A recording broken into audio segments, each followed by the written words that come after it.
Continue. Welcome to the Porter Ranch Neighborhood Council Board Meeting Wednesday, December 9th, 2020, 6:15. The meeting will begin now. Let me just read the preamps here. We've got the meeting is open to the public via the web or over the phone. Board members only will appear on the screen. Give me a second here. While all public attendees will be on audio only. Everyone is normally muted except when given the floor to speak. All members of the public may provide comment to the board on each agenda item and during general public comment. When an item is up, the board president will ask for public comment that is on the agenda on that item. Use the computer controls or the phone controls to raise your hand, which will let the president know that you wish to make comment. Let's go here, a second here. Why isn't this okay? Give me 1 second here. How to raise your hand. If you're using the computer or tablet audio, look for the raise hand icon on the Zoom window that looks like this.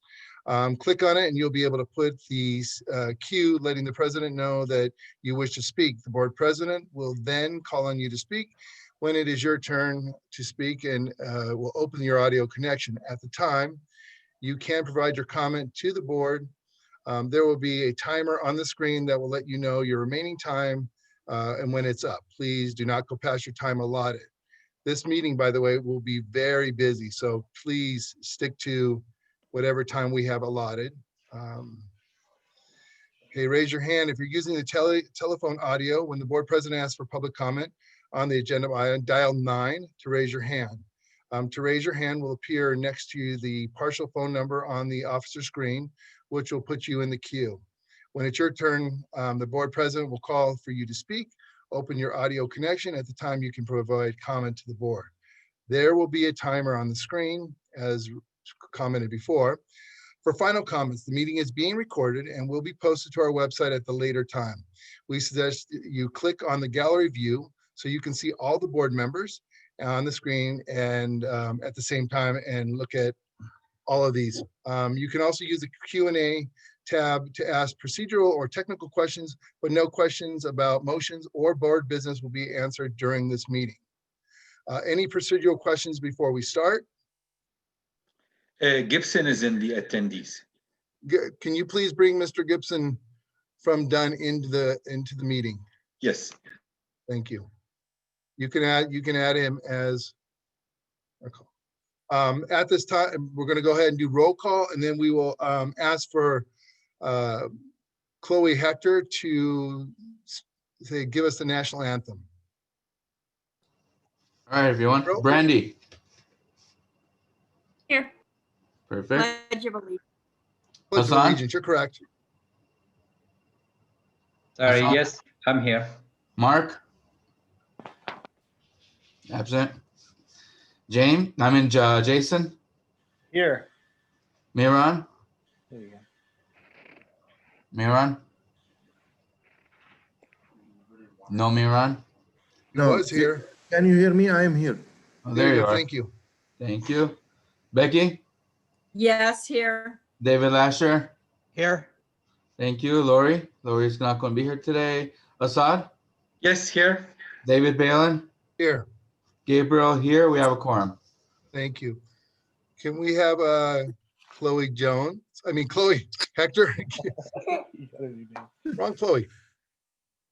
So, do the Pledge of Allegiance. Everybody stand.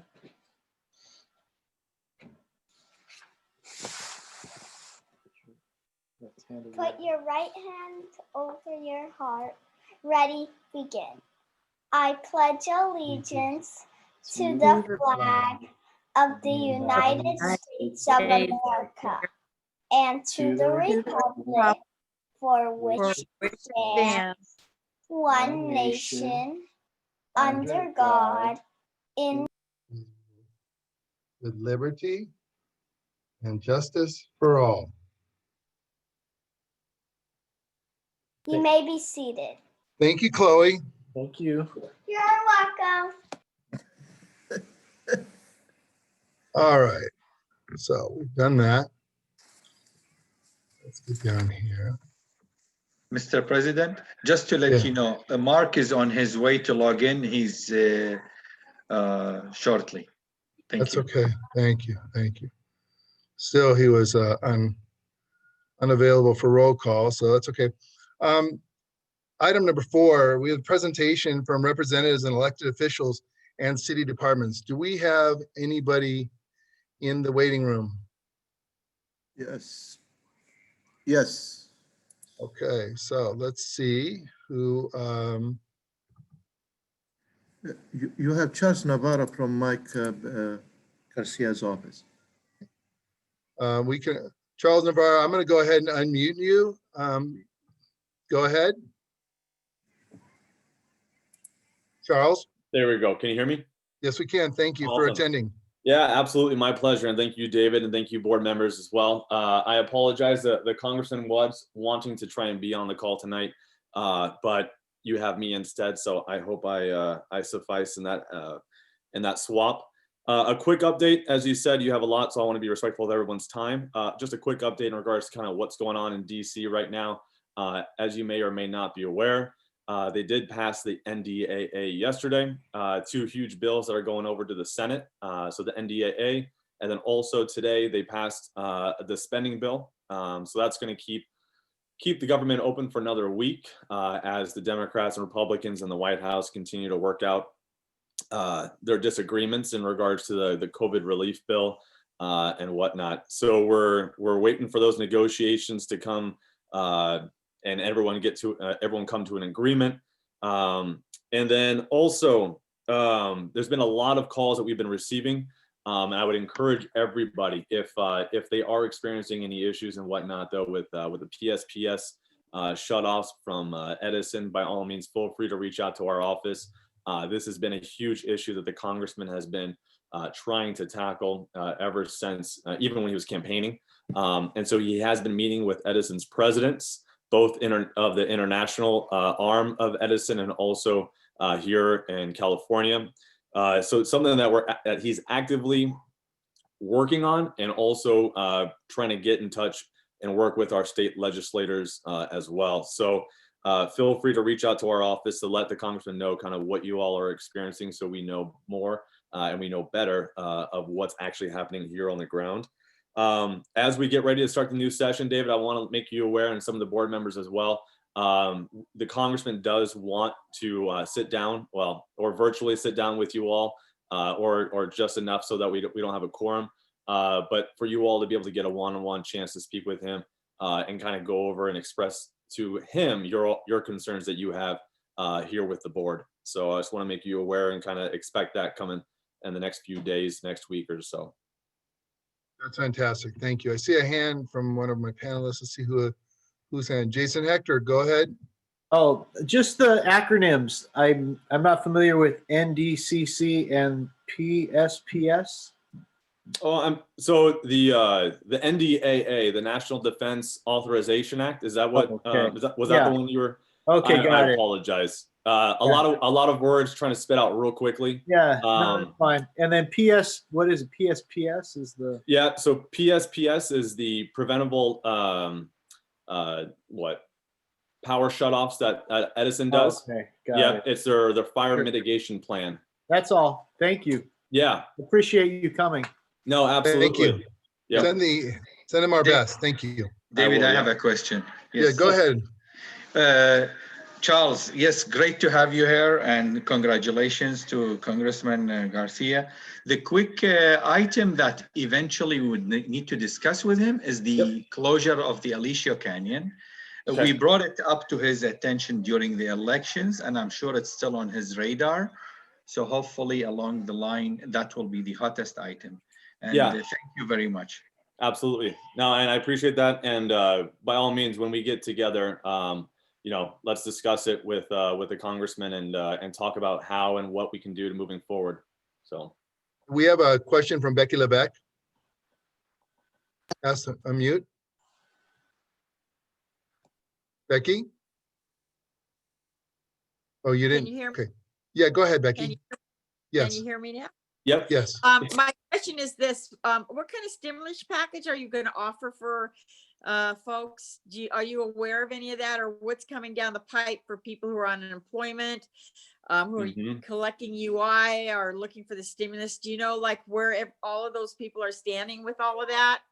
Yeah, so from what we're hearing right now, with the talks that are going on, uh, right now they're only talking about a stimulus check and no further expansion on the unemployment part of it that was previously a part of the last package that was passed. And I believe the stimulus check amount that we're looking at now was somewhere around 900. I believe it's 900, maybe 600 to 900. But I believe it's around $900 right now is what they're in talks with the current bill that was presented.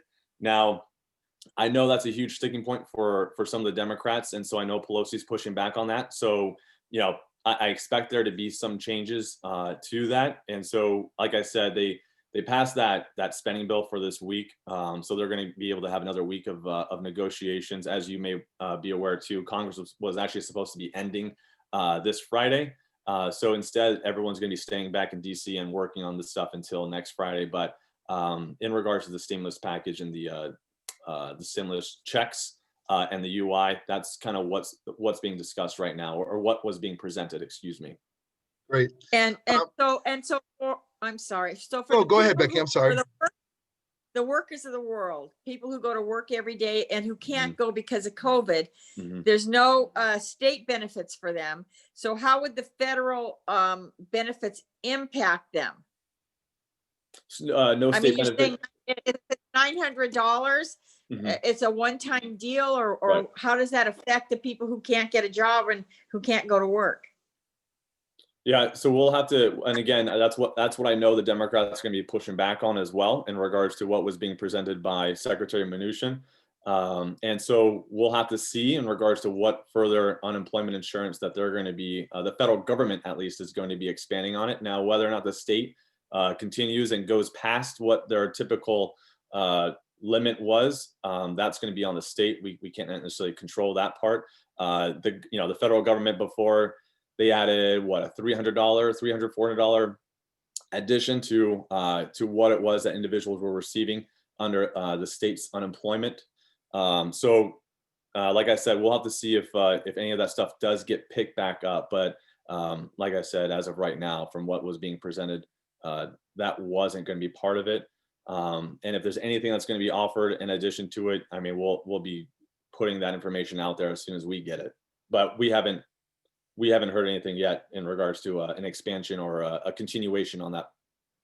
All right, let's move on. I do know we have a question from panelists, and you know what, Patty, I'm going to unmute you because you put it in the question mark, but I think you should ask it. Would you like to ask it, Patty?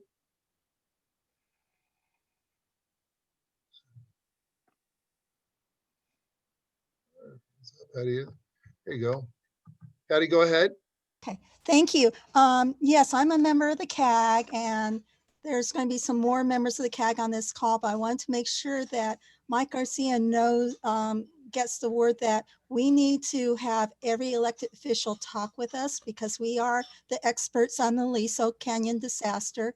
Okay. And we are trying to fight on behalf of all Porter Ranch and other North San Fernando Valley residents. And we need to hear from all elected officials that they are on board with getting a true health study. So we would appreciate, I think Marhan has been in touch with that office. We would definitely appreciate hearing from him. Thank you. Thank you very much. Yeah, We have absolutely.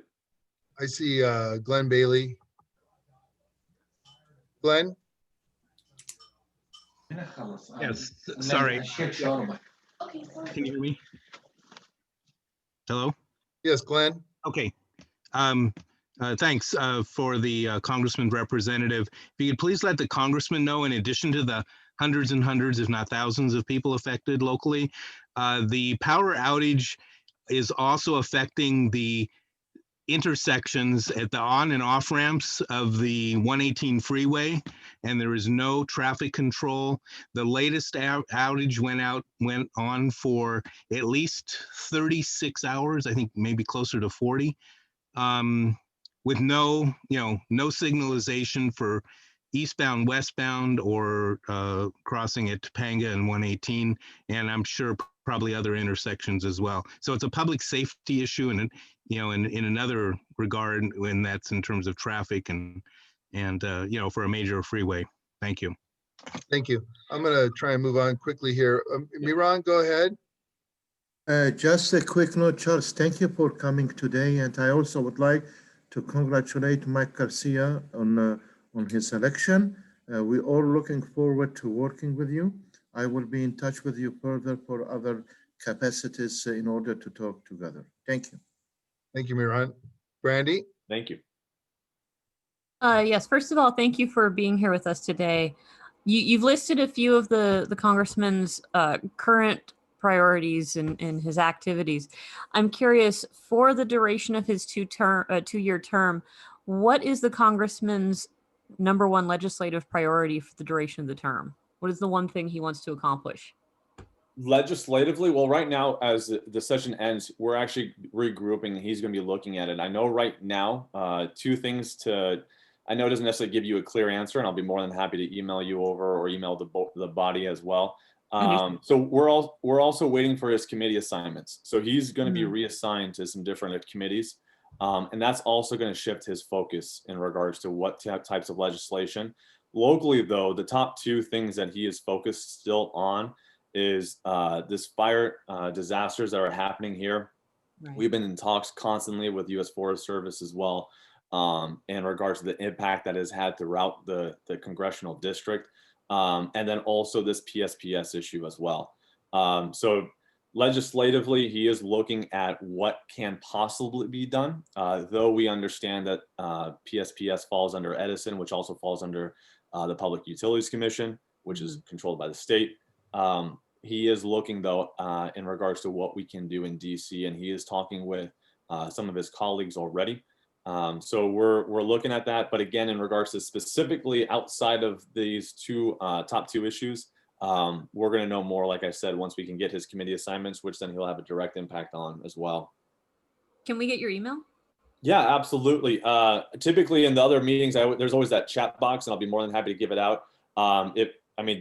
We don't David, if you don't mind, I'm more than happy to give it out right now. Oh yeah, please, okay. Please. Yeah.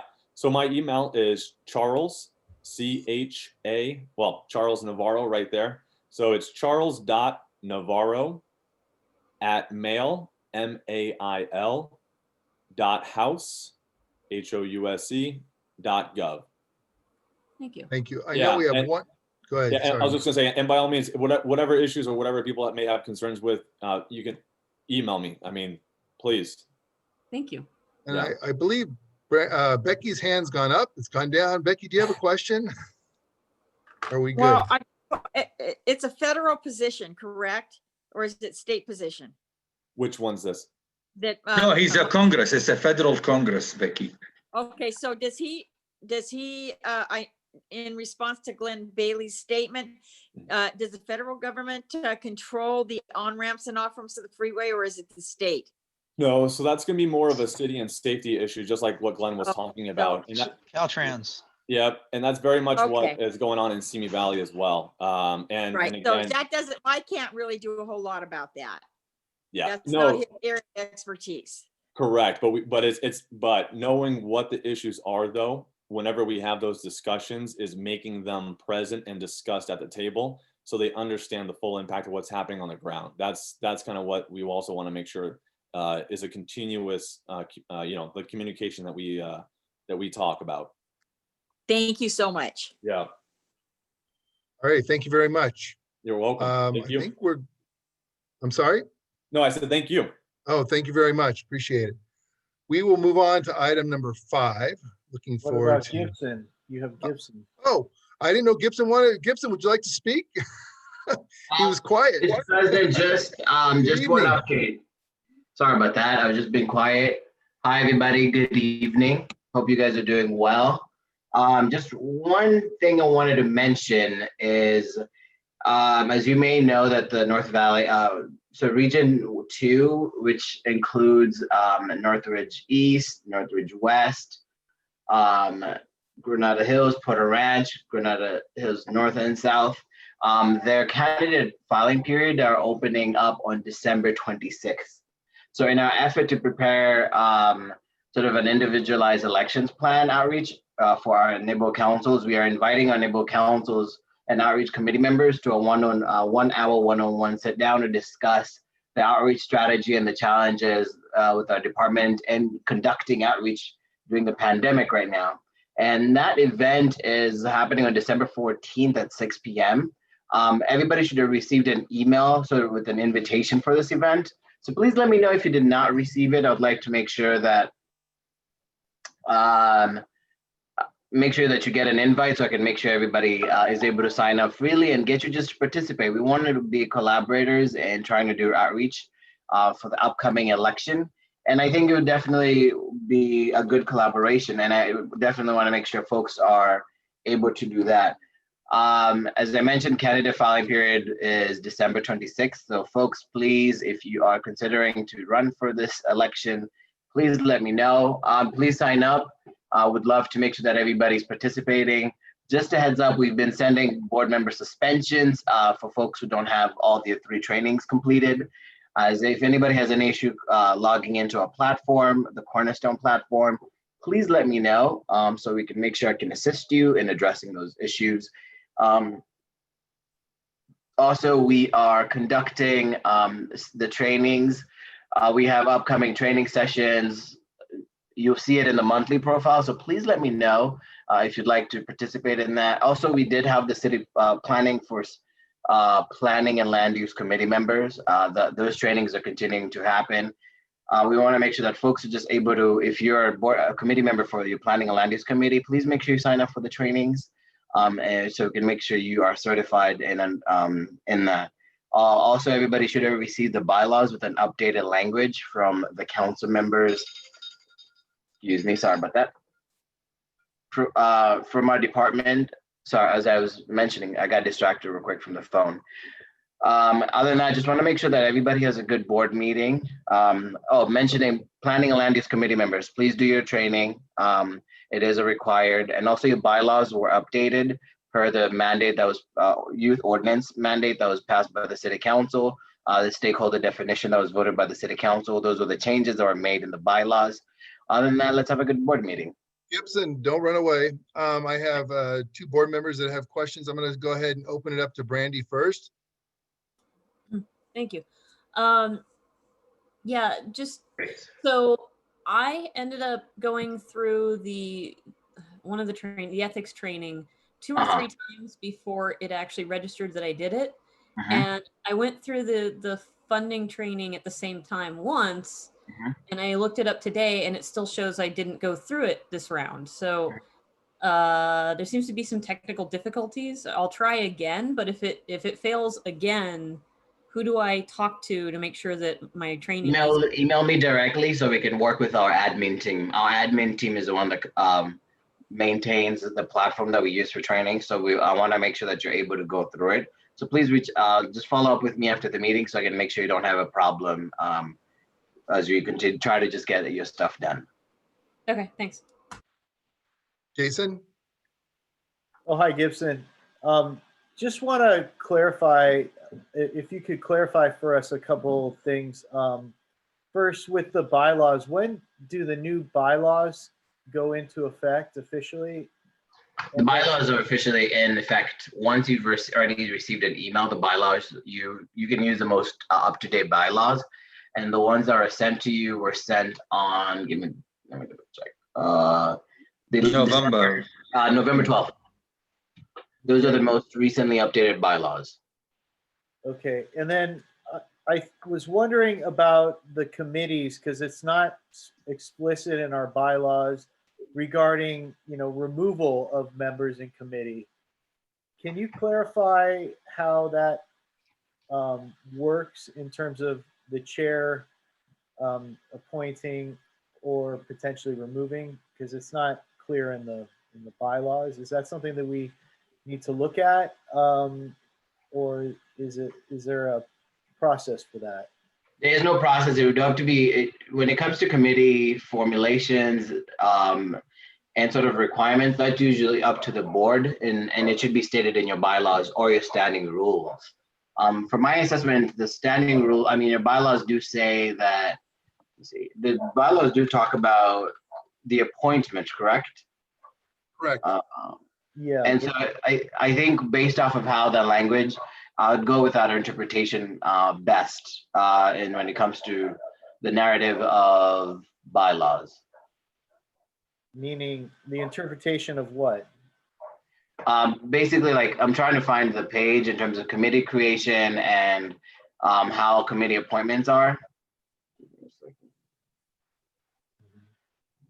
So historically, Gibson, what we've done is the president appoints the chairs of the committees, and the committee chair appoints or invites members, and then along the line, disinvite them if there is such a thing, if there is any concerns.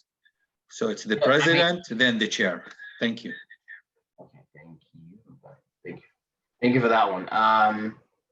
So I think it just, so as mentioned by Asad, I think is based off of how the language is, there is no other policy in regards to sort of committee assignments and committee removals. It's just basically how it's stated in your bylaws or standing rules. So there's not a definitive department standard language on that. We just usually recommend that our neighborhood councils provide a streamlined process in their bylaws, so we don't run into any hiccups. Yeah, that's not answering the question. So the question is, how would you, if the chair appoints, does the chair also remove of the committee? That's the question. That would be my interpretation, because there is no other language as to what the other removal process is. If the committee chair is the one who appoints, then based off of your bylaws, that would be the general assessment on it. And that's why we always ask that you clarify completely. And so that would be the interpretation based off of the current bylaws. Okay, thank you for that. And this is Hassan. I agree. I think what Asad brought up has been the practice, and I believe it is something that PRNC has been doing. The board will select a chair committee person, and then the chairperson can add or remove members at their discretion. That's correct. Thank you. Becky has one last question. Gibson, It's very quick. My Go ahead, question Becky. is this. Can you hear me? Yes, you're good. Okay, great. How many committee positions can a single board member have? Is there a rule for that? No, it's just based off of how your bylaw sort of has a description for it.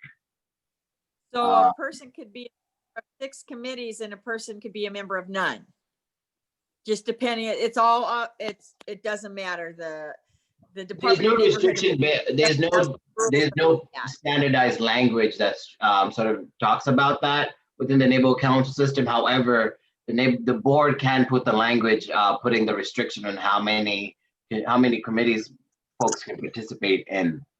It's up to the neighborhood council to put that type of language if they'd like to streamline the process. Thank you. Okay. And Ms. Levesque, I'll call you first thing in the morning. I've just been a little overwhelmed. Sorry about that. Not a problem. Thank you. Then let's go ahead and move on to item number 5. Thank you very much, Gibson, for attending this evening. Item number 5. So let's move on to this. This is the election for the vacated position of the Porter Ranch Neighborhood Council. And I'm going to open it up to the board. Who is that? This is Hassan. Can I make a motion, please? I think we're going to open it up for a discussion first, and then we can go from there if you don't mind. No problem. I was trying to save you some time. No, okay. I think unless I have anybody else, is anybody else? I don't know if anybody else has any comments. Well, then you know what? The floor is yours. Go ahead. The floor is yours.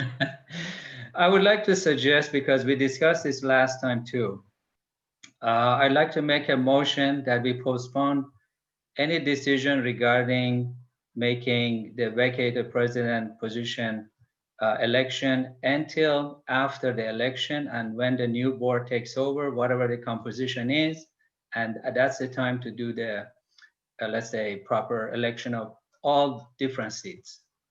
That's my motion. And this is what, Mr. President, I said last time. I think we have a stable ground. Yes, you're suffering as a pro tem. We're trying to help you. I don't think that you've been called on, Mr. Al-Najjar. I think that I apologize. the One president has moment. to do that. I think we have to raise our hand.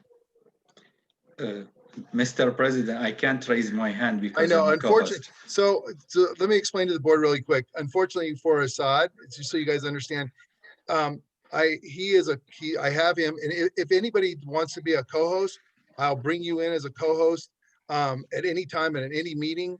But when you're a co-host, unfortunately, you cannot raise your hand because you fall under the host.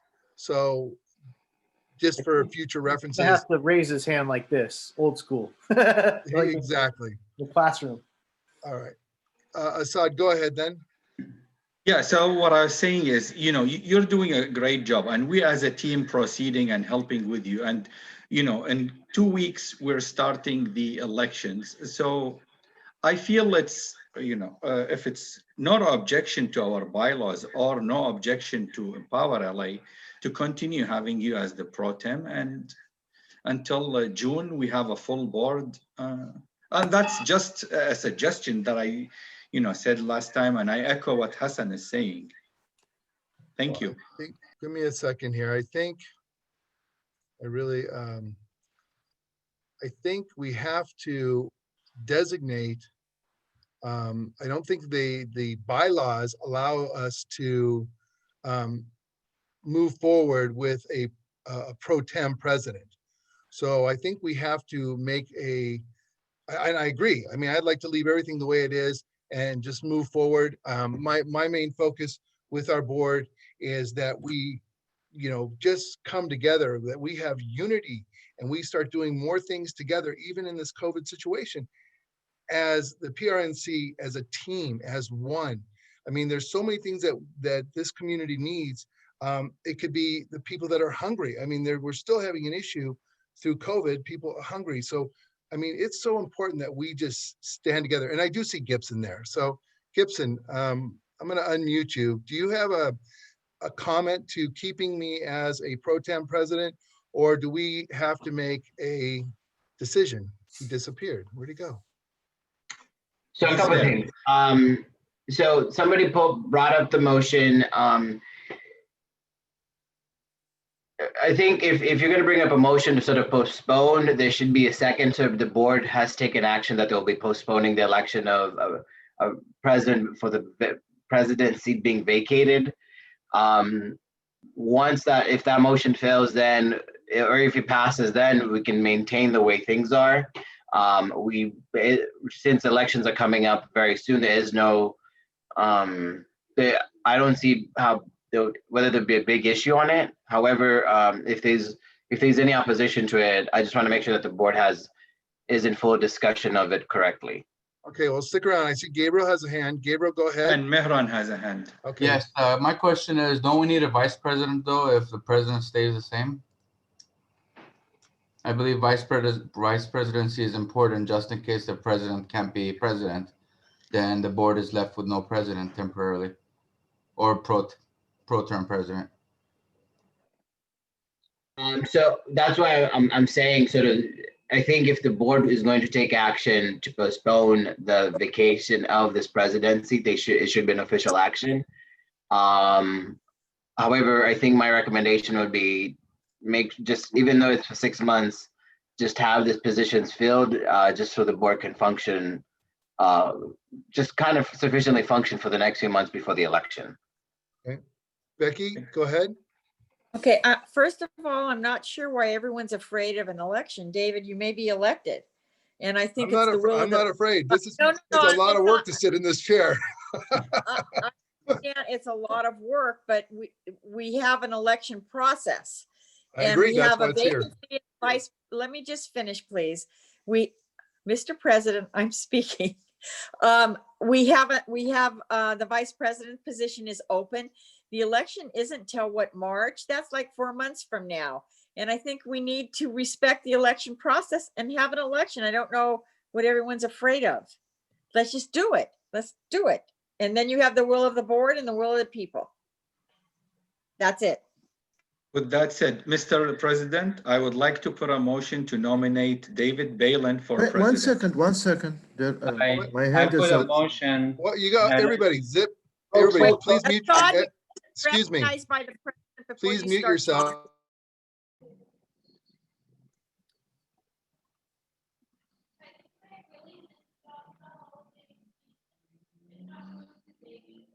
Please. Jason You're Hector. Jason Hector. I think we Jason need, Hector, I'm here. Can you hear your me? hand was up. Go ahead. Okay.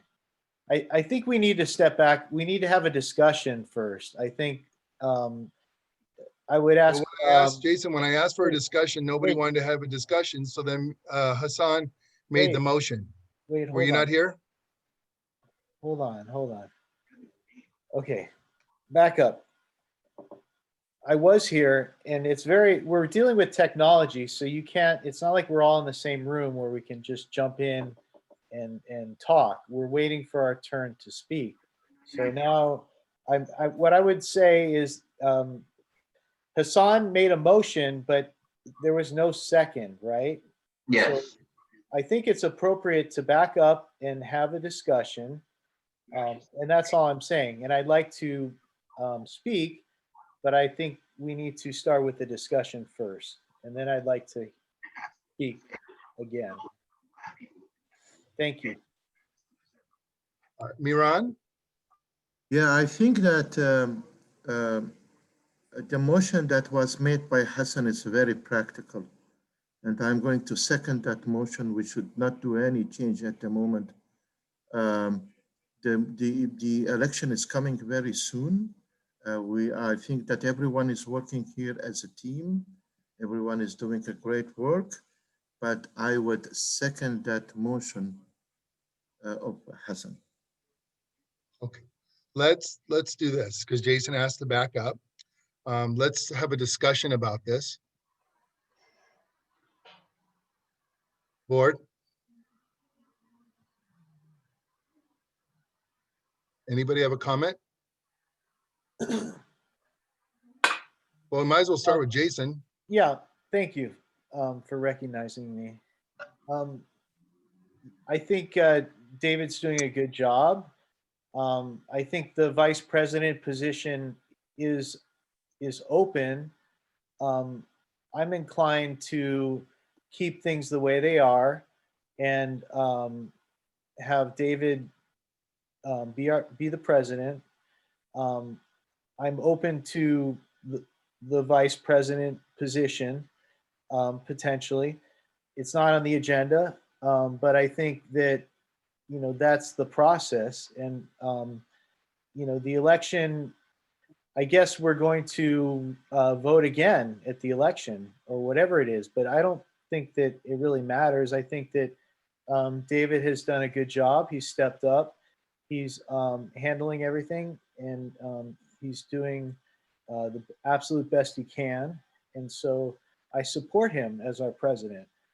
So I think that, we need to work together. We have a grievance out there, and that's actually my concern as well. And so I think, and we also have a new board member too, which I just saw his name pop up. And so I think, we have our work ahead, adjusting to make room for our new board member. But I think the vice president position needs to be opened up. It needs to be replaced. We need to talk about replacing what Esam was doing in terms of committees and the responsibilities that he undertook with all the Aliso Canyon stuff that he did and all the great work. So my recommendation would be to, and I'm not making a motion, this is just a discussion, but my recommendation would be to appoint David as our president, and we'll discuss a vice president later. And then when the election comes up, then we will, I guess, vote again. But unless somebody else wants to throw their hat in the ring for president, I think that David is good. So those are my comments. Thank you. Thank you. Becky? Okay, so no one's saying that David isn't doing a good job. And there's nothing prohibiting all of the board members, if they want, to nominate David for president. And everyone, if everyone wants to have David for president, they can vote yes. I think it's important to have a vice presidential position and to have someone nominated. I think that the election is what, 4 months from now? That's what, a third or a fourth of our year. And I don't know why everyone's afraid to have an election. Let's just do Agreed. it and let's make it official and let's say whoever's the president got elected. Simple. Thank you. Brandy? I pretty much agree with Becky. I think that this is different than in a public office where having somebody who held that office previously gives them an advantage in the next election. But more importantly, everybody's talking about David. David, are you willing to do it? I mean, this is a lot of work. Do you even want that? No, absolutely. I've Okay. jumped, believe it or not. I was, you guys all know, we were left holding the bag. And Right. honestly, I jumped in here wholeheartedly. I overcame every single little obstacle that I had to deal with. And I think I can, I know I can run this board properly. Give me the next few months. And when we have it, then once we get the new election comes in, I mean, we have a lot of stuff to take care of. And I really, like I said, I just want to keep moving forward. I don't want, if you guys would like me to continue being president, then I will. And I agree with everybody, then we should automatically, whoever wants to throw their hat in the ring for vice president, let's move forward and grab a vice president. And if somebody steps out of a position, then we're going to have to keep on going because we're going to have to fill that position as well. Okay. So at this time, as long as we're not dragooning you into it. No. I'm honestly, I've loved it. I've taken it on. I've enjoyed doing everything about this. I mean, if putting the agendas together, uploading things, taking the motions, the CISs, I'm looking for more. And I'm wanting the board to really push themselves to the last part of this year. And let's just go out with a bang, and right into 2021 until we have our next election. I'm looking for more good things out of this board. We'll go ahead and move on. Gabriel. Yes, I also agree with what Becky said. I was originally going to run for president, but I believe that David is doing a good job. So I would like to run for vice president and give up my seat for secretary. Due to the fact that I've been doing this for 4 years, I put in timeless hours, and I think it's time for me to grow, not get stuck, and move forward from there. And hopefully me and David can possibly run the 2 seats until the elections and move forward. That's my suggestion. David Lasher, welcome. Well, before Gabriel threw his hat in the ring there, I wanted to nominate Assad. I think he's doing a fine job working in partnership with yourself as president, and has certainly done a lot with the chairing of the committees he's been on, and would nominate Assad for the vice president role when that's considered. So let's do this. Let's if you guys would allow me, let's stop. Let's do the president's position at this time and move forward. So at this time, unless anybody else would. Oh, Gibson's got his hand up too. We also make sure we incorporate public comment in this way if anybody has public comment. Well, I've been looking. Nobody has their hand up as the attendees. So. David, I'm getting complaints from people that they're not being recognized. Okay, I don't see anybody's hand up. If anybody would like to make public comment, this would be this. Sorry, Mr. President. Just no, please. If anybody has an announcement. While you figure it out, can I give my point of order? I'm sorry. Just to clarify what David Lasher was saying, we're not talking about vice president. We're only talking about president, just FYI, because it's not on the agenda. Okay, so we do have. That would be next month's meeting or whatever meeting. So we do have one. Paul Daniels. Where'd it go? There we go. It's either gonna be Saul or Judith. Hi, David. It's Judith, Judith. how are you? Uh, Good evening. Pretty good. I do agree you need a vice president, but Jason is right that you don't have a motion on your agenda to elect a vice president or any other office other than president. You decide whether you want to do that without having it on your agenda, but Jason is right. Okay, Thanks. thank you. Point of order, Mr. Baylor. Go ahead, Assad. Yeah, well, yeah, we all understand, but Jason is the one who opened it up. So just to clarify, plus Jason, you know, the other issue you spoke to on, we shouldn't be discussing in this forum, and it will be discussed in a separate forum. You know, but Jason, you opened the floor on the nomination. Sorry But anyway, about that. I yeah. apologize. I take this opportunity to nominate David as the president for Porter Ranch Neighborhood Council. I'll second that. Okay, Gabriel, can we call a vote, or did Gabriel had a question? I'm sorry. Gabriel? Yes, Mr. Gibson, this is for Mr. Gibson. Are we allowed to not have a vice president, or can we go ahead and do both back to back after this first vote's done? It's not on the agenda. It's still elections.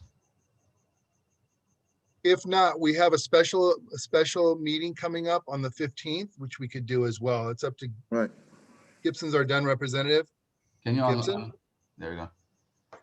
I would recommend just because you've mentioned that, let's just make sure everybody's comfortable with knowing what the bylaw state as well. Because if there's no issue, you can definitely fill it up and in a special, which is not an issue. The goal is just to make sure everything is always agendized. Okay. Yes. So based on what you're saying is we cannot vote for vice president today, but we can vote on it in the special meeting? Yes, because it's not agendized, because this one just stated it's the president's seat.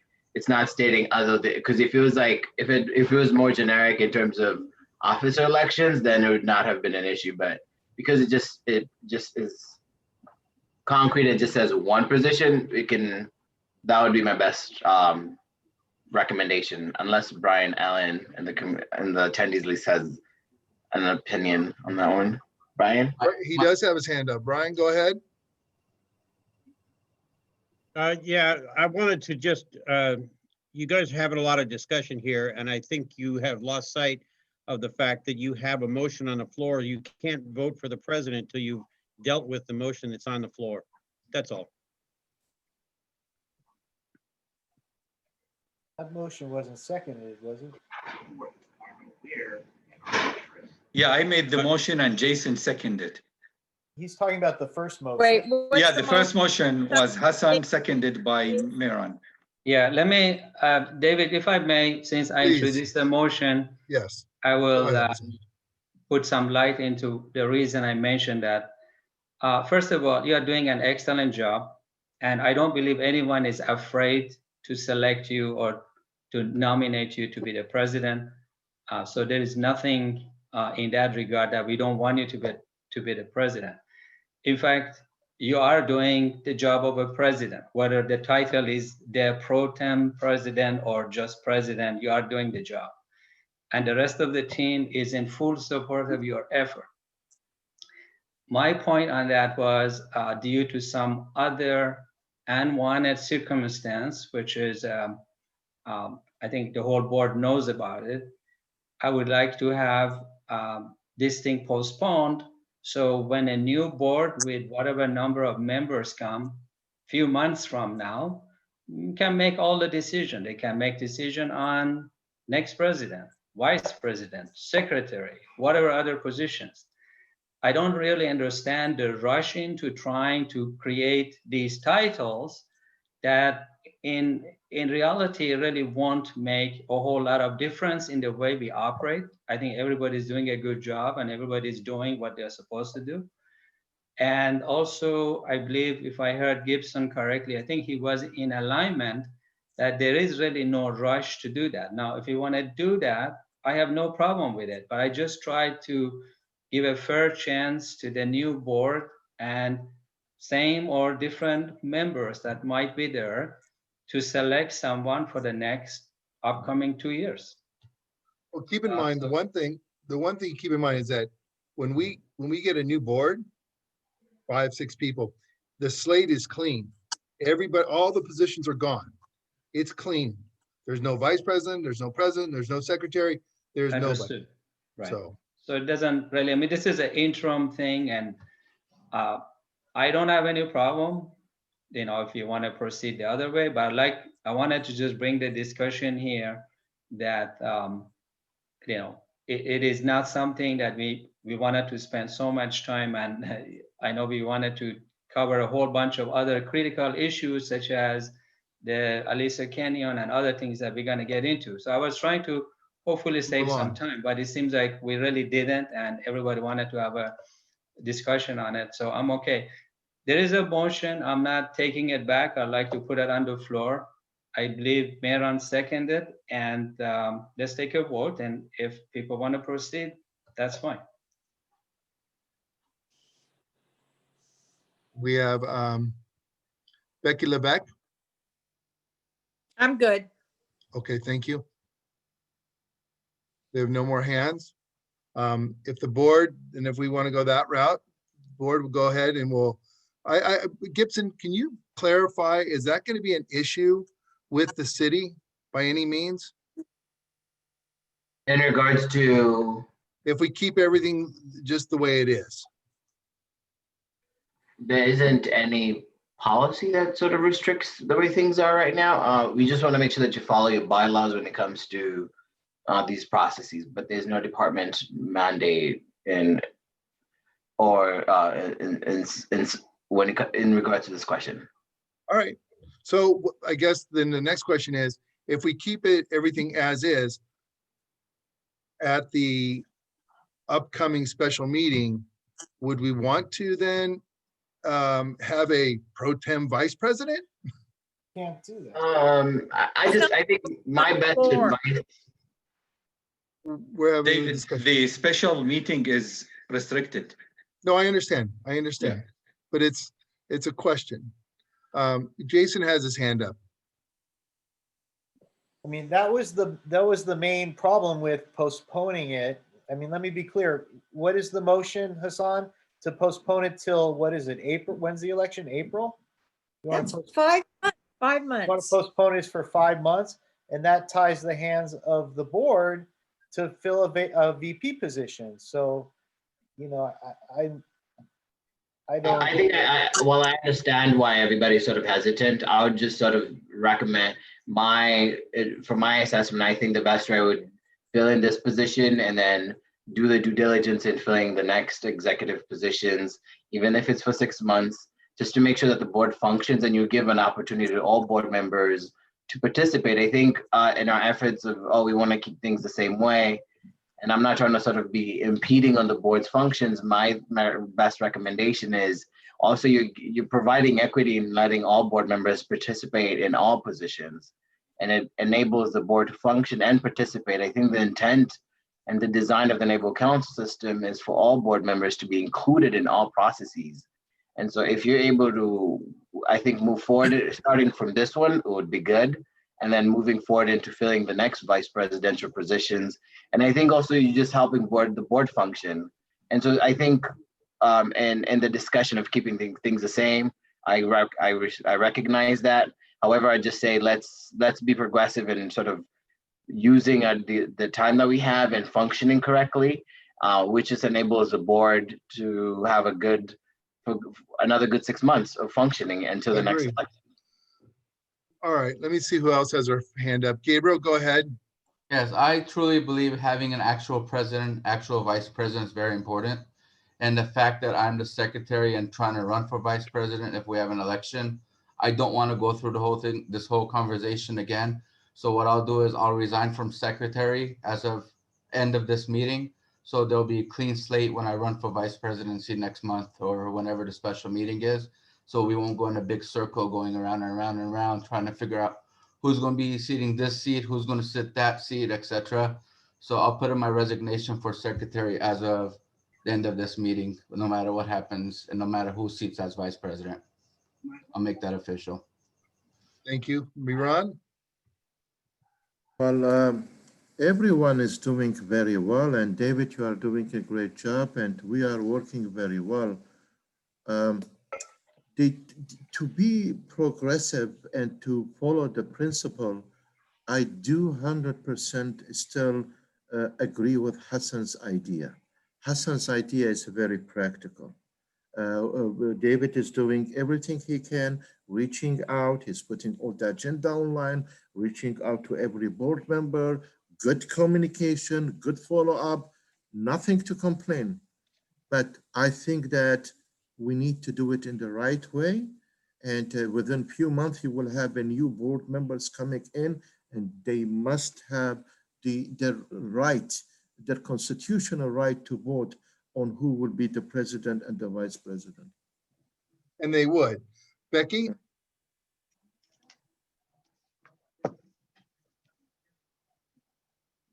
Becky, unmute yourself, please. We have a process. We have an election process, and we elect our board. It gives them power.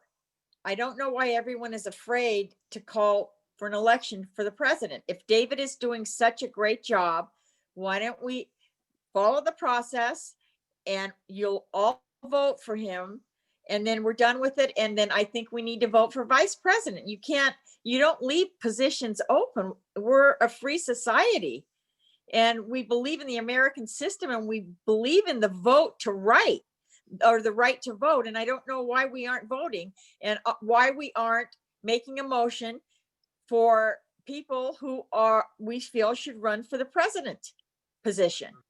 I agree.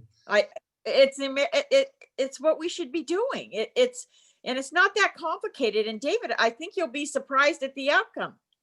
Let's just vote for the president. Let me go ahead with Jason, then we'll move forward. Jason, please. Jason? I don't think it's clear based on what Gabriel was saying that it seems like people think that we're going to vote for a vice president. If this motion passes, there will be no vice president for the next 5 months, because the motion says that we're going to keep the present system now with with David as vice president and no president. So we're basically voting to have no president for 5 months, and I just don't understand. I agree. So since we have a motion on the floor and we have a second, I pretty much know what the board's going to do, but because Can you repeat the motion and repeat the second, because this has been a long conversation. I'm not sure what it is. Hassan, please go ahead and do your motion so we can call a vote on that, and then we can move on with the next. I'll be happy to repeat it again. The motion basically is to keep the board composition and position exactly as it is for the next several months until new election takes over. And then at that point, there will be elections for all the positions, and then the new members can decide whatever position they want to fill. That's all. And then Miran, you second that, correct? Yes. Okay. Okay, So let's call for the vote. I got it, Becky. Thank you. Gabriel, can you hold on your question, and we're going to call the vote on that, please? Sure, just taking consideration, I did resign from secretary as of end of this meeting either way. So just know that you have no secretary next meeting. I got that. Okay, but you're our secretary, at least for this meeting, yes? Thank you. Yep. All right, I'll call the vote. Brandy. Brandy? Brandy, can you unmute yourself, please?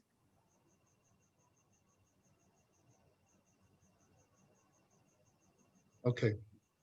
Yes, no? No. Next. We can't hear you, Brandy. Is she there?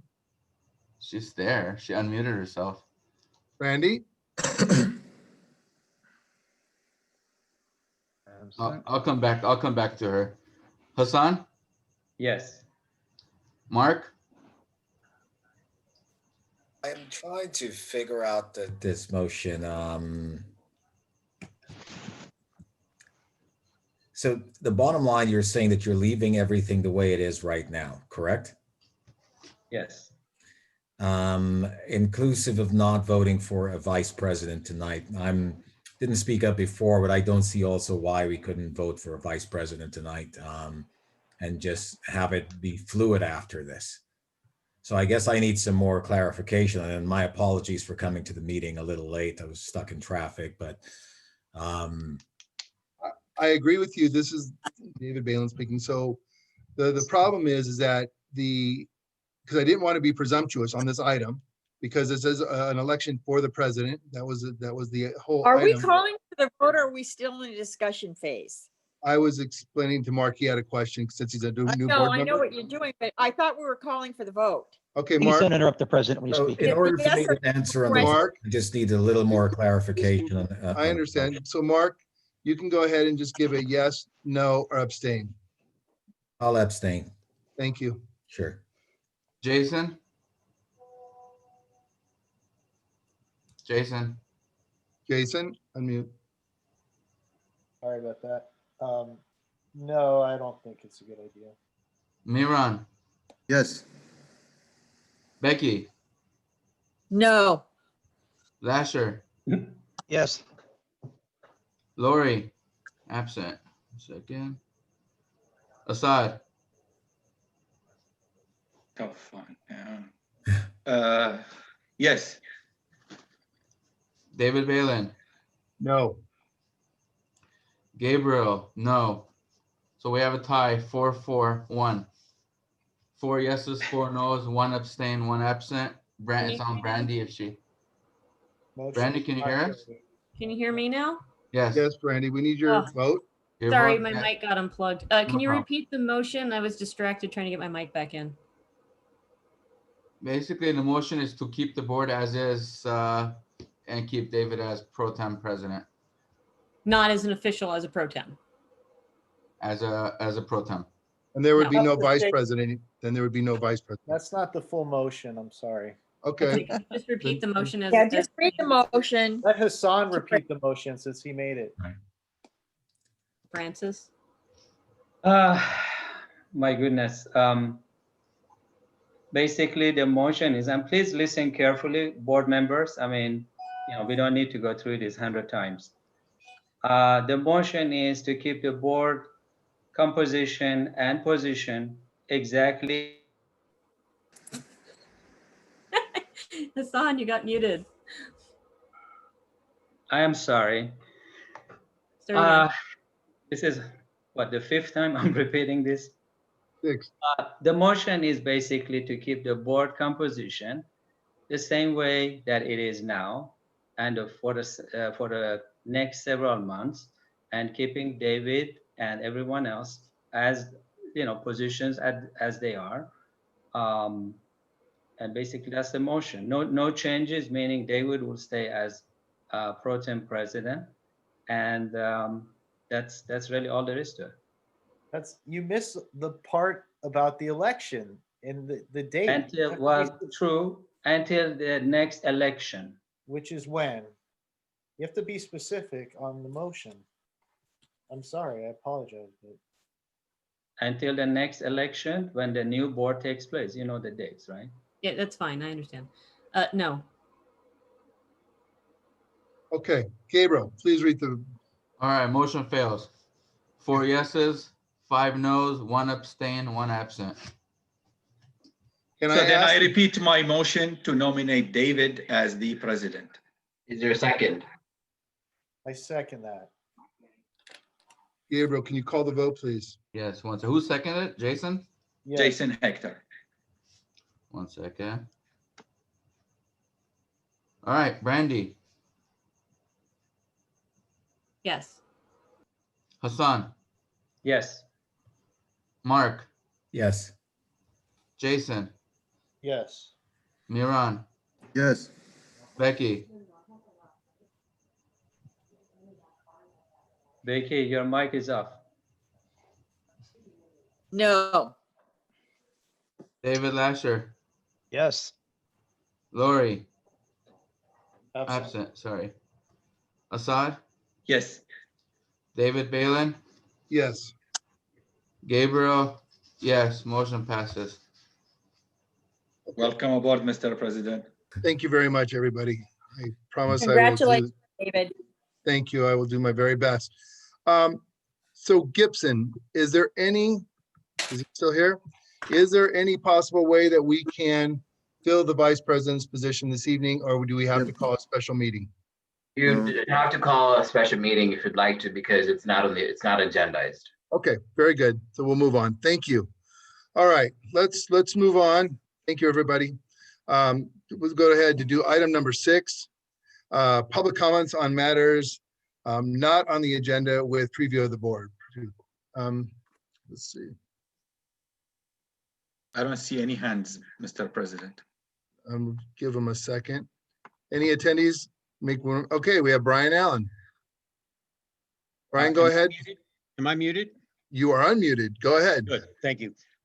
No, I only wanted to bring to your attention that the off-ramp at Reseda of the 118 onto Rinaldi, it was brought to our attention last night at a Granada Hills Public Safety meeting that particular off-ramp has some confusion with regards to the turning lanes, left, right, and straight, on the ground, I guess, from the lanes and in signs. And I just thought I would bring it to your attention to send it to your public safety and have you guys address it, because it's not in Granada Hills North territory, it's in Porter Ranch. That's all. Believe it or not, we have a board member who's already put together a CIS that he will be bringing to it. Oh, very good. It's amazing. So yes, thank you. Judith Daniels. Hi, I just wanted to remind you that VENC is meeting tomorrow night, and the major speaker is Michael. I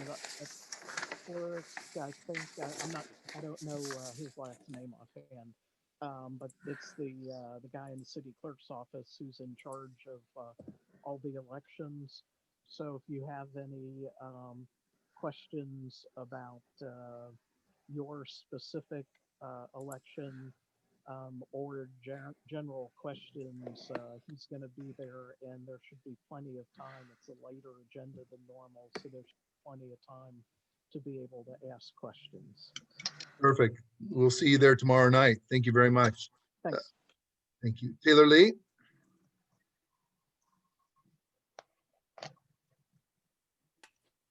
Hi, everyone. My name's Taylor Lee, and I'm currently a third-year student at UCLA.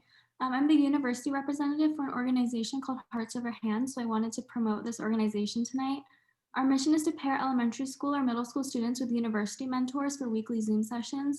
And this organization was started by Columbia University students and is spread to other Ivy League schools and UC schools. Mentors can help with tutoring, plan arts and crafts, play online games, or just have conversations.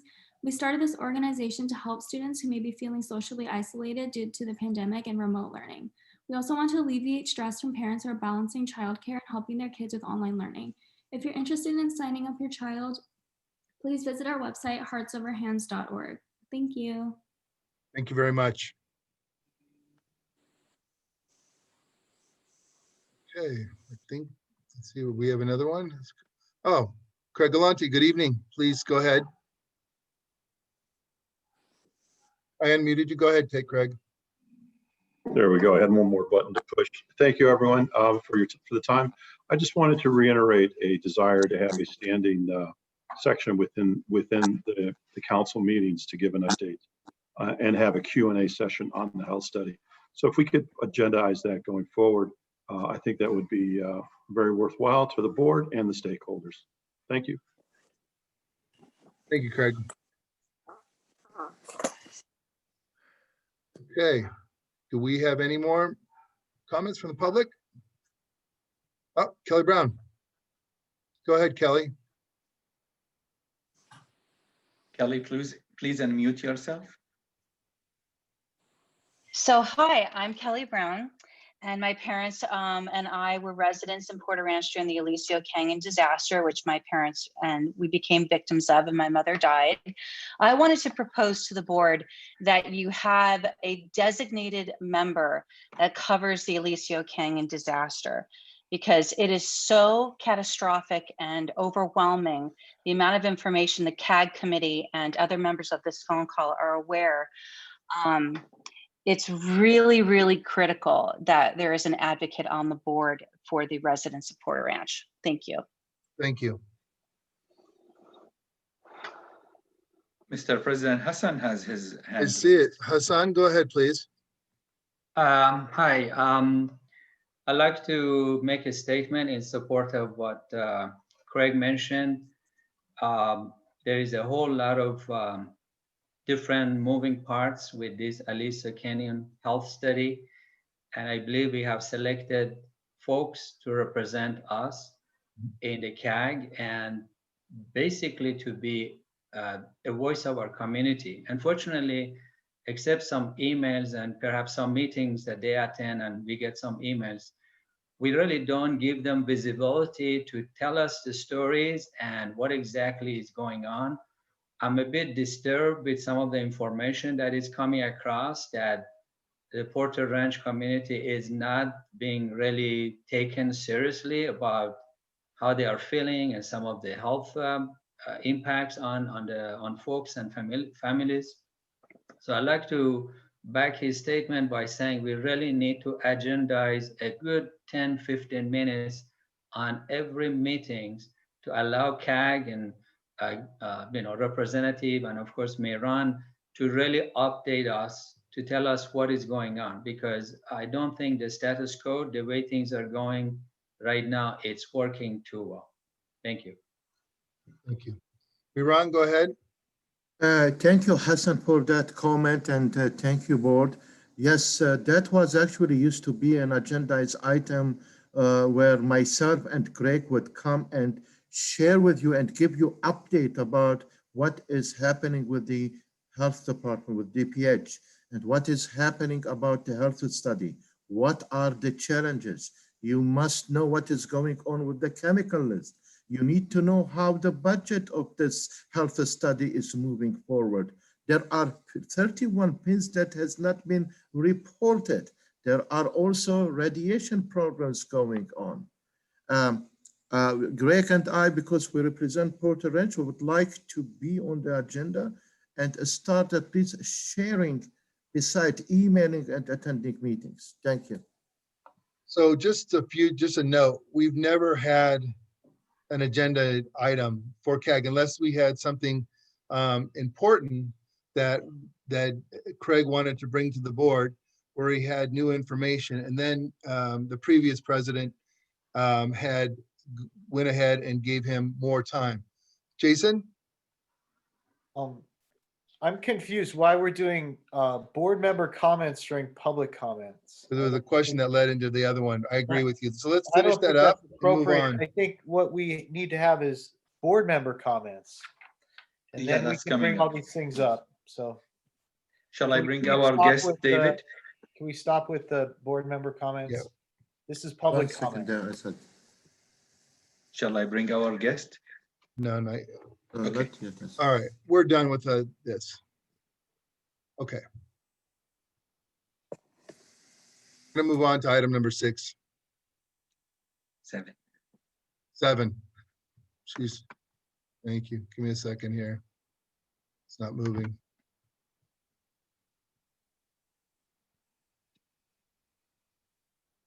There we go.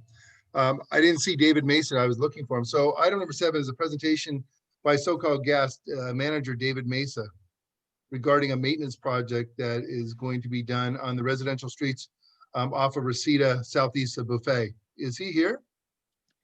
Yes, Mr. President, he's with us. Oh, hey, David. He's on phone then. Okay, there you are, David. No, I'm on my laptop.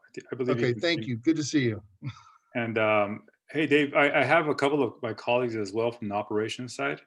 Thank you. And can you either unmute them or give them access? I'm not sure what. And their names are?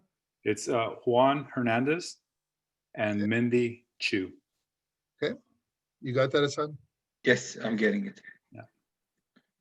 And I'm not sure why my camera is not showing. Just a second. Yeah.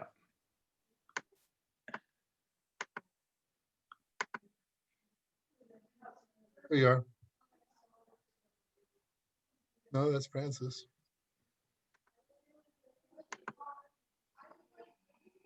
That's okay. Do you want to go ahead, David?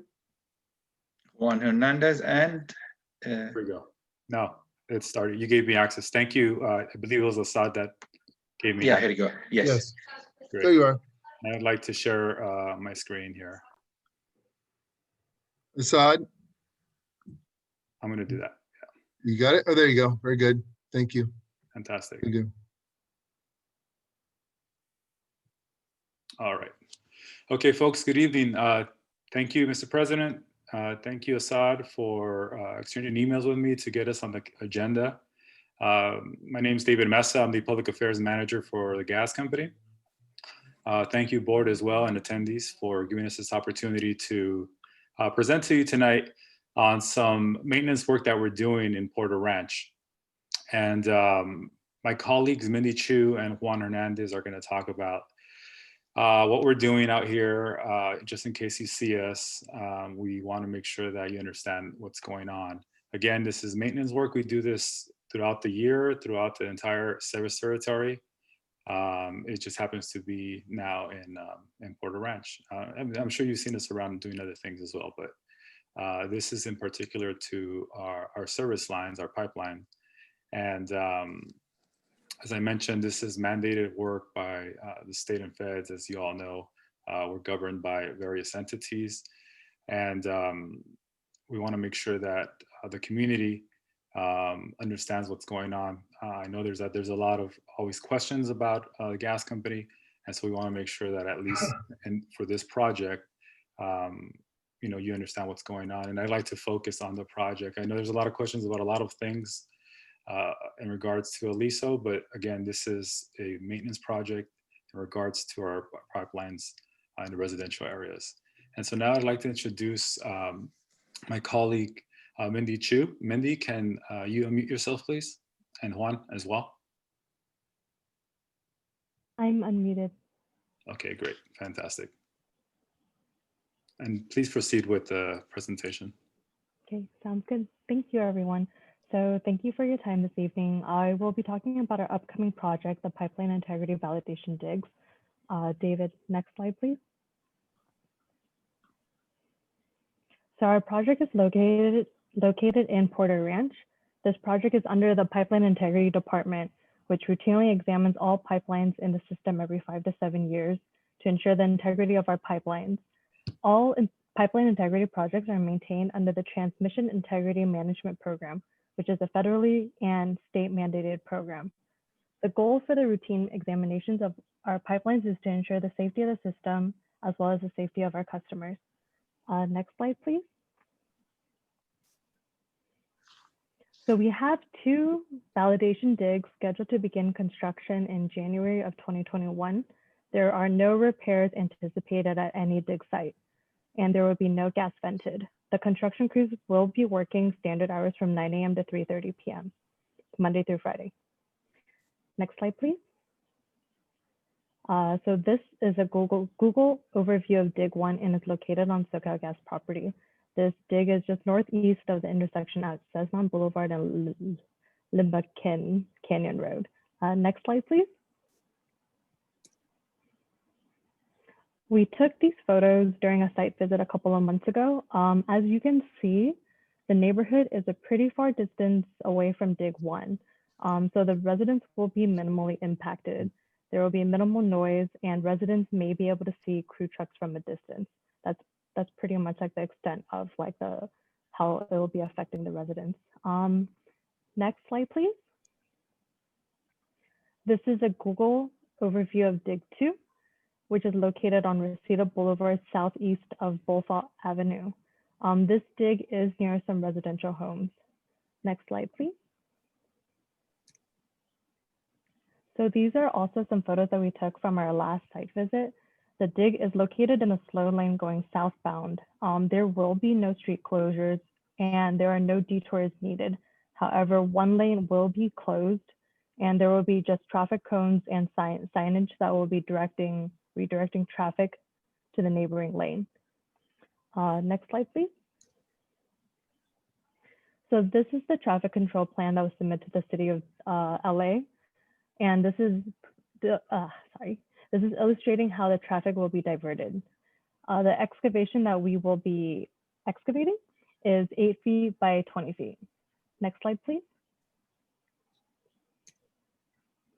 So for both digs, we will be sending out notifications to all residents within 1,000 feet radius of the dig, of both dig locations. All crews will be diligent with following COVID-19 safety protocols, including wearing masks and social distancing. Standard safety practices will be followed as well. Our proposed construction start date is January 4th of 2021, so next year, coming up in a few weeks, with an estimated construction duration of 2 months. Next slide, please. And that's all we've got. But thank you for your time. For Juan or David, is there anything that you guys wanted to add? Yeah, Juan or Mindy, can you explain a little bit to the folks what they should expect, like what the dig is? A dig means for them. I believe they may want to know.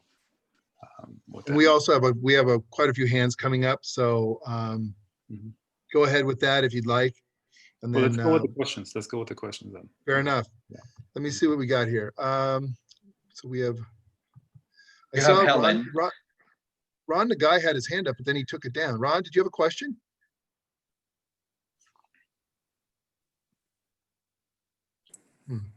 I still have Helen, Mr. President. Okay, go ahead. Helen, please. Hi, this is Helen Atay. I live in Granada Hills. Mr. Mesa, is this the same project you did on my street about a year ago, and you promised there won't be any gas exposure and there won't be any flow of gas in the pipes, and you guys ruptured a major pipeline, and we had a huge leak here for a few days and we were exposed, and I had to go to urgent care. Is this the same project you're doing there, Porter Ranch? Hey, Helen, thank you for the question. Juan, can you please elaborate on the project and the differences between what took place there and here? Yes, thank you, David. Can you guys hear me by chance? Yes, go ahead, Juan. Yes. Yes, thank you, David. Yeah, so this is a excavation. The last time around, I know fairly well what project you're talking about. And unfortunately, we always try to follow safe, practices. The project you're talking about happened to be a construction accident where we didn't intend for any gas venting to go into atmosphere, and we normally plan all our projects that way. But unfortunately, everything is human operated, and unfortunately, that time around, there was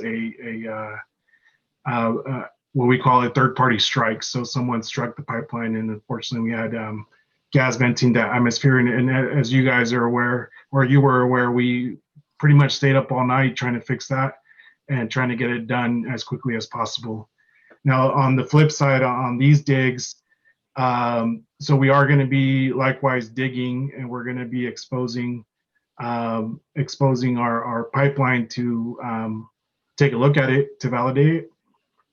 So it's similar in essence, and we're planning not to have any, again, we're practicing all safe practices, and the plan is not to vent. So hopefully that answered the difference between the two. Brian Allen.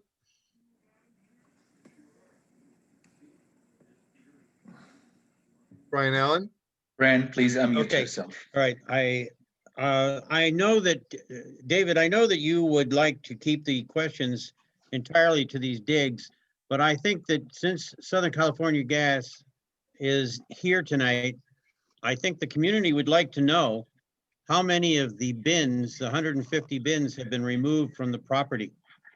I think it's a simple question, and I think it deserves transparency. I think the public deserves to know how many of those bins have been removed. Brian, as you know, I'd like to be respectful of the time of the presentation that we requested to present for the project.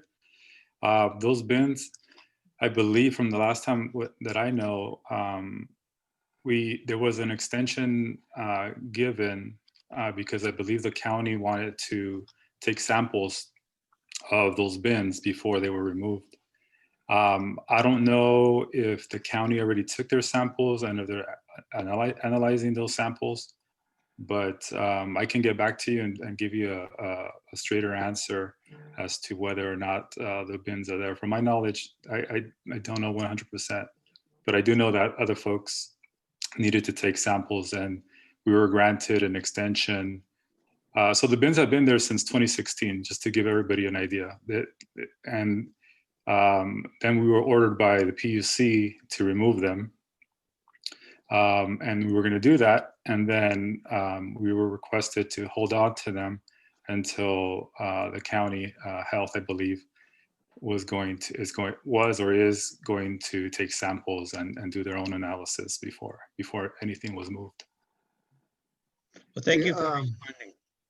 Thank you. I do know that Helen had a follow-up question. I don't want to disregard her second question. Go ahead, Helen. Unmute yourself. Helen? Okay. Yeah, can you hear me? Yeah, go ahead. Yeah, thank you, David. Mr. Mesa, can you please let these people know what the diameter of those pipelines are, the size that we just want to inspect, and what is it really going to take? Because I watched you guys and I talked to one of your workers after the accident and he told me, well, these accidents happen all the time. Why are you freaking out? This is just normal for us. And please let them know what the diameter of that pipeline is, please, because the one I saw, a truck could go through it. They're huge. I don't believe a truck can go through the pipeline. Well, a car can at least, my car, SUV. Okay. Juan, Juan's Juan and Mindy are on the operations side, so they would know better.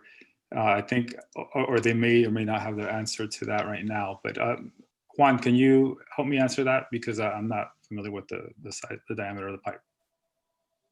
Yes, thank you, David. So I guess to back up, the excavation size, I believe, as Mindy mentioned, is 20 feet long by 8 feet wide, which is shown on the traffic control plans, which is public information.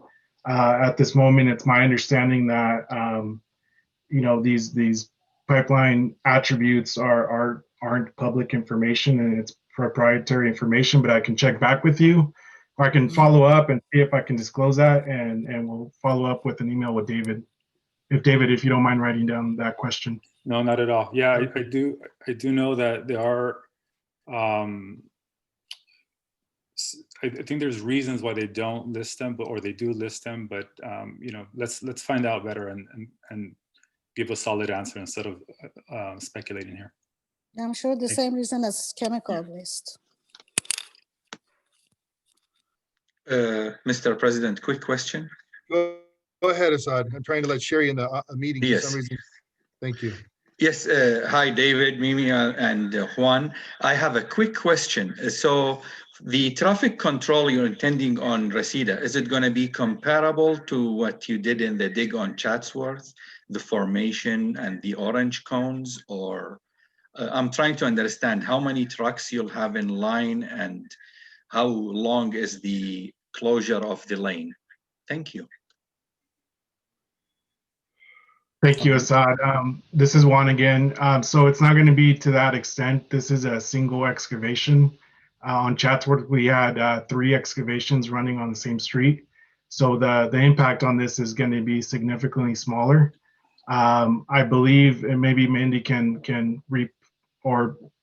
David can re-put the traffic control plan, but I want to say it starts tapering off maybe 500 feet before the excavation for the safety of the crew. We want people to start merging into, the adjacent lane way ahead in advance, and then it tapers back into the lane right after the excavation.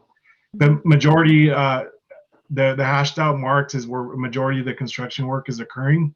Everything behind that is mostly parking for our vehicles and also again for the safety of the excavation crew, so folks start tapering off into the adjacent lane. Thank you. Kelly Brown, unmute yourself. Hey, David. So my concern is that, one of the things that SoCalGas says is, oh, it was an unintentional release. Oh, we're just venting. Oh, we're just this, we're just that. And we're sorry our communication wasn't better for Alicio Canyon. And you have a whole community of people that are dying, have cancer, have nosebleeds, headaches, and it's all 100% attributed to this quote unquote natural gas that is not natural gas. So I think it's high time that it's been 5 years now that you guys provide the list of chemicals, like not just on the safety data sheets and not on the MSDS things that you filed, but that you're more transparent with the chemicals that you're using, and allow the people to have a plan of care when they go to the emergency room. I, for one, was standing in the emergency room and I wasn't even able to provide the doctors with the chemicals that were taking my mom's life and that would end up giving her multiple myeloma cancer. So, that is unconscionable, absolutely unconscionable. I watched my mother dying, screaming, blood on the floor. I have no words. And we all know it's still leaking. We all know from the Saddle Ridge fire. We need to, this is a presentation of the work that's being done. No, I know. So please, we have to stay on. We have to stay on. I understand. Thank you. Okay, but as they do this work, I get it. They're going to be venting. No, and I get it. And it's like everyone's being exposed. I understand, but the presentation is for the work that they're doing in our community. I understand. And we have to give them the respect. So at that note, Patty, if you have a quick question, because we have to move on, and I know Craig has one, so if you guys can make them quick, that'd be great. But if it has nothing to do with the work that's going to be done, I'm going to have to ask you to move on. Well, just a quick follow-up to Brian's question. There are 31 bins that were removed in 2016. We found out about it on the CAG. I know, Patty, I'm sorry. This is about their work. Important. I understand it's work, but they're coming to us to tell the community that they have work to do. We have to respect them. And I understand that we have to respect that they've come to us to share the work that's going to be done. I have to move on. I'm not going to disrespect the presenter. One second, Craig. Craig, go ahead. Craig? There we go. I'm on mute. Okay, David Balin, I respectfully disagree. The gas company owes us a lot of questions, and we've shown them. Craig, if this doesn't have if this has nothing to do with their question, the work being done, we're going to move on. Specific to the work being done. Thank you. The question is, so obviously you're doing maintenance on a major gas line. So Juan, could you please articulate how much is leaking out of this line and into our neighborhood? I believe that was David. There are no leaks on our transmission lines. They are I want to say leak surveyed frequently by our operations, and there are no leaks on the transmission lines. They're continuous pipe. Thank you very much. I can speak to this pipeline. I guess I can say the work we're doing. There is no leaks on the line. Thank you very much, Juan. I'm going to move on to our board members. Miran, you have your hand up. Please go ahead, Miran. I have one simple question. What added safety measure being installed at this time to enhance system integrity? And how deep are the digs on Reseda close to home?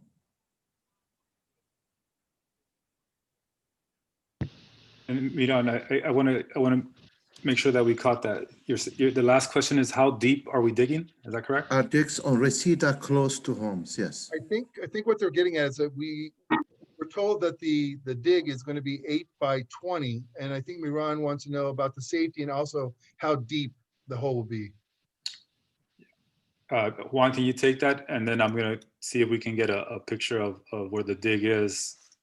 And sir, Miran, as you can see, the pinpoint there, dig 2, is Right. where it's going to be, and there are homes on the other side of the road, and then there are no homes. It's just like probably like backyards of everybody there, but or the vacant lot. So I don't know how many feet that is exactly, but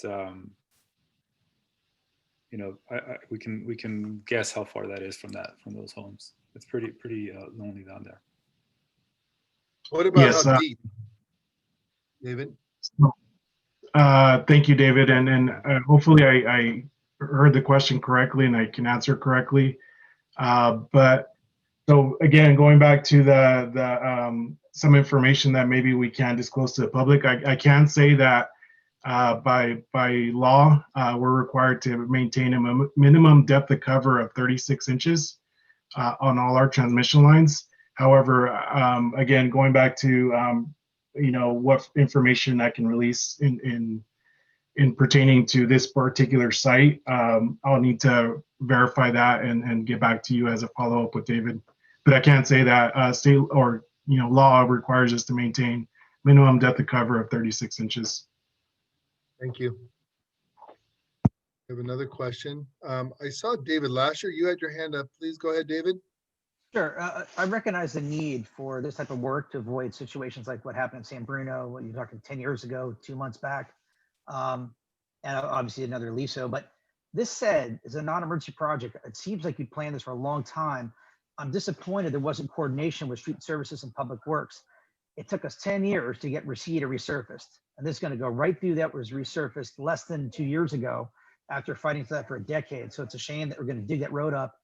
Under the city's policies to try to coordinate between wastewater, water, gas lines, underground power and other utilities so that when they resurface that underground, they don't come back a week later and dig up the road to do other work. So what efforts are going to be taken to make sure the road is as good as it is, given it's brand new? Yeah, Juan, you can answer that. Give me a chance to chime in on that one, and you can respond for the rest. Thank you, David, for that. And no, David, that's a huge issue. Digging in streets that are recently paved or repaved, or and you know, the coordination is really challenging to have with all the departments. We do our best to remain within, you know, moratorium when a street is recently repaved. I know that we do our best, and I think as a gas company, I can been with them about 8 years now. We do, I think, some of the best work to restore the way that the street looks, and we're going to do our best to make sure that it looks like the way it was, and not. I know that other utilities may say the same thing, but I can reassure you that it's going to look as good as it can possibly be made to look. And Juan, can you respond to the rest, please?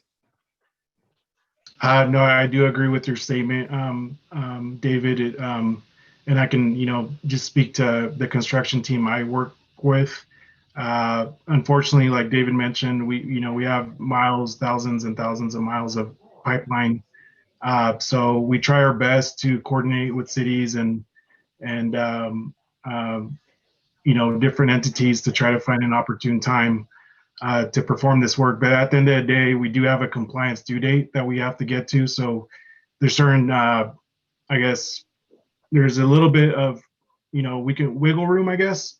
But at the end of the day, we do have to get these done by a certain time frame. And like I mentioned, we have, you know, thousands and thousands of miles of this work. But from our construction crews and the people I've worked with, they definitely do. I mean, we're all, you know, residents and we all have pipelines near our home. They try to, when they walk away from these projects, you know, have really good repaving and striping when they walk away. Thank you for that answer. Appreciate that. Hope the remediation team can do a great job. Thank you. Brandy, go ahead, Brandy, please. Yes, thank you. I'm gonna cut to the heart of the matter for a lot of the residents, which is that there is a lack of trust in this community with SoCal Gas and Liso Canyon. I know it's not news, and I know this isn't necessarily your job. and I'm sorry this puts you on the spot, but what do you guys think that Aliso Canyon can and will be willing to do to help rebuild trust so that this community can feel that this project going forward is safe and secure? Because it's going to have to be above and beyond what you would normally do in a community that hasn't had the kind of trauma that you know we've experienced. Well, I mean, that's the whole presentation there on all the upgrades that we've had at Aliso. And, you know, going from the essentially restructuring of the wells, you know, we've tested every single one there's like a battery of tests for that. As you know, the state has evaluated the field, they've approved it.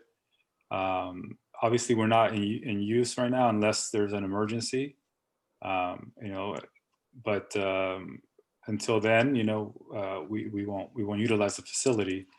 I believe, you know, there's been folks, you know, and I can attest by this because I've been there since day one.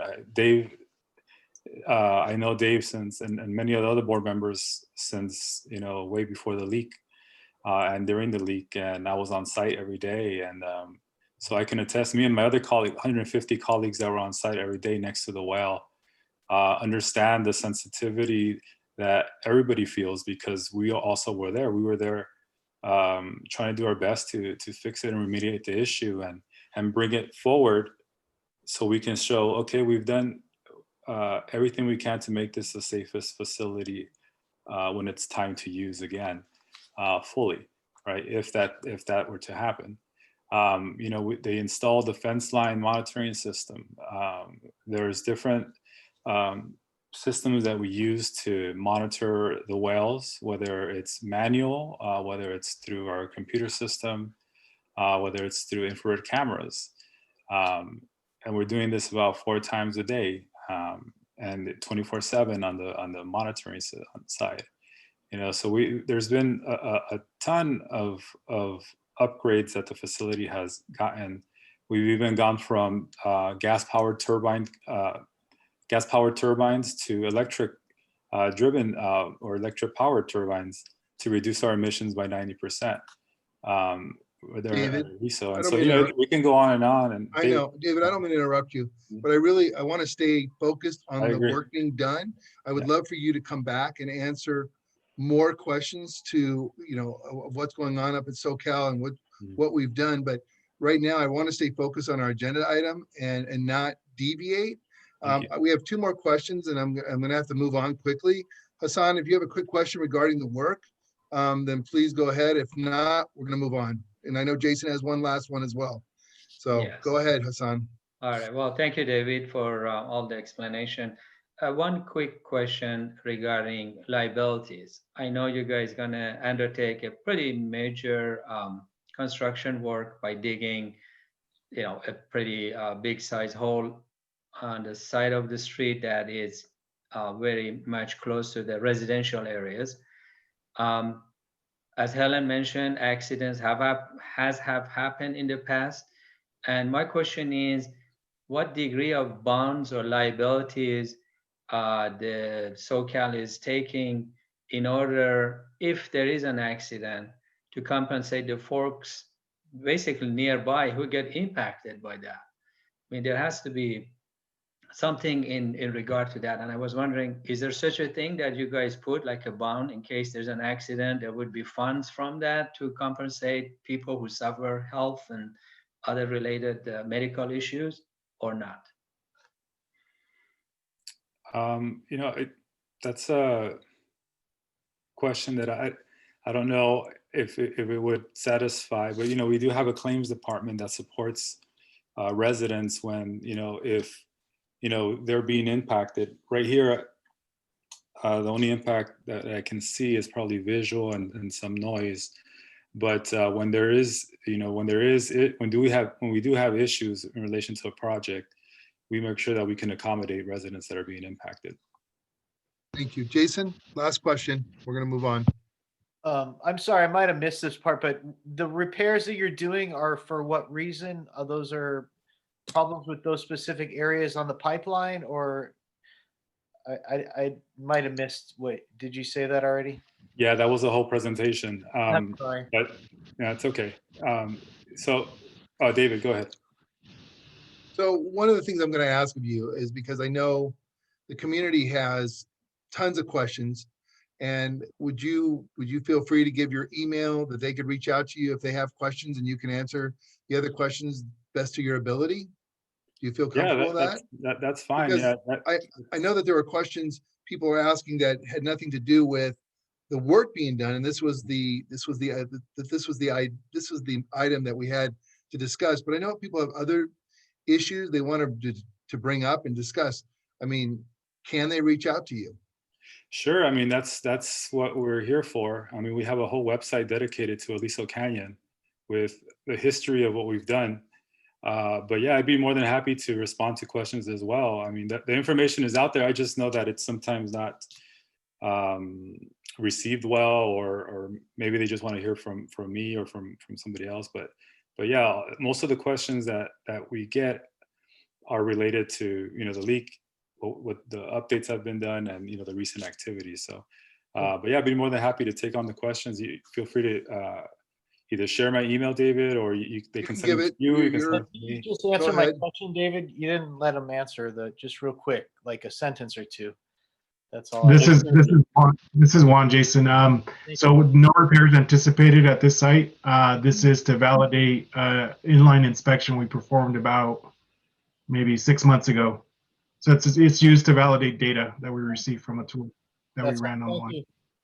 No problem. Okay. And once again, David, did you want to leave your email? Sure.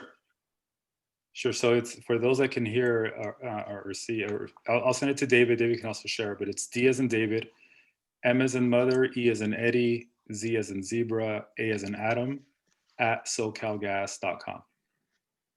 We appreciate that. Sure. I thank you for your presentation. I thank you guys for attending, and we're going to move on. All right. Thank you. Thank you, Mr. President. Thank you, board, for your time, and everybody. Thank you. Okay. Then let's go over here. A moment. We have item number 8. We have,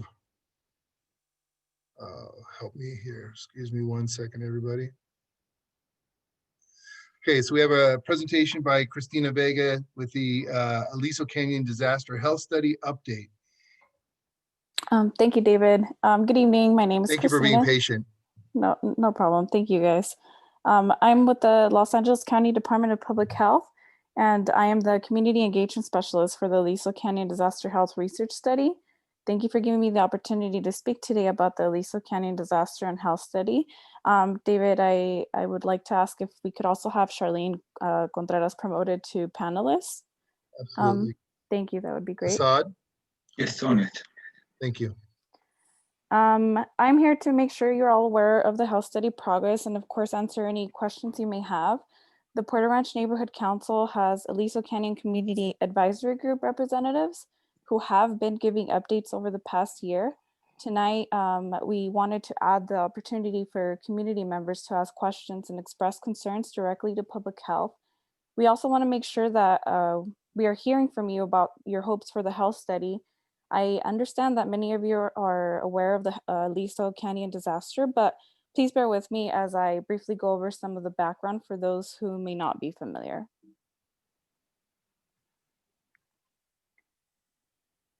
Aliso Canyon is owned by the Southern California Gas Company. It is an oil field and reservoir for storing natural gas. On October 23rd, 2015, the largest gas blowout in the history of the United States began and lasted 111 days. Methane and gas constituents escaped uncontrollably from well SS-25. The well was successfully sealed after 7 failed attempts. As a result of the blowout, people in neighboring communities experienced rotten egg odors, oily mists, and symptoms including eye, nose, and throat irritation, headaches, and respiratory symptoms. Thousands of households experienced symptoms, and public health ordered the gas company to relocate over 8,000 families and some schools to locations outside of the area for up to 4 months.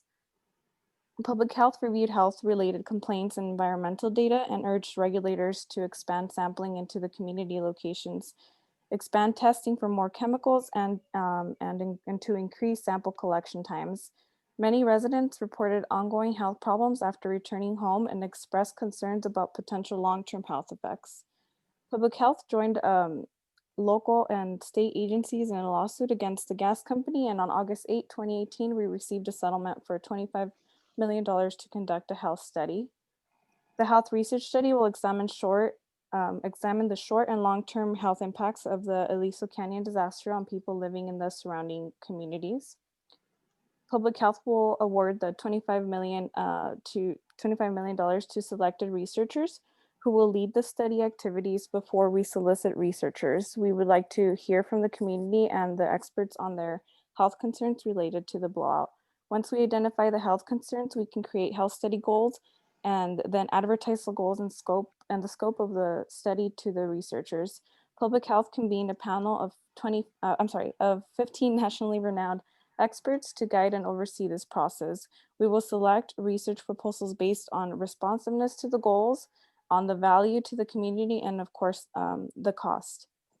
The Scientific Oversight Committee is drafting the health study goals and priorities document, which will be available for public comment. Some of the SOC's future responsibilities are to oversee and guide researchers who will conduct the health study and evaluate whether the health study is on track. Right now, we are reaching out to the community to tell you how you can stay informed on progress, how you can inform the study, and finally answer any questions you may have. And then here are some of the website links that you guys can visit for additional information. Thank you again for giving me your time. And if you have any questions, we can take them now. Thank you. Thank you. Assad, do you see hands up? Becky's hand is up. Can you unmute Becky for me? For some reason, oh, there you are. It's just. Hey there.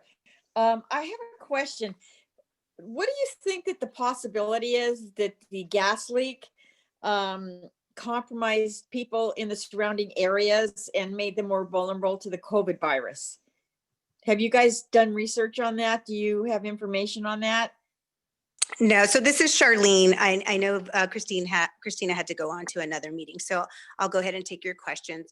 As far as being more susceptible to COVID, that COVID and the coronavirus are so new, there's not been much research or studies done on it, as far as the local community goes in public health. We have just been trying to control and contain a lot of the outbreaks and get this vaccination underway. And so the quick answer is no, but we do know that people with underlying medical conditions are more susceptible. So if those if there's people in the area around the Southern California Gas Company around that area that are susceptible, whether it be for whatever reason, right? Because you're immunocompromised, cardiovascular diseases, the risk remains elevated for COVID. And is it possible or realistic to assume that being that we were exposed to all of those carcinogens, that we are more susceptible to the virus than the normal population? What studies have been done on that? On that, there haven't been much studies, but that would be some of the concerns that we would want to hear from you for. I know it's probably not going to be relevant when this study is finished, but it may be COVID too. We don't know what's coming down the line, but it is an important concept to study. So I hear you on that one. Okay, thank you so much. David, you have 2 board questions and 4 from the public. Thank you. I want to finish up with the board because we bypassed that, but I'll come back to the community. Miran, go ahead, lower your hand, please. Thank you. Hi, Christina, and hi, Charlene. I have 2 simple questions. My first question is, how can we get the community advisory group to deliver results and serve the community with all the restraints imposed on it by the county? And my second question, could you give us an update about the cancer study and when the chemical list could be released? Because you do have the subpoena privilege.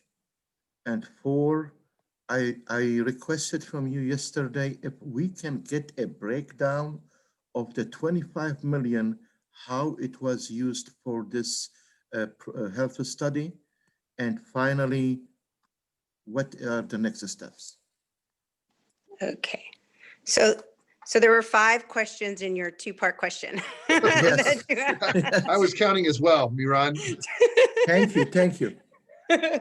So as far as the CAG imposed conditions that you're talking about, I'm not quite sure what you mean there. When the CAG, the Community Advisory Group, for those of you that are not aware, was established, it was established because the Department of Public Health wants to go forward with a study that is community informed. And so we want to hear from the community on your health concerns. We heard during the blowout what some of the concerns were, but since then we know that more people have moved into the neighborhood, some people have moved out, and so we want to make sure that this study is going to be responsive to the community and it's going to be valuable to the community. With that, this community advisory group was started, and so since there's no, our expectation is that the CAG reach into the various community outlets and kind of get some of that information and then come back and feed it into the Department of Public Health. And I think that was the request, David, that the group was making about putting, maybe a permanent agenda item on your agenda. That would be right in line with what the Department of Public Health is kind of asking, just to make sure that there's this 2-way communication especially between the residents of Porter Ranch and the Department of Public Health and those conducting the study. So we would agree to that. Your question regarding the cancer, is that what you said? The cancer survey, the second one? Okay, so the cancer analysis. So we are aware that cancer is a major concern to the residents and, around the Aliso Canyon facility. And so what we did was linked the CAG members with researchers at the USC Cancer Surveillance Program so they could ask questions and kind of get their concerns addressed before the study is even launched. And so that has been ongoing from my understanding. The CAG has been in communication with the USC Cancer Surveillance Program. And so that is taking place outside of public health. So I wouldn't be able to give you any kind of answers other than, we put those 2 entities together to talk. The data, is that what you were asking? The question number 3, I'm trying to keep track. As far as the data that we have so much data that is on our website currently. It is in a little bit of a piecemealed kind of information, so it's kind of hard to follow. We are working on collecting and organizing that environmental data from the regulatory agencies and organizations and kind of formatting that. We do have some parallel asks through our Board of Supervisors and our County Council legal ways. Those are the legal ways to go ask Southern California Gas Company directly. And I think bringing it up to their attention directly in a meeting like this kind of elevates that request as well. So I'm hoping Mr. Mesa from SoCal Gas can relay your concerns back to SoCal Gas and we can have some kind of in-depth meeting in the future regarding that subpoena. I'm gonna go ahead and ask, I know Miran asked for 5 questions, but you know what? It's not fair to anybody else. So I'm gonna cut it off there because maybe there's other people out there that would like to have one question. So Miran, we're gonna have to move on. Jason. Yeah, I just wanted to understand if the focus of this, and actually before I start, I want to thank Miran and Craig Galante for your representation for us. You guys are doing a good job. This is important work. My question is regarding the focus of the study. So is this intent of the study to focus on patients or residents who are impacted from this? Is that going to be the primary focus of the study? That's my question, my main question. And then if so, how many participants do you think? Do you guys have a goal for a level of participants in the study, or any idea of how many people you think would be involved? So just two questions. Sure, it's two easy questions, sure. So the focus of the study has not been determined yet. We're still gathering some information about the concerns from the residents and the community. So that is kind of why we're reaching out to you guys directly, to the neighborhood councils, to the school districts, just to kind of get those ideas so that our scientific oversight committee can get an idea of some of the concerns and then how to best address those concerns with the applicable study, so to speak. And so those are still not decided. Long answer. The focus has not been decided. And can I make a comment that I think it's important? We need to focus on the impacted residents. Okay, so I will turn that into a comment. We need to focus on.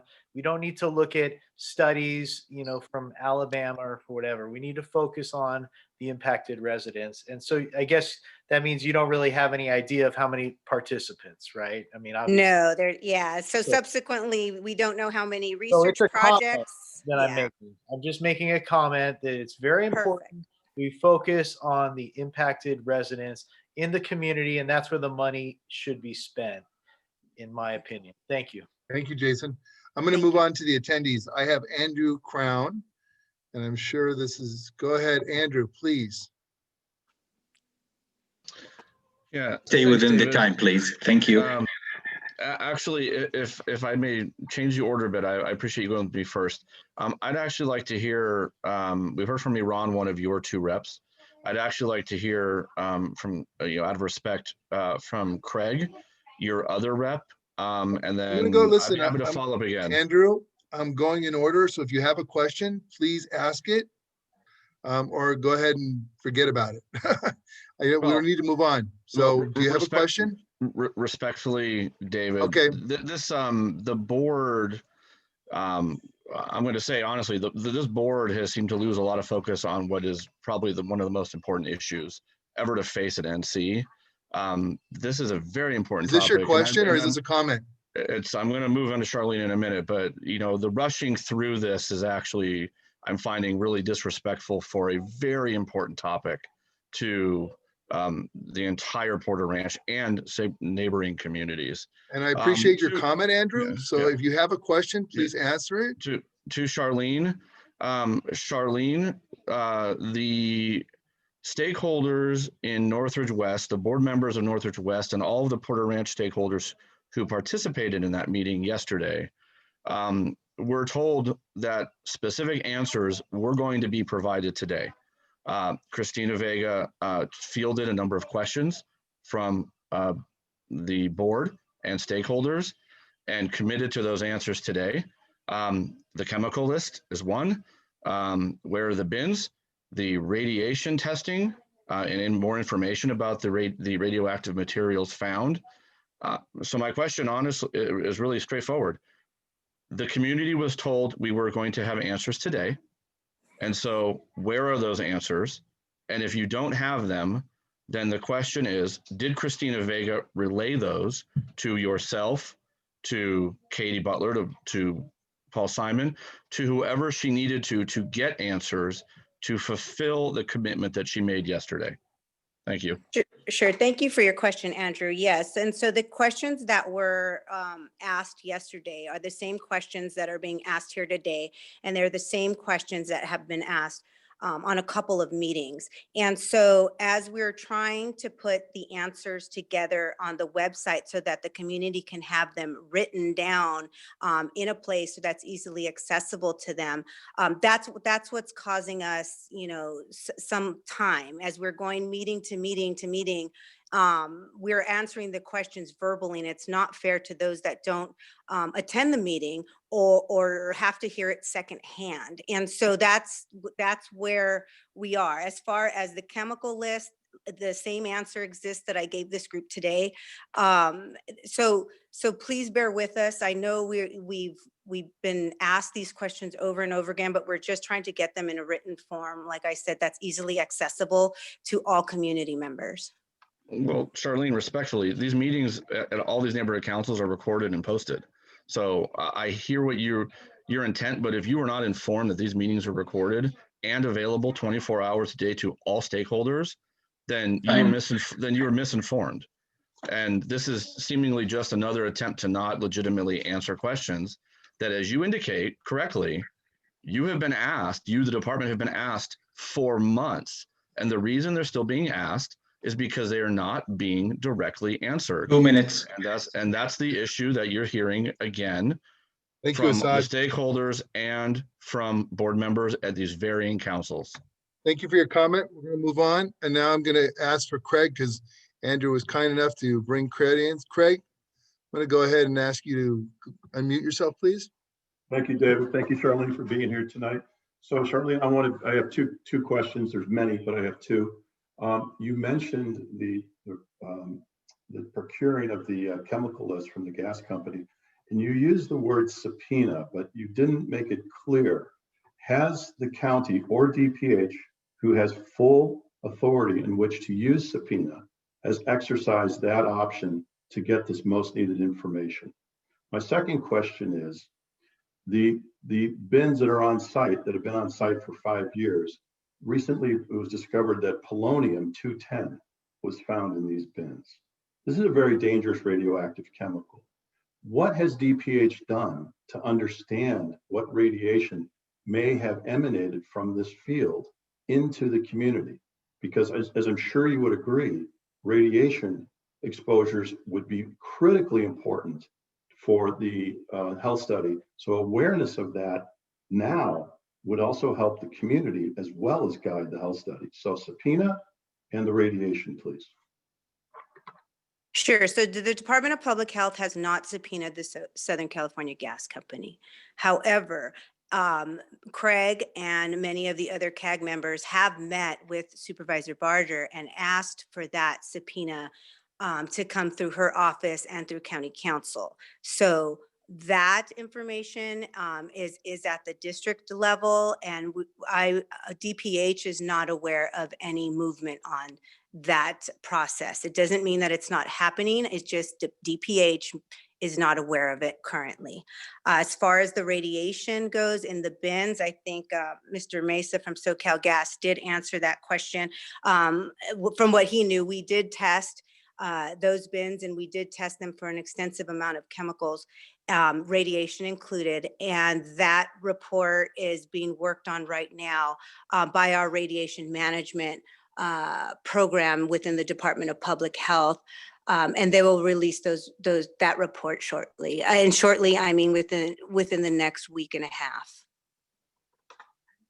It's very challenging and we understand the importance of communicating radioactive information into a level where the community can understand it. So that's what's taking so long. Not that it's high levels and we're scared or it's scary at all. It's just the communication is challenging. But like I said, we will have that report up within the week and a half. Mr. President, 7 questions to go. I'm going to go ahead and Ron Nagai, unmute yourself.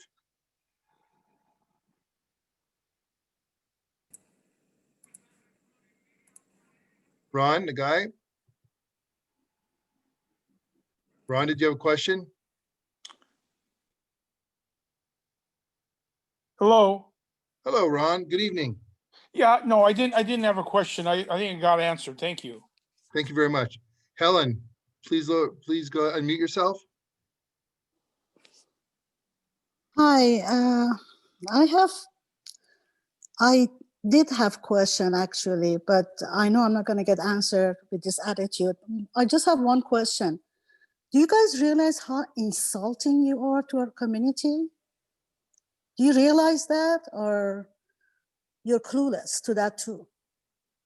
Because tonight you were supposed to bring some answers. Christina was supposed to bring some answers to us. And from the first CAG meeting, you have had this money for over a year now, $25 million. From the first CAG meeting, I've asked you very, very, very simple question. What is the radius of this health study? If you cannot figure that out after 5 years, or at least after a year of this CAG meetings, how are we supposed to trust you with the scientific health study on the community? You have all the data. People have been reporting that they've been sick during this gas leak. You have all that information, and you know how far the report has been coming from, how far from the Aliso, gas storage place. You can't even figure that out. Please give it to the elementary school kids, and they'll figure it out for you, how far they can go. And you can't even figure that out. And you want to do scientific health study on this community and waste $25 million? You're very insulting to the community. I hope you realize that. Thank you. Let's move on. Let's try and keep to questions. Patty? Thank you. First, I want to say we have the CAG has a website, alisohealthstudycag.org, and we need everyone to look at it. We're populating with lots of information, but I also have something to ask Charlene about. I'm looking right now at their website under Town Hall questions and answers regarding answers to questions brought up in September, and it says, if the health study researchers choose to conduct human subject research, and this fits in with Jason's question. So here it's throwing it up that, well, we might not even look at the residents, get blood samples, whatever, to look at the human side of things. And so this is very concerning. And you have this twice about human subject research. That needs to go away. It needs to be all about the people, all about the people who've been suffering for 5 years. So this needs to be corrected on your website. Thank you. Thank you very much. Jerry Darhanian? Yes, can you hear me? Yes, good evening. Oh, good evening. This is Sherry Darhanian. I have not missed a single CAG meeting except for maybe February. In fact, I went to a CAG meeting before it was even formed, and Craig Galante was kind enough to listen to my concerns. My question is this: when the original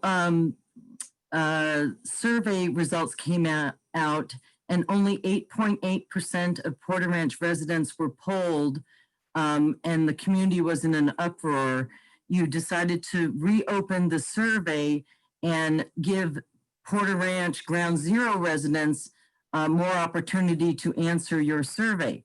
My understanding, there was at least 157 new survey results, meaning that the ratio went from 8% to about 33% based on my calculations. I am a numbers person.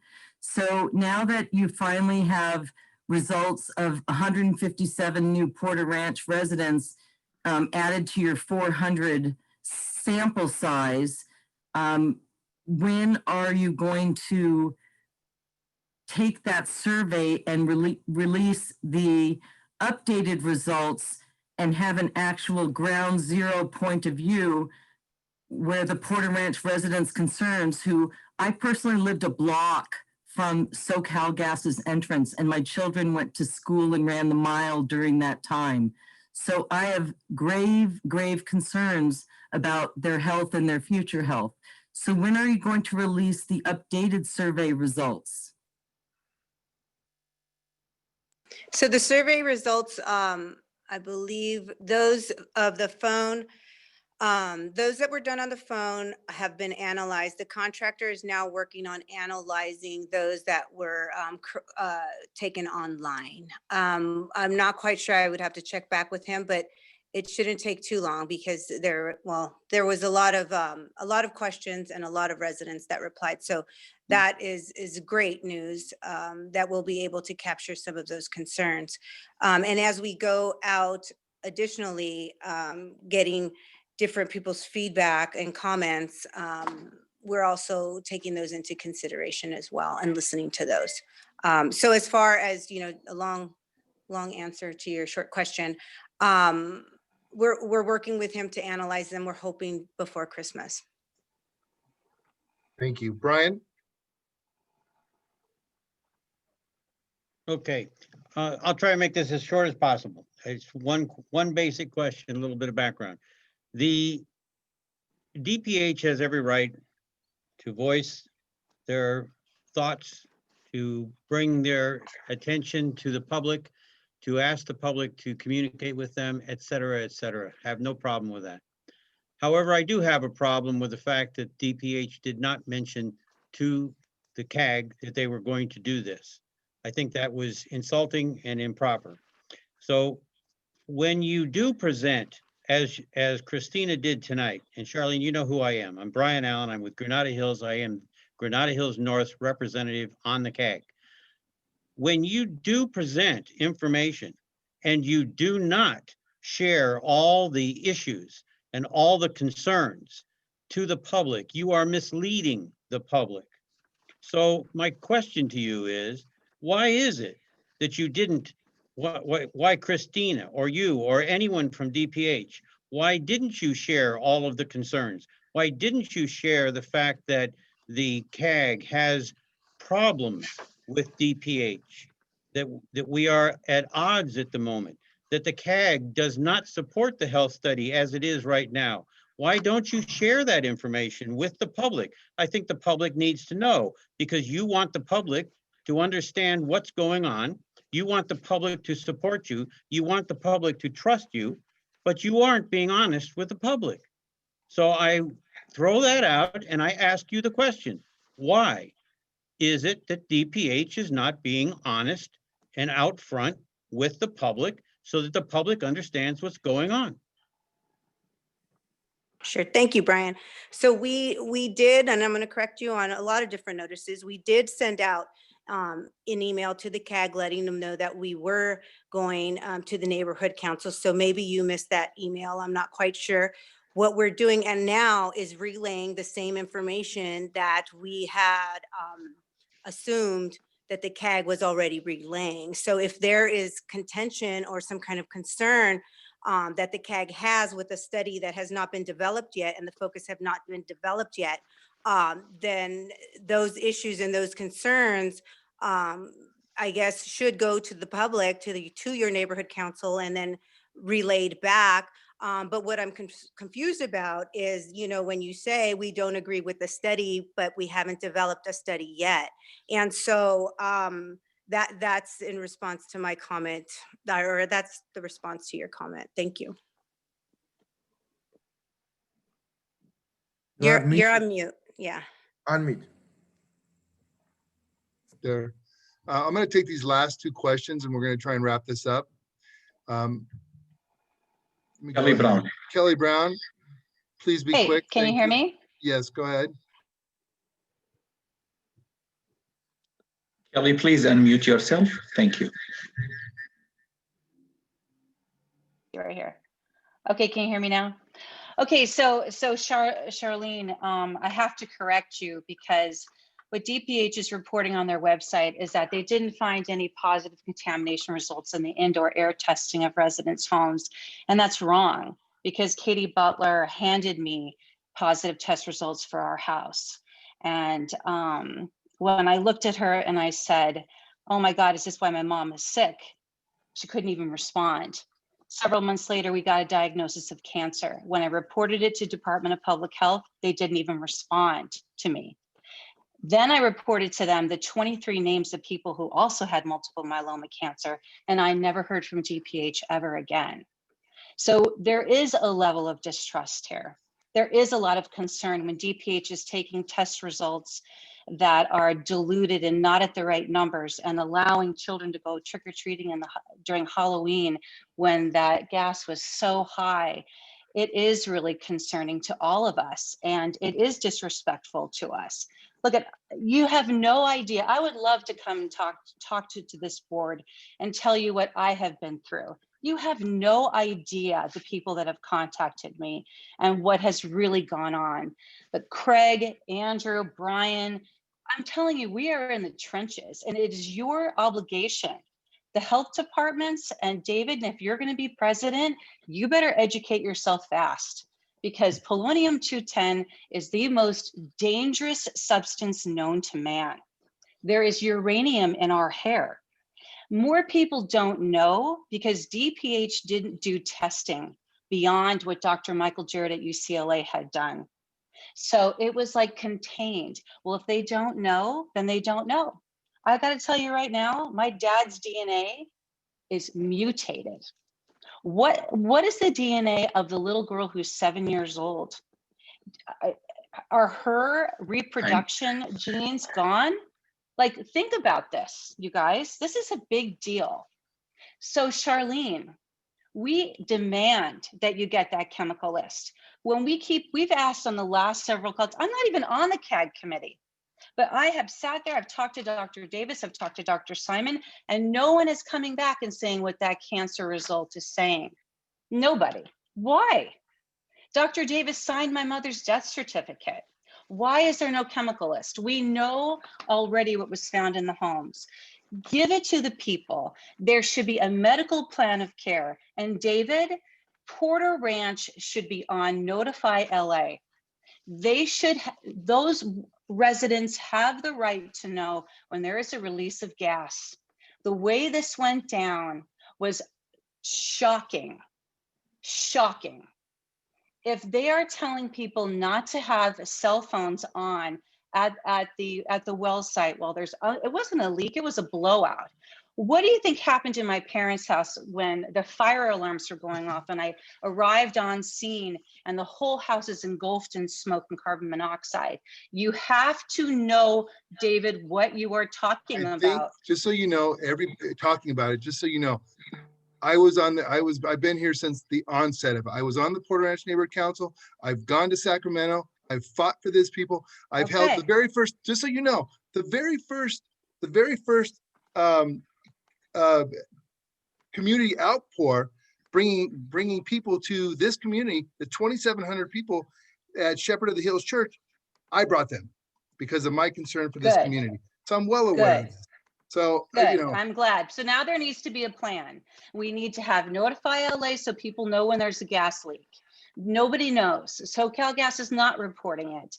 And Mr. President. They have to come up with that chemical list so people can protect their lives. It's wrong. I agree. And that's why it's important for CAG and the councils to work together and have a stronger voice. And Christina Vega and the other community members of the health study, they need to open up their ears and they have to be listening to what our needs are. I'm right there with you. We have one last attendee, and it looks like it's Dr. Nardella.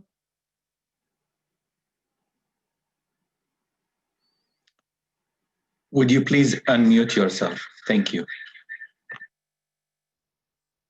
MD. Can you hear me? Yes. Very good. Thank you. Yeah, I was been fighting for the community. I think that for the last 5 years and being an advocate for patient care and trying to look at some of these issues. I do sit on the SOC at the grace of the vote of the Porter Ranch Neighborhood Council. There is a lot to report to you, and I haven't reported in a while. I would like to come and do that at your invitation and inform you of how we're functioning on the SOC, what we're thinking on the SOC. Because there are a lot of questions, as Becky had answered earlier, that there's a lot of information on that topic, that needs to be fed back. There's also a lot of information on the mechanism of how this is all functioning. But again, it's obviously going to take longer than 2 minutes. So if you would like, I would be more than happy to come and do a small PowerPoint, as other guests have come, to lay out the information and to bring you up to speed on the internal workings of the SOC. And unfortunately, I respectfully disagree with a couple of the comments that Charlene has made. Great. Well, I would like to get together with you and schedule for January, if that'd be okay with you. David, I will get that to you then. That is fine. That'd be great. What would you? How much time do you think you need? Well, I would try Hour? I would try and present within 15, but allow the community and the people, including yourselves, to do a Q&A because it will be brought up. Questions inspire questions. So I would be more than happy to give a quick presentation, lay out the high points, and then ask your questions and I'll answer them as best I can. That'd be great. Mr. President, maybe we should make it as a town hall. And you have one more question. I understand. Yeah. We'll talk about that. Thank you. Lori, please. Hi, can you hear me? We can. Good evening, Lori. Yes, Charlene, I did have one additional very quick question for you. I know that the scope of the health study will be out for public feedback and comment soon. The CAG has had a difficult time determining what dates that will be. Apparently it will be a 30-day period. We do adamantly request that it not be during the holidays when people have so many other things going on. Do you have any idea yet what date the public comment will be opening and closing? Sure. So the public comment period is not set in stone, and it could be extended if we need it to be extended. I know people have expressed that concern about the holidays and you know, especially with COVID, you know, other things are on their minds. So we just want to make sure that we have that the community members are allotted enough time to review, so it's flexible. Okay, thank you, because I know that the neighborhood council with Miran and Craig's assistance and the CAG will certainly get the word out to get as much public comment as we can for you. Thank you so much. And I am a member of the CAG. I'm sorry, I don't think I mentioned that to you. I haven't had the pleasure of meeting you yet. Thank you. I think, Dr. Nadella, did you have a last comment?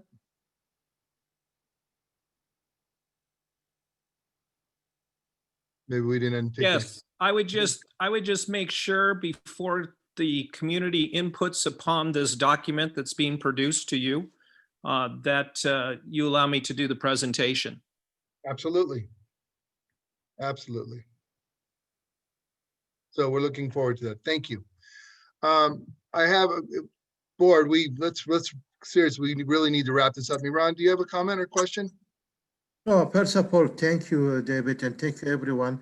I think I said it's a good idea to make a town hall, and myself and Greg, we can be the key contact and we can be able to help the mechanism and the structure of it. Thank you. Thank you very much. And Mr. President, Brian Allen has a follow-up question, please. Okay, let me finish with the board first. Becky, go ahead. Hi, David. Thanks. This is such an important issue for all of Porter Ranch. And it's affected us, all of our families. And I think that a board meeting is too short of a time span to really delve into it. And I really think, do we not have a committee that is addressing this on our neighborhood council, that instead of hashing it out at our board meeting, we should give the results of it at our board meeting? Do we have that available to us yet, or do we need to create another committee? No, we do. We do. And what committee is that? Don't. It will fall within the bounds of education and safety. And then this way it will be a special meeting town hall. Thank you. Yeah. Okay, so we should not be spending an hour or an hour and a half on this at a general board meeting. This should be discussed this is a really big issue. And we haven't even touched basically on the coronavirus, which is closing down Porter Ranch and the rest of the city. So my point is, this is a huge, huge issue. And we need to give the report, not to do the legwork at our general board meeting. Just a comment. No, Thank I you. agree. Hassan, can you wrap this up, please? Yes, thank you, David. Well, thank you, Charlene and Christina, for your presentations and discussion tonight. A quick question regarding the community survey that was done. I am not so clear how much of the inputs that the Porter Ranch Neighborhood Council and the outreach worked so hard to convey the message to the community to participate, to express their concerns and answer questions regarding, their situations. I'm not quite clear what your answer was in terms of how those results are being incorporated to the random sort of sampling that was done, not just for Porter Ranch, but for the entire valley perhaps. And again, I think the percentage of people from Porter Ranch should have been and should be much more heavily cited with what the study is going to be all about. And because we live here, most of us are more impacted than the rest of the communities, perhaps because we are the closest. So I was wondering, is it true that you are not taking all those surveys to 100% degree and incorporating it with the previous information that was given out and it wasn't quite satisfactory to Porter Ranch Neighborhood Council? Or how are you handling it? I think that's my question. Sure. So the data is being handled and analyzed because it was collected two different methods, one online and one by phone. Both will be conveyed. Both results will be public. Results will be equally weighed. They're just because they're done in two different methods. They'll look like two different reports. It's because we can't. It's hard. I'm just going to say from a study point of view to mix apples and oranges. So the apples will be represented, the oranges will be represented, and everything will be there for you to look at. All right, thank you very much. At this time, we're going to go ahead and thank you for coming out. And we're going to, at this time, I'm going to ask the board if we can take a brief, I'm going to skip everything and just stop and take a break, if that's okay with everybody. Yes. Yes. We'll come back. I do have one note before we move on. We are going to table the neighborhood purpose grant for the Porter Ranch Community School. So that's one thing that we will be tabling for another meeting. Okay. Break time. Right. 5 minutes. Is everybody good with everybody? 5 minutes. That will help. Stretch. Go out to the ballpark.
All right, board.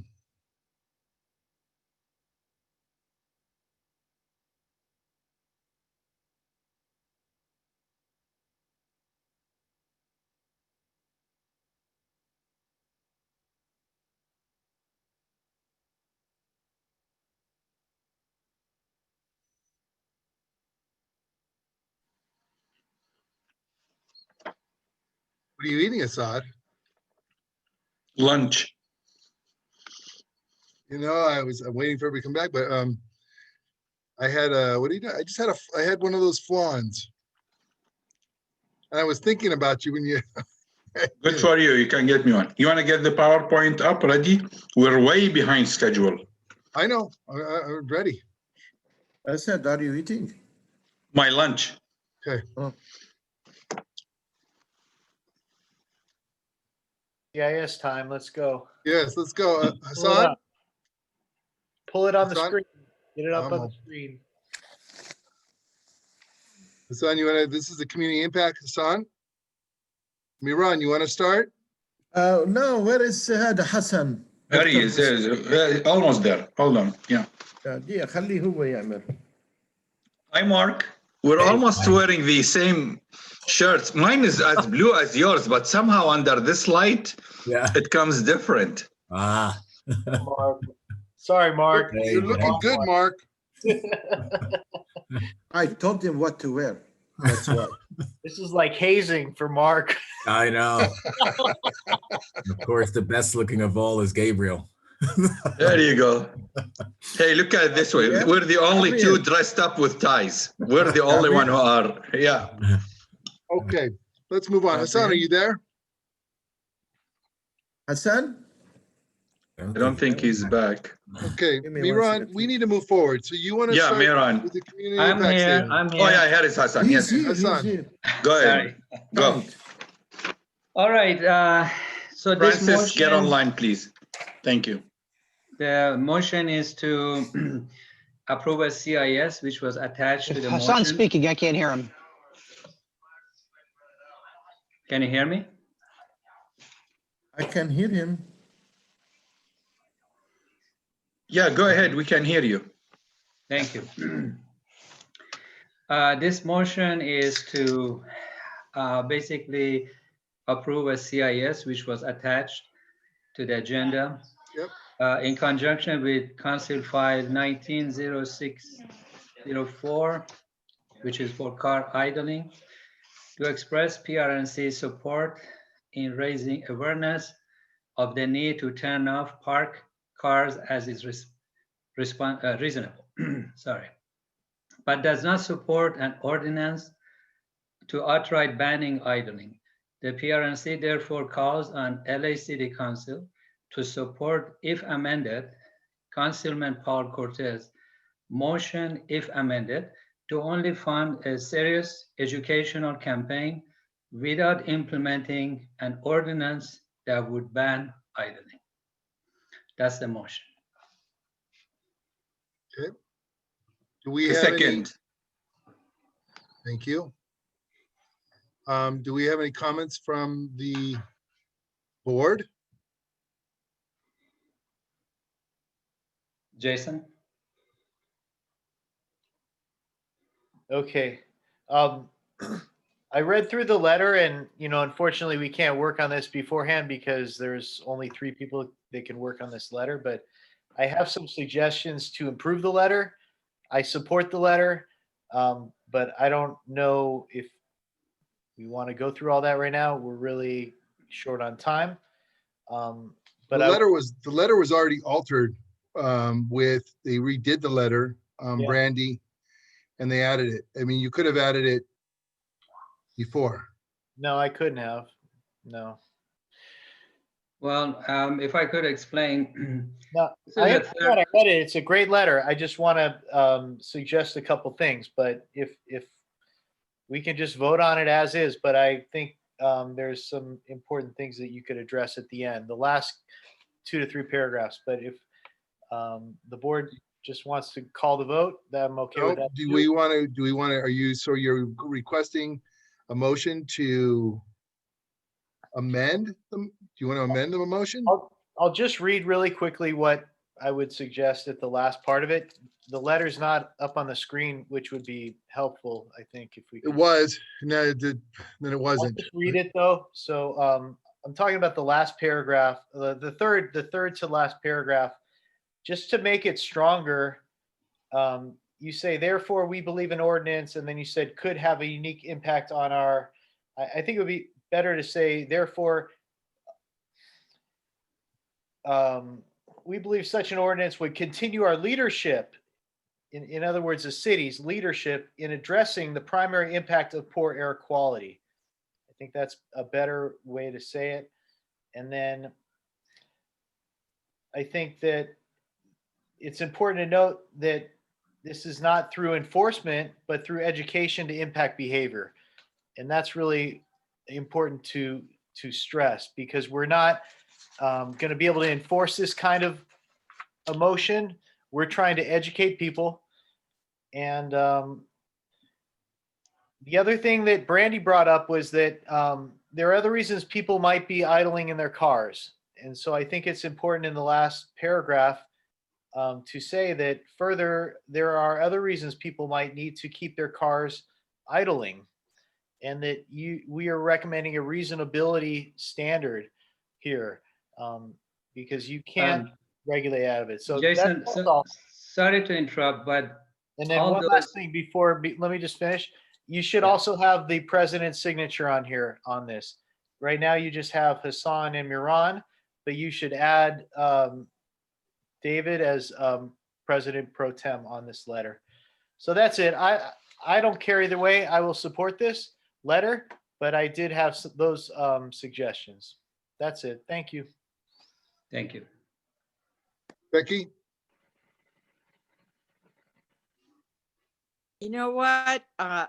In light of the age that we're in right now, car idling is the least of my worries. It's COVID, and there's nothing on this agenda that's really addressing COVID and how it's affecting the people. And I think to spend a lot of time at our board meeting talking about having a car idling when we have homeless people who don't have heat or food. And that's just my comment. Thank you. Hassan? Me? No. No. I said Hassan. Hassan. Oh, sorry. So thank you so much for your There was a comment. motion. There was a motion. There was a second. Yes. I don't see any more hands up from the attendees or the panelists. You know what? Let's go ahead and just call the vote. Do you want to make any changes to this? Jason's recommendations, or do you want to do it as is? I believe, because this is the third time we are discussing it, this is a very mild CIS, meaning that we are not asking anyone to enforce anything except some degree of education that when you are That's sitting what- in your car, don't That's just COVID, and we're idle your car. worried about our car that's. Excuse me? Point of order, Mr. President. I can mute her. Becky, please mute. Thank you. Go ahead, Hassan. Without taking too much time, I would like to proceed. Let's take a vote on it and move on, please. I think David had a point of order. Sorry. No, he did. He was. My point was that it'd be great if board members would stop interrupting people, and some members don't have the floor and keep opining. Thank you. Thank you, David.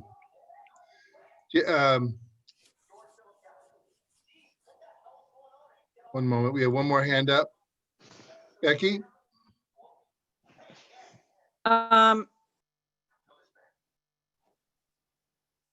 You have to unmute yourself, Becky.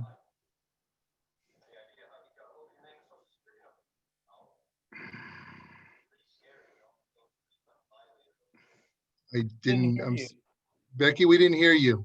Did you have a comment? No, I don't. Okay, thank you very much. Gabriel, please call the vote. All righty. Brandy, Yes.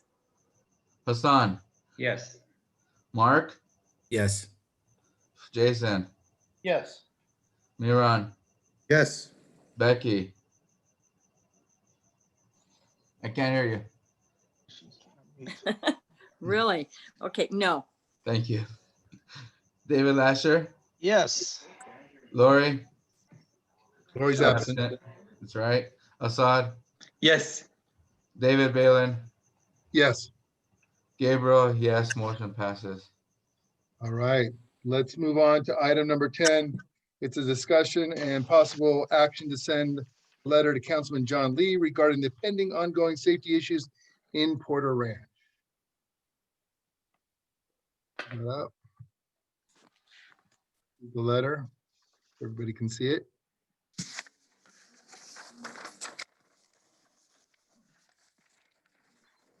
Assad? Yes, Mr. President, can you check if there is any CD12 representative in the House? I don't believe there is. Okay, so basically, this is the letter that we discussed last time to come in. This is the first draft on it. I feel I had put in it most of the arguments we made the past two times that it got tabled.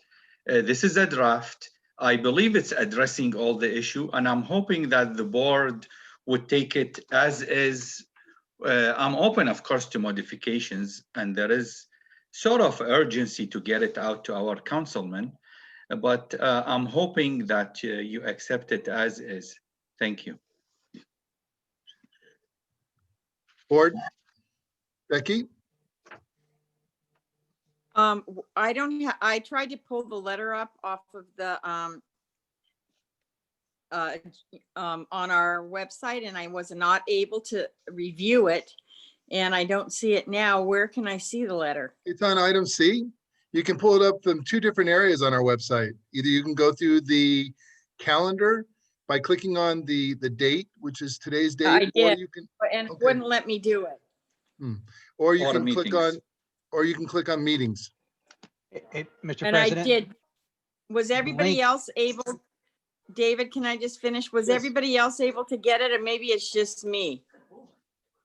Did everybody else get the letter? Were they able to I had download it? Problems on one of the links, but then I called Assad and he helped me out. But Okay, so I just think I that we need haven't to seen have the the letter letter. on the screen. I'm Fine. sorry, David. I love you, but we have to have it on the screen. It's, Yeah. it's on the screen. I'm sorry. No, it's not. Okay, hold on one second. Why isn't, Mr. President, the link is not working on the website. When you click on attachment C, it goes to a Yeah. page not found. I had the same problem. It's on, you have to go to the, Meetings, yeah, it works in the meetings. while we're waiting to get it up on the screen. Hopefully. Assad, can you share the screen, Table it, please? we Get a chance to review it. I think it should be tabled till we get a chance to review the letter. Assad, Can I speak? yeah, go ahead. All right. Assad, I presume you're the author. It sounds like you. Are you the author, Assad, of this letter? Yeah, there's a letter. No, this is the safety committee. Basically, this I was know, who wrote shared. the letter, though. I mean, I'm just asking.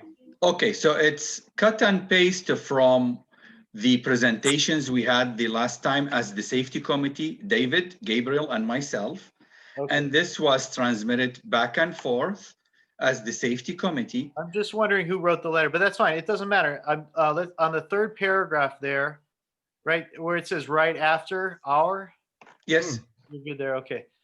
I really don't think that we need to be putting in, I mean, the overall goal of the letter, I support, right? I'm in support of the objective here, but I don't think that we need to say like that last part, Mr. Hernandez. Let's see, I have this crossed out here on my notes. Let's see. Actually, can you go up a little bit to the Yes, I'm sorry.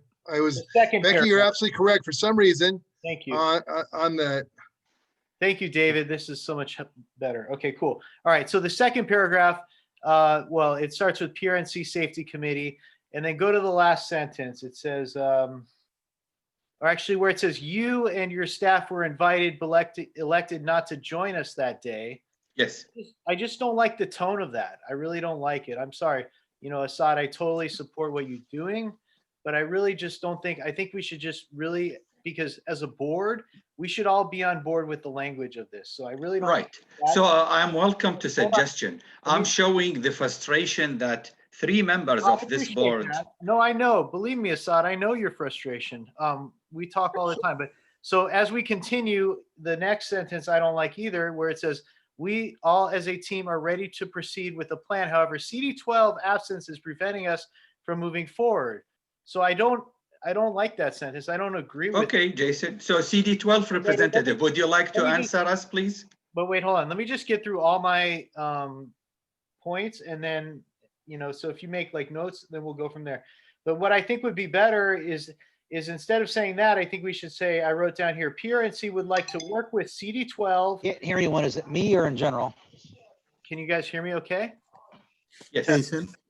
Okay, so in replacement of those sentences, I think it would be better if we said PRNC would like to work with CD12 and the LAPD Street Racing Task Force, and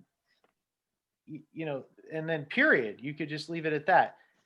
So that's my comment. And then on the next paragraph, right after, and then this first part, right after our above mentioned meeting, I think that doesn't need to be part of it. You can just say that you're very thankful for the letter and the initiative, like just keep it positive, and then just say, and then like the whole part where it says Matthew Hernandez, see the right, a little further down right there, Matthew Hernandez has not attended or responded to.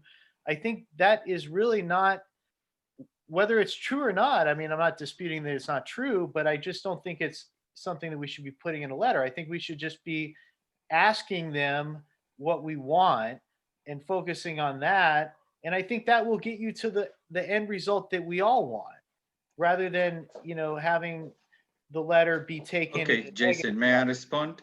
Look, what you're saying thank you. is beautiful and nice. However, these questions, I personally, on behalf of the safety committee with David and Gabriel in it, send it at least twice a week, the past 3 months. And nobody bothered. Councilman Lee didn't bother. Hannah Lee didn't bother. Eric Moody, Colin. I wish one of them is here to address these questions. These are 5 questions we raised in the safety committee.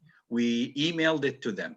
We reached a point where CD12. I understand. Yes. Can I just say something? I just want to say one thing. This is a letter that would be more like a stakeholder letter. So for example, if this came from me personally and I was frustrated, this is like that type of letter. But for it to come from the board and the neighborhood council, it should just be like very narrow. So you need us to dumb it down then. I don't think these comments are going to help the overall objective of the board, which is to accomplish the end result. And that's all I want. I want the same result that you want, and I want to, I will support this letter, but I want to do it in a way that is going to be respectful and very clear and to the point of what you're asking. And I think what you're asking is for them to work with the neighborhood council to continue to have meetings with the LAPD task force and can build. And I think you should also recognize the actions that they've taken. And the comment that I made at the last meeting was regarding the budget, the funding, and it's not included here. And I think we should ask them to explore utilizing Sunshine Canyon money or other funds available in order to bring. Jason, the subject is very simple. Pending an ongoing safety and transit issue. We are very focused on the racing. Look, I know about the things I said regarding the Matt Hernandez and that they didn't attend the meetings. Like, do you? The whole letter is to bring awareness that Matt Hernandez is avoiding the safety committee. But bringing awareness is not going to accomplish the goal. Okay? Well, my co-chair, David, you gave a blessing on this letter. Let the committee members respond. Thank you. David, you gave the blessing on this letter. I did give a blessing on this letter. Here's the problem. If we've reached out to Councilman's office numerous times, they're giving us a deaf ear. You know what, and I guess the only time the councilman's office is going to hear us is when somebody dies on Cessna.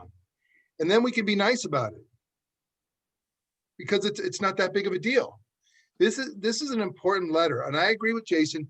We could dumb it down in some areas and not be so serious about it, but this is a very serious matter. We have 35,000 people that live up here, and nobody's paying attention to this. Besides Mr. David Lasher, go ahead. I understand, Jason, I understand your point, trying to be nice. I've worked in local government 20 years. There are ways to write letters. There are ways not to write letters.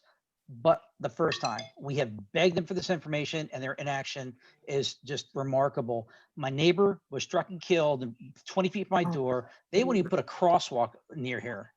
They won't do anything. So the only time we see John Lee is when he's running for re-election. He jumps in for 2 minutes and leaves.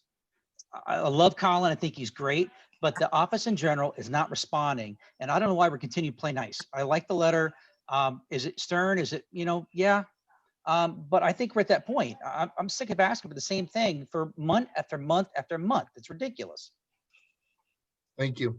I think Hassan raised his hand. Yes. I got it. So I am not part of the safety committee. I really haven't been too much involved with any of those discussions, but I have had interaction with John Lee's office and his staff, and all the names mentioned on this letter, in fact, these are the same exact, let's say, feedback that I have got through interaction with them, which is non-responding or giving an answer, which is, off the book and just no answer, basically. So I agree with David. The tone of the letter might be a bit sharp in terms of pointing specific names. I see, frankly, nothing wrong with it because I serve in the board of corporations for over 25 years. And sometimes there is a way to go in a nice way to get results. And other times you have to point out exactly the issues because these are taxpayers' money. They work for us. If they cannot respond to us, they have no place to be in those offices for every single one of them. And personally, I'm sick and tired of seeing them not responding and not necessarily addressing our community issues. I don't know what they have against Porter Ranch. Maybe they are not quite interested to talk to one or two particular members of this board. But for me, I represent this community and I want to see results. So I'm all for this letter. Thank you. We got Brandy. Yeah, I feel like there's a good in between here. There's a lot of very important information in this letter that needs to be conveyed directly into the point. I do, however, think the tone sounds a little angry, and that's going to blunt the effect of the letter. It's also very full of grammatical errors, and that kind of reinforces this idea that this isn't what it's supposed to be, which is a well thought out, brought together meeting of the minds of the board and more a reactive response to a couple of specific events. These are very, very important issues being brought up here. And I'd really like us to take another stab at the letter, because I do think we need to send a letter. I think we need to send one that is very strong. I just don't necessarily think it's exactly this wording. Thank you. I believe Gabriel has his hand up. All right. I agree with almost everybody that made comments. Jason's comments were very valid, and also Brandy's comments were very valid. I wonder if we can set up to where maybe, David, you're on the safety committee and the president, maybe all suggestions for modification can go only to you, and you can modify the letter, tweak it a little bit, and we can present it at the special meeting to make it perfect. I understand where everybody's coming from. The letter is strong. It should stay strong, but at the same time, we could tweak it to show a little bit of care in there, because we don't want them blocking us out a little more than it is right now. I know we won't be violating Brown's Act if every board member sends it only to you, the suggestions, and you can make the final letter and bring it back to the board. What are your suggestions on that? I think it's a very good idea. We can table this letter. Yes. And, I second on what our co-chair says. I second on what the co-chair is saying. Okay. I appreciate that, gentlemen. I call the question. Yes. Let's do it. Call the roll. All right, Miran, did you have a question? Quickly, so are we going to not proceed forward with the letter and do a special meeting about it? No, David, we're call going. the question. David Lasher called the question. Yeah, I called the question. Oh, Sorry, I'm David. The sorry. motion was to table it, and it was seconded. Correct. So we're tabling this at this time. There's no Okay, more okay. discussion. Okay, All right. good. Right, Thank you very David, much. but Yes. give direction that we follow what Gabriel suggested. You'll be the point to filter Correct. all the recommendations. So And to reiterate, Thank you. board, if you have any input to this letter, any changes, send them directly to me, and then I will work with Assad on that, so we will not have a Brown Act issue. Thank you. All right. On Thank that you all. note, we're gonna move ahead, and we're gonna get a, do we have a budget advocate still here? Brian Allen? Ryan Allen's here. Glenn Bailey, too. Okay, well, whoever wants to step up to the plate. Budget advocate? Okay, we'll make it real quick. Thank you. Thank you, Brian. I don't want to be here any longer than you guys do. The budget advocates have resolved their grievance issues. They are moving forward at this point. We have lost about 5 people. We are in the process of trying to replace them. I do want to thank Porter Ranch members for attending budget advocate meetings. There are a number of you that are attending those meetings, and we do appreciate that as a organization. I wish we could get the same patronage from other NCs, but it seems like Region 2 is the only one that seems to be of interest at this point, and we do appreciate that. I want to throw that out to you. I don't know who else is on this meeting. I don't know if Gary's here due to the nature of the webinar that you're using, but I do know Glenn was there earlier, and all 3 of us, I'm sure, are in the same position. Other than that, the budget advocates are moving forward. There are meetings starting. There are requests for papers being written. We still have our problems, as some of you know. Everything is not smooth all the time. But the most important bit of information that is important right now is that the most recent projection is that there is a $675 million projected deficit. And I personally, as I've said before, think that's going to go much higher. But so be aware that services are being slowly removed, and pertinent to your last discussion, the street racing task force is going to be disbanded. So I would be very careful about how you write the letter on that basis alone, because we do know that the police are losing 900 people, and it's becoming much more difficult for them as well as anyone else. Even ticketing is going to be going away. So be on the lookout for the issues as they come up. It's going to get harder. The budget is going to be a big problem as we go forward. Thank you, Brian. Brian, I have 2 questions for you. One from Becky Levesque. Becky? I'm trying to unmute Okay. myself. Brian, when do you think this will come to fruition? Like, when will it be? February, March, April, May? When do you think it's going to hit the fan? Well, the proverbial, I mean, I know what it has kinda already is. hit the fan. Almost every department is suffering immensely. There is infighting in departments. There's all kinds of problems that are there, but no one can predict when this is going to end, because no one is willing to step in and be honest about COVID. And that's a personal opinion. That's not a budget advocate opinion, but until COVID is a thing of the past, meaning that we're willing to move forward without consideration for how we are impacted by it. Until that happens, the revenue is going to be down. It's going to be gone. We've just made it worse by all the lockdowns that we have.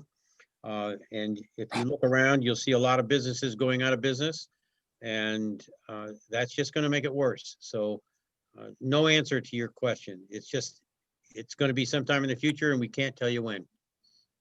Okay, thank you. Sorry, Anything Becky. else? Thank you. No, I think Jason Hector had a call, his hand up, but I think he disappeared. I'll just make it really quick. I was just going to say, you know, we're unique in our region with this Sunshine Canyon, and I think it's important for, as a region, to look at that from a budget advocate perspective, because, you know, we're going to have to look at all sources of funds, grants, whatever it may be.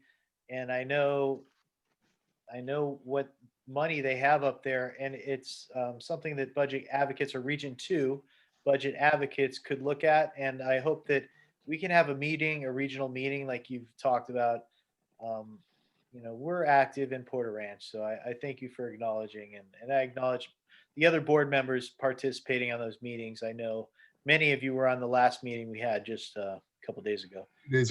With regards to the Sunshine Canyon, there are problems across the city with certain funds. Certain funds can only be used for certain purposes and areas. Sunshine Canyon is one of those funds. It is administered by CD12. It was established through Granada Hills North, and it is for use on public issues within a 5-mile radius of Sunshine Canyon. So there is some restrictions there. With and the budget, all of that, and the funds have been used throughout. You know, the money's gone to the YMCA. It's gone to many different areas. So, you know, you have to look at the historical context of the use of the fund as a precedent. So, but it's all been used within 5 miles of Sunshine Canyon, and it continues that way. And we at Granada Hills North are very involved at the moment with that. And I'm speaking with John Lee and Ron Rubin to address some of that. And yet the budget advocates do not have much to say about those private funds, those special funds. We know that there's $11 billion of special funds, but you can't just decide to use them wherever it's needed. I wish that was true. Now, City Council can make a decision to move some of them. Some of them can be used, but it's not something we can just suggest and get done. It's a very difficult process. You answered my question. Thank you, Brian. Thank you, Brian. Thank you. All right, so let's move on. Item number 13.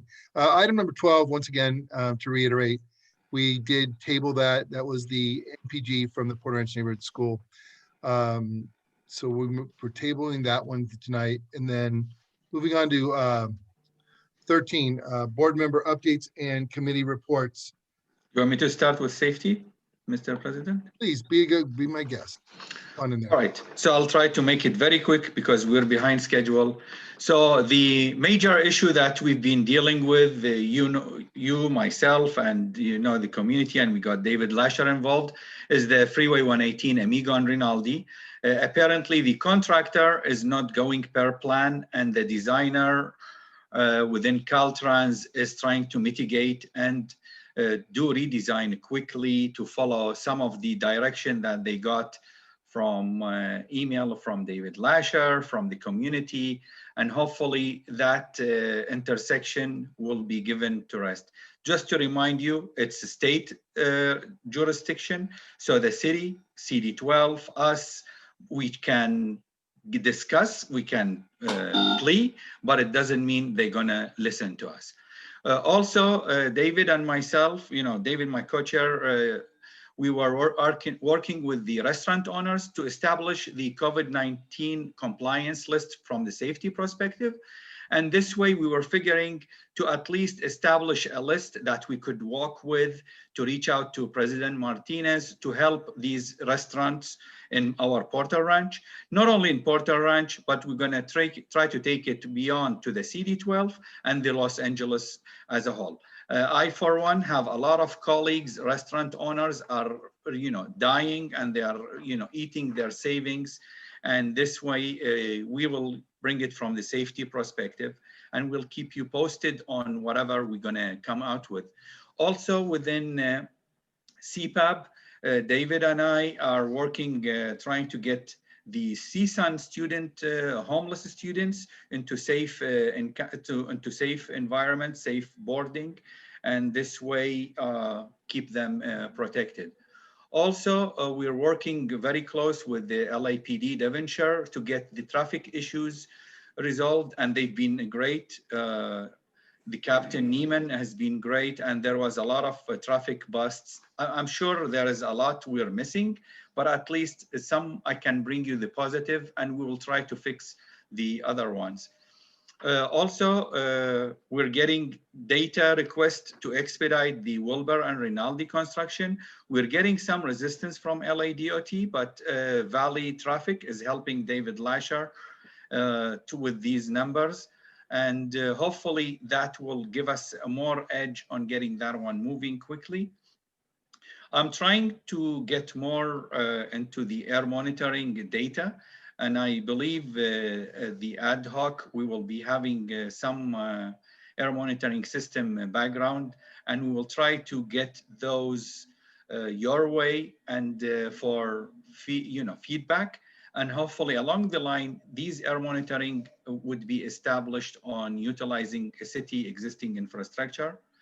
I echo the need that Hassan and all of you mentioned earlier, which is we need to agendize CAG reporting to the board. I, for one, would like to know where they are, where they need help, and how can we help them out into getting results.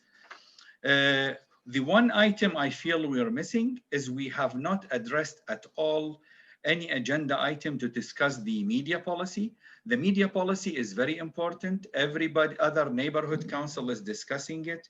Tomorrow in the Valley Alliance, they'll be discussing it, and we need it desperately. We have to stop this next door and Facebook wild chase postings. We need all to have, a full understanding the bounds of what it is. And finally, I wish all my board members and family and friends happy Hanukkah, and in advance, Merry Christmas and happy holidays. Thank you. Thank you. Miran. Miran, unmute yourself. You have an update? Can I do in a minute? Can you go to someone else? Becky? Okay. I had talked to David earlier in the week, last Saturday morning, I believe, about bringing a motion to allow outdoor dining and to send a letter to allow outdoor dining using social distancing protocols in CD12, just to get the issue started. I think that it's time that the community and that the people start standing up for what we feel are safe standards. And being that the agenda was too full, I was not able to get that motion on the agenda. But I think that's something that we need to be working toward, is with our local businesses, with land use. We have not addressed how it's affecting the people in Porter Ranch, in my opinion, the way that it should be. Our main focus, really, I really think right now we need to be focusing on COVID. That's an immediate danger to all of us.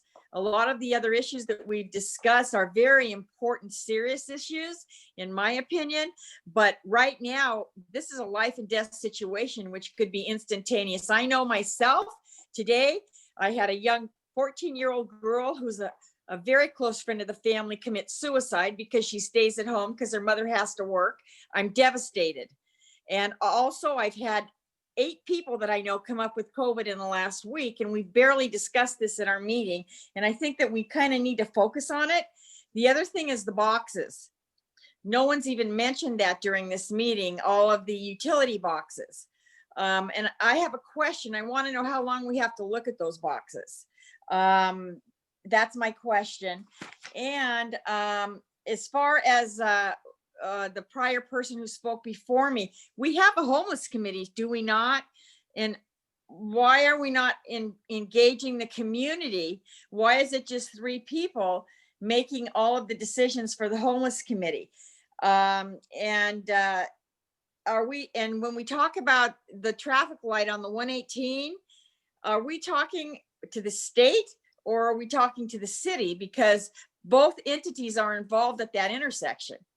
So those are my comments. I wish everybody a happy Kwanzaa, since I live with African-American children, and have people, I wish them happy Hanukkah since I have them in my family. I wish you all Merry Christmas, a Happy New Year, and anything that you celebrate this time of year. I wish you all the best and all the love for 2021, and hopefully it will be a lot better than this year has been. And I have one question, David.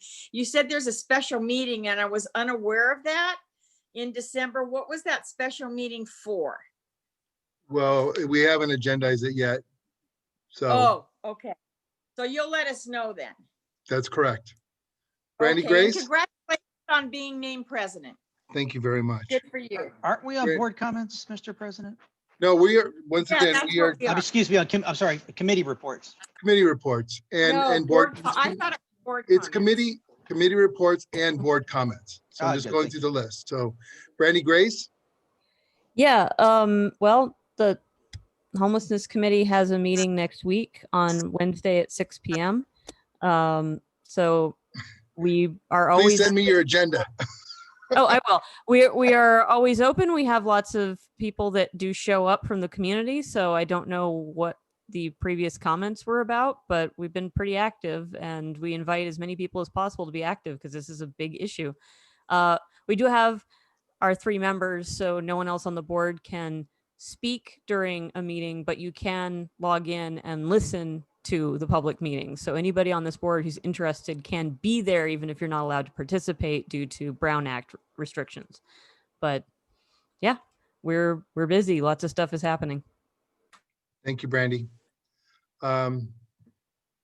Here. Gabriel, Yes, not too much to add. I ditto to a lot of Becky's comments, and happy holidays to everybody. Hope 2021 will be a better year for all. That's all I gotta say. thank you. Hassan, Yes, thank you, David. As far as the committee activity, the sustainability has been involved with Neighborhood Council Sustainability Alliance, attending a few meetings they have had. Quite a few discussions surrounding number of files and possible resolutions that is coming in front of the City Council. So we are looking at a couple of more CISs to support those actions, and hopefully we'll introduce those to the board within the next couple of months. Also working with a CSUN graduate student who has a lot of interest on doing some work in related to sustainability and specifically to Portland Ranch area and specifically to one of the parks. So Mehran and Asad are helping to collect some information. So our next meeting will be in January with her, and hopefully we'll give an update to the board.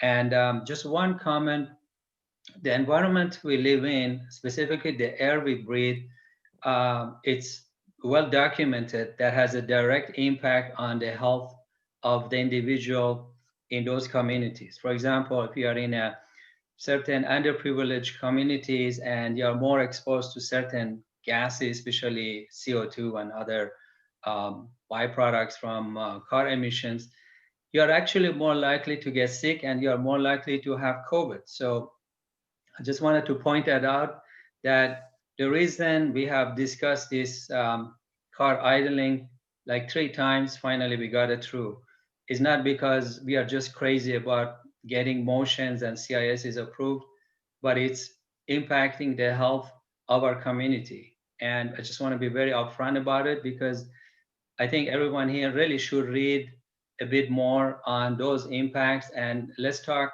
facts and evidence and science. We just don't want speculations, and that wouldn't be the best route for us. Last but not least, I just say happy holidays to all. Hopefully that covers every denomination. So wish you all the best and have a wonderful time with your families. Mr. David Lasher. Well, first off, to echo everybody else's comments, happy holidays, happy Hanukkah, Merry Christmas. With respect to budget and finance, I'm concerned about a little transparency. The website's last expenditure report is from January of 2020. So need to work on that with more business forums to get that updated, so we have that information more publicly available. With respect to one more time on that, David, can you repeat that? The expenditure report? Okay. No, the last one is from January 2020 on the budget and finance page, budget and funding page of our website. The last expenditure report is January of 2020. Look into that. Thank you very much for mentioning that to me. Absolutely. I absolutely, I'm sorry to hear about Becky's that tragic news of her friend committing suicide. That's tragic. I mean, I can't imagine. That said, I mean, COVID is a big deal, but I don't know how we would really go about addressing things like the restaurants. That's county, that's public health, environmental health, the county, everything else. And with respect to the question about Rinaldi and Amigo, that's strictly a Caltrans project. Even the sidewalk on the north side of Rinaldi, that's 100% Caltrans. I've spoken with them at length, and I think they might have removed some of the erroneous signs. They're still working on that, but that's a major mistake in the design. And again, happy holidays. Thank you.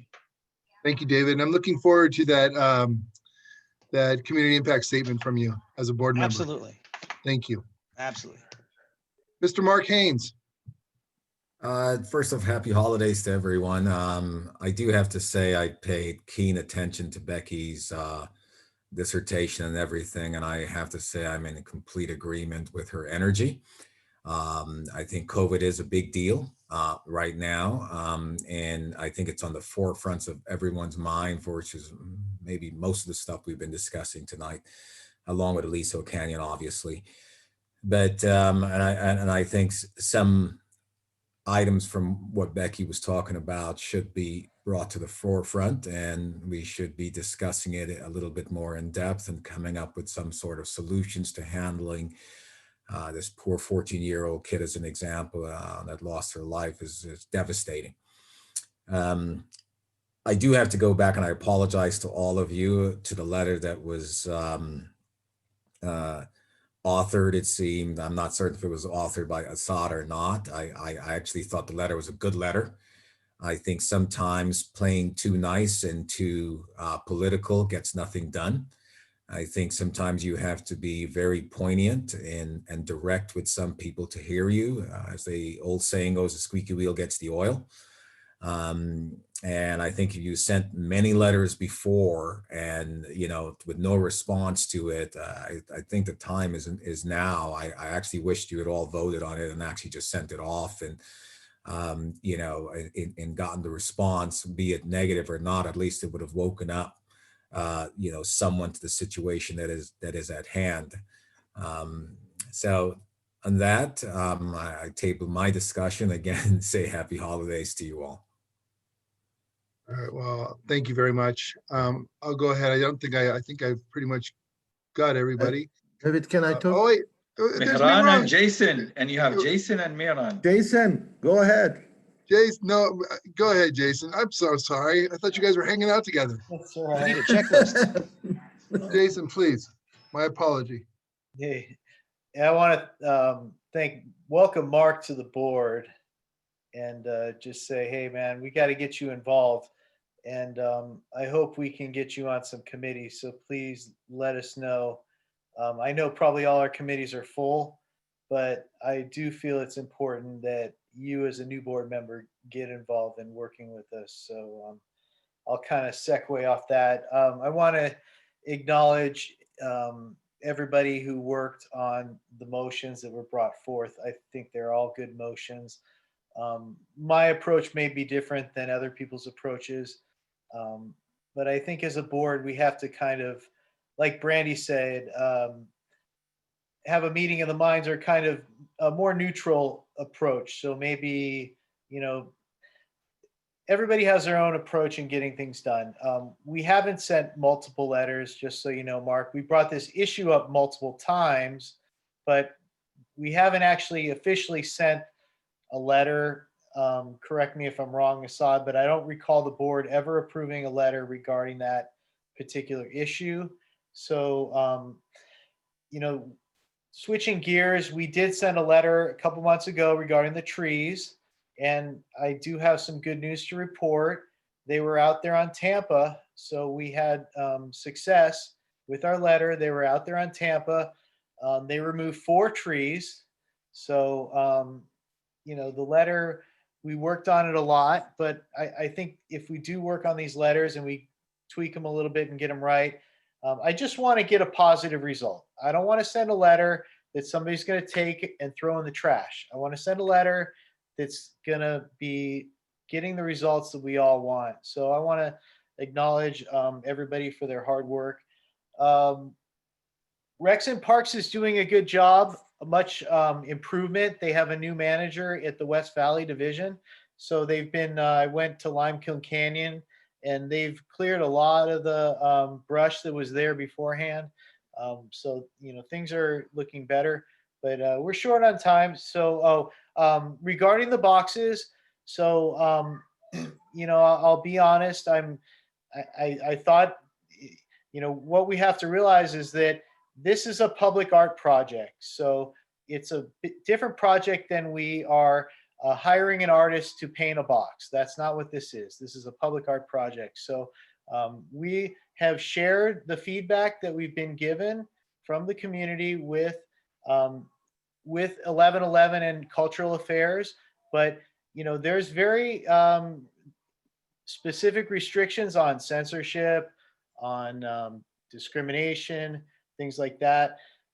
So, you know, as far as the update on the boxes, I believe they've done 4 of them and we'll be finishing up in the next few weeks. But that's the situation. And as far Jason, as what Becky was asking, yeah. And reiterate that this is a joint effort. This is a joint project between 4 different entities. So it would be Cultural Affairs, which is a city, Councilman John Lee, who is actually providing portion of the funding, neighborhood councils, so 2 neighborhood councils. So there's 4 entities involved in the project. And ultimately, the selection of the art is on the administrator of an 1111. That's the 5th entity. So the administration of the art is up to them, but we as a committee, we met and we reviewed and we made our comments and we shared. And then they had a committee, community had the opportunity to vote. So that was also factored into the decisions. And that is my report. I see Assad's got his hand up. Yeah. This is Mr. President, 2 items. So first, I'll address the utility boxes. I mean, I don't need to put you here on a spot, Jason, but the whole board, including yourself, we voted no on the boxes. But then you found a way through a previous funding that we had authorized for beautification. I mean, look. The vote was for $4,000 in funding. Yes. For the boxes. The motion that came subsequent was to increase the funding, which that did not pass. Right, and we all, and I remember David Lasher and everybody questioned that. I mean, the boxes now look nice, but I do believe you went around the board well in a way, and you know, what's done is done. And yeah, let me finish. Let me please finish. Please. Okay, go ahead. Yeah. So you've done it, even though now the community is attacking us big time on these boxes. The fashion, they did the survey, and I don't want to get into it because we're behind time. The fashion, the survey was done, is whatever is done. There is 1 box we don't like, and you and David has been trying with 1111, and you're not getting anywhere with them to change that one. So that's that. Back to my letter, we have been trying very hard as the safety committee. I personally leave voicemails to John Lee in his house and on his private phone. I've been tracking Eric Modi. I tracked everybody until I reached a frustration level, because I'm at the frustration level where I'm ready to secede all Porter Ranch outside CD12. I am really going that crazy right now because these things, look, I did not ask him to boycott Porter Ranch Neighborhood Council. He lives in Porter Ranch. He should be here. His staff should be there. They missed now what? They missed October, November, and December. But we'll work with you on the letter. But I took everybody's time. Why are we getting into this discussion when we're in board member? Sorry. Time out. Jason, Becky has a comment for you. Wait, hold on, because you've allowed Assad to go twice and bring up time out. and bring out points and make comments. So I think that, David, you should not allow. Once again, let me reiterate, Jason, let me repeat myself. I should be able to Jason, let me repeat myself. Once again, I have Assad as a co-host. So he's not muted. He did the safety committee already. He already did safety committee. I got that. So now but I'm trying to explain that he jumped in there and I didn't. Okay. As a co-host, you'd be able to do that as a co-host next time as well. He doesn't have the ability to raise his hand. But I'm going to tell you, Becky's been sitting here patiently. I know she's got a question for you regarding the boxes like there's no tomorrow. Becky. Hi, David. How much did we pay for those boxes? Jason? $4,000. How much the neighborhood council chipped in? Was there any, and Jason, first of all, I want to tell you, I know how hard you worked on this, I do. But Wilbur and Rinaldi, I don't know how long I can drive by that corner and see that box. It looks like a second grader did it, and it's pastels. It is not indigenous to Porter Ranch whatsoever. And I know that's not your doing. But getting back to my main point, we're in the middle of COVID and we're spending $4,000 on boxes. I think we need to get our price. Before COVID was even around. I know that. I know, but this is just with the feedback I'm getting from the community. And I know, Jason, you worked really hard on this, and this was before COVID, but we're going to have to do some damage control with our community because they don't understand why we're not feeding people. So I just wanted, how long do we have to have those boxes there? I just don't think that this should be all, on me. Well, how long are those boxes going to be there? 20, 30 years? Or because I've got people that want to raise money to do them over. I don't know the answer to that question, Becky. Okay. Thank you. That's all. I don't want an argument. I just a couple questions. Thank you so much. Thank you, Jason. Miran? Yes, first of all, welcome, Mark, on the board. And we are all looking forward to working with you and your contribution to our community to bring much more success and health, and to wish you all the prosperity. That's number one. Number two, you have all mentioned something very important, and Becky mentioned it too. It's about COVID-19. I attend, as you all know, many neighborhood councils. Now we need to be more effective and practical in talking maybe about having an ad hoc committee where safety, education, and outreach, they need to work out and to serve the community for the COVID-19 and for their needs. You were talking about the students that you would like to bring them from CSUN. So I want to give you a higher update. I had a meeting, actually invited to a meeting under the State Superintendent of Public Services, because that's the only body they have the privilege to talk about students, whether it's a high school or CSUN student or Pierce student. And there is the housing authority that I am working, and we can work with the safety to bring them more on the safe side, but please include me in.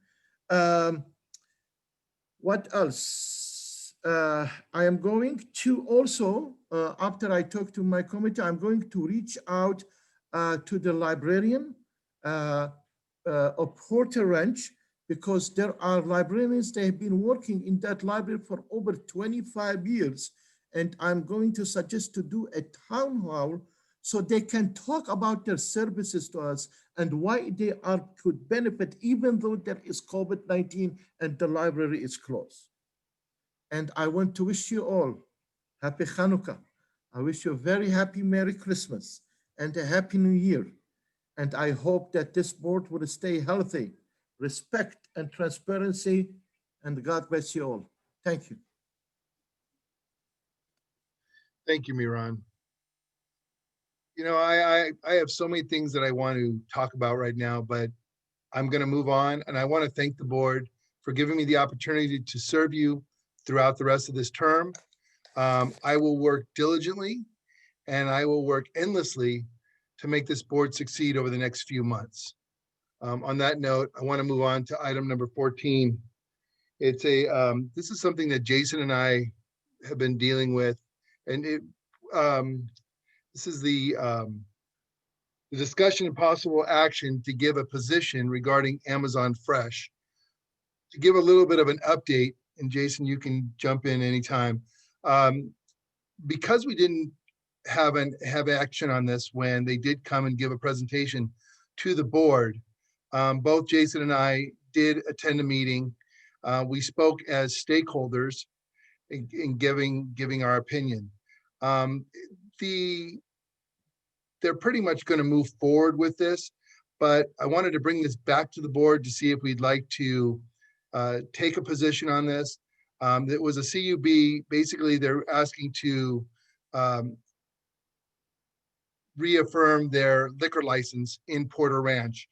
They did acknowledge that they want to add spirits to their liquor license. So right now they're doing beer and wine. They want to do a full range of spirits. That's what the correct. And at the meeting, I had spoke as a stakeholder, and I had informed them that even when I worked at Alpha Beta as a kid back in the day, they sold spirits back then in that facility.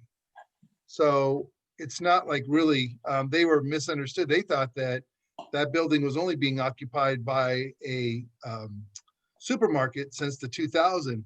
But no, that thing's been a supermarket back into the 80s. Just after they put that supermarket there, just after they opened up the 118. So the question is, from the board, do we want to take a position on this in support of it? Jason, please go ahead. I just want to share some comments that I spoke with the manager at the Citibank, and he shared with me some of the issues that they're going through over there. Obviously, Amazon is not your normal supermarket, so the parking lot is completely full because it's mostly Amazon shoppers there. The issues were brought up at the meeting regarding the criminal activity going on in that parking lot. And the branch manager at the Citibank informed me that they had one gentleman just recently who was passed out in his car, and the car rolled back into the line of traffic, and they had to call the fire department, and then they proceeded to receive a bill for all that. There's a lot of, he informed me also when speaking with the police that it's being close to the exit on the freeway, that it's a hot spot in terms of different, whatever it may be, deals, whatnot. So, you know, I personally seen the activity going on in the back part of the parking lot. So, you know, this is an opportunity to push for a security guard or some kind of, they were, that was brought up, the security guard issue, and there was pushback. They definitely didn't seem to want to pay for that. They talked about security cameras, but when I looked at the LAPD report, the security cameras that they're asking for would like just be inside the store and around, you know, maybe the front. So there's no security cameras in the parking lot at all. And so, you know, this is an opportunity for this board to step up and ask for some kind of security, some kind of cameras. You know, there's no point in having a camera inside the store. That's not going to help us. You know, having it right in the front of the store, that's not going to help us. But there is definitely some activity going on in that shopping center. There's other complaints. I'm not going to get into those, but those are the main ones that that I understand that's going on and have observed personally. I just want to share that before we open this up. Thank you.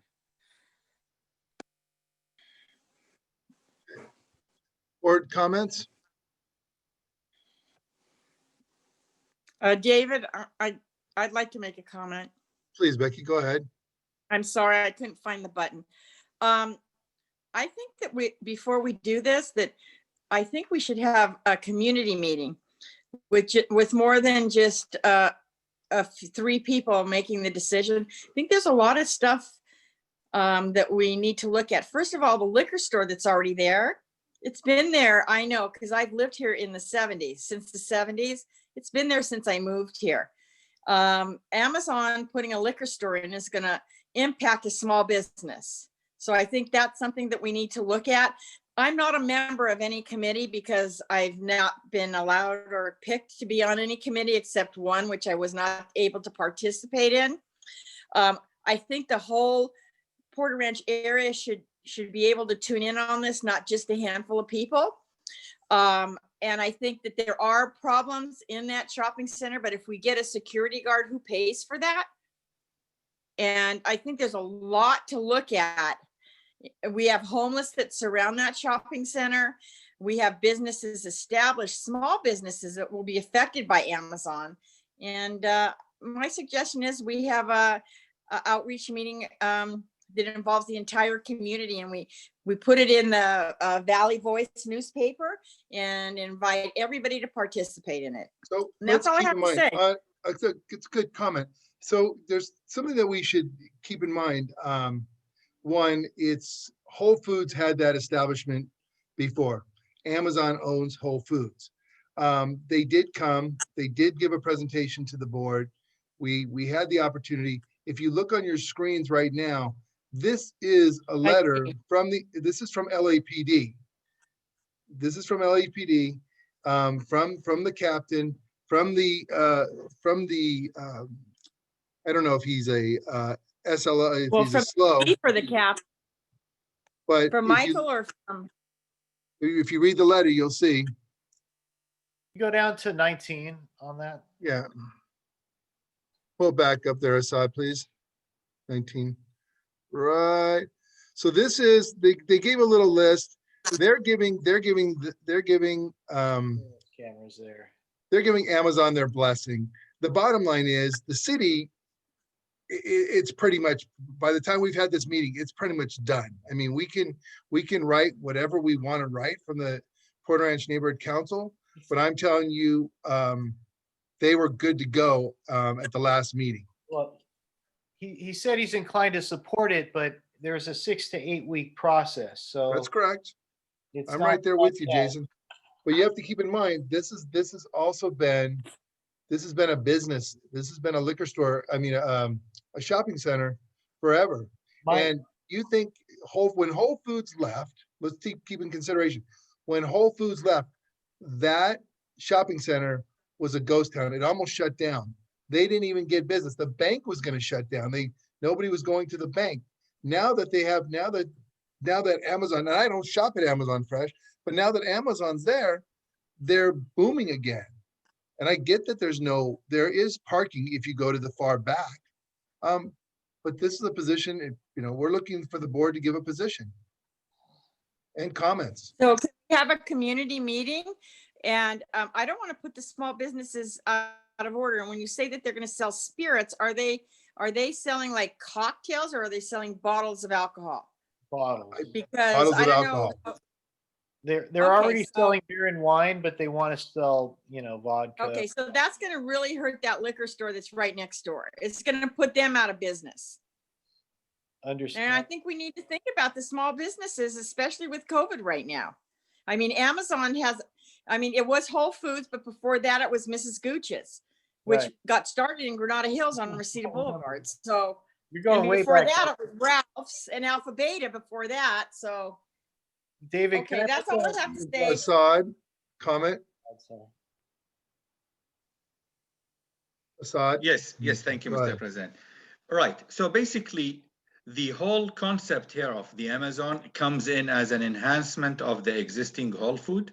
And when we raised back, when they're giving their presentation, the issue about safety and all that, they went back to the drawing board and they acquired all these camera systems, and they are getting the permits through the city.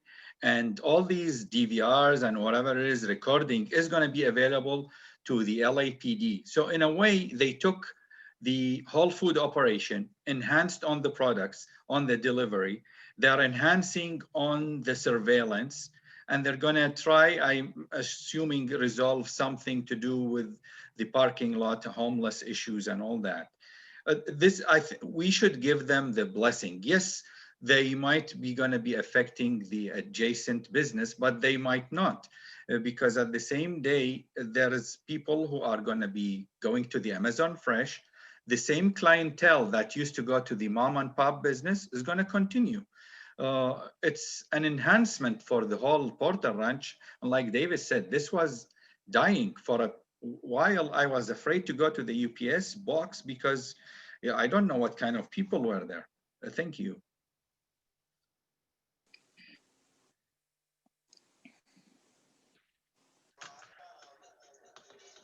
You're muted, David. Not muted. But I can't hear myself. There's my audio is dropped, but I think you can hear me. I don't know what COVID has to do with the liquor license in terms of this expansion. The liquor license next door, it's called free market capitalism. I think he'll be fine. The funny thing is, a lot of things that were being mentioned had nothing to do with the liquor license. They haven't had a liquor license for bottled spirits, and yet we have people coming off the freeway to do things in the back or whatnot. I don't know how we hold Amazon Fresh accountable for people coming off the freeway to not necessarily do good things in their cars or whatnot, and then hold their liquor license hostage. And Dave, to your point, it's pretty much a done deal with planning and zoning at this point. Thank you. Jason Actor. Yeah, I appreciate the comments. It is, kind of a done deal, but I just think it's an opportunity now for us to try and that's what a neighborhood council can do. That's our job, is to try and bring improvements to the community. So, like on that number 19, they're only doing the video cameras. They're not doing it in the parking lot. I mean, that's where they need to have the video cameras, is in the parking lot. So there's no real benefit for the video cameras unless they're actually, monitoring the whole property. But I agree with Lasher that it was going on before, but this is an opportunity where we can try and solve a problem that we're having in that parking lot. And there is a negative impact on the existing businesses in that shopping center based on the conversations that I've had it's a give and take. But I think the best course of action would be, I think we really need to get LAPD involved. We have this letter here from LAPD, and I think we ought to invite LAPD to the special meeting. And I agree with Becky. Let's have a more robust discussion about this. And I'd like to know what LAPD has to say about the criminal element going on in that shopping center, because we have an opportunity now to improve that shopping center for the community as a neighborhood council. So if you want to just say support it and not ask for anything, I respect that opinion. But in my opinion, I think we can ask for a couple things. And they do need a security guard. I will tell you, they do need a security guard in that shopping center. And there's no reason the landlord should not be doing that for everyone. It's not just Amazon Fresh. The whole shopping center deserves some kind of security guard there. So that's just my opinion. And So Jason, are you saying that we should support this, and with stipulations of having cameras in the parking lot and a security guard?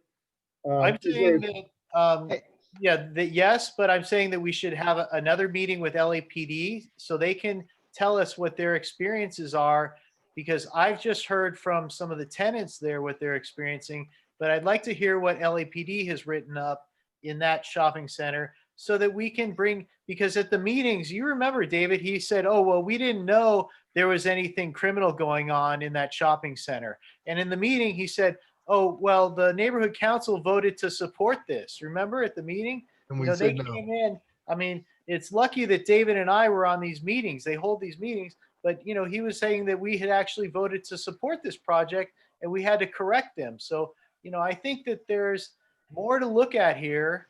And if we want to do our due diligence, we invite LAPD out and invite the representative, and let's talk about it, because I think we can do something better. I mean, how can you disagree with more security in a parking lot? You know, how can you disagree with more security cameras in a parking lot? Look at the town center. Look at all these other areas. They have security cameras. Look at Ralph's. They have security cameras in the parking lot, you know. They don't work, by the way. Dave, But anyways. Go ahead. I mean, we had a community meeting. It was David called Lasher. the board meeting, and the fresh rep was here. LAPD has, when they write these letters, I mean, I've been doing this 20 years. When they write these letters, they look at all the crime stats for that area, and then they say, hey, there's too many liquor establishments within 100 yards or a quarter mile. They look at how many arrests they have for drunk driving or things like that. I don't see why security guards are nice and all. I don't think they have cameras in the parking lot of the Ralphs, but I don't know why we keep demanding special meetings when we have these representatives, including the Amazon Fresh Rep. And frankly, you're not going to get the LAPD to come out and contradict what they published in this letter. It's just not going to happen. Even if they show up, they're not going to contradict what they've already supported or said. And I just don't like holding someone hostage to making improvements that have nothing to do with them wanting to get a different liquor license. And the problems were there. The problems there before. What's that got to do with Amazon Fresh wanting a liquor license? Thank you, David. Miran? Mehran is up. I got it. Thank you.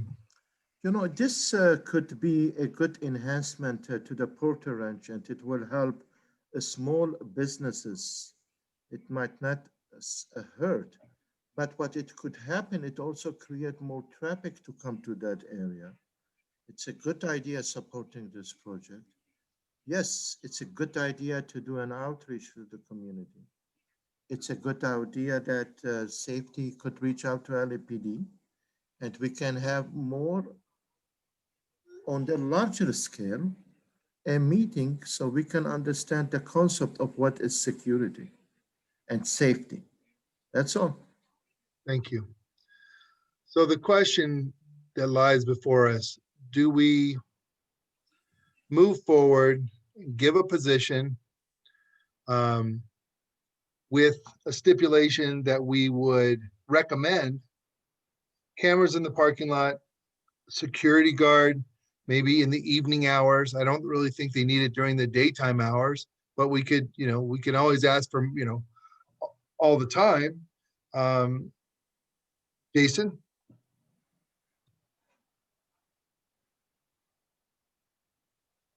I'm inclined to invite LAPD out. I think by the time LAPD comes out, this is done. So if we're gonna do anything, I say this is gonna be done by the first week of January. They said 6 to 8 weeks on this. Okay, I'll take a bet on that with you. This is done. David, we can ask. Go ahead. That money too.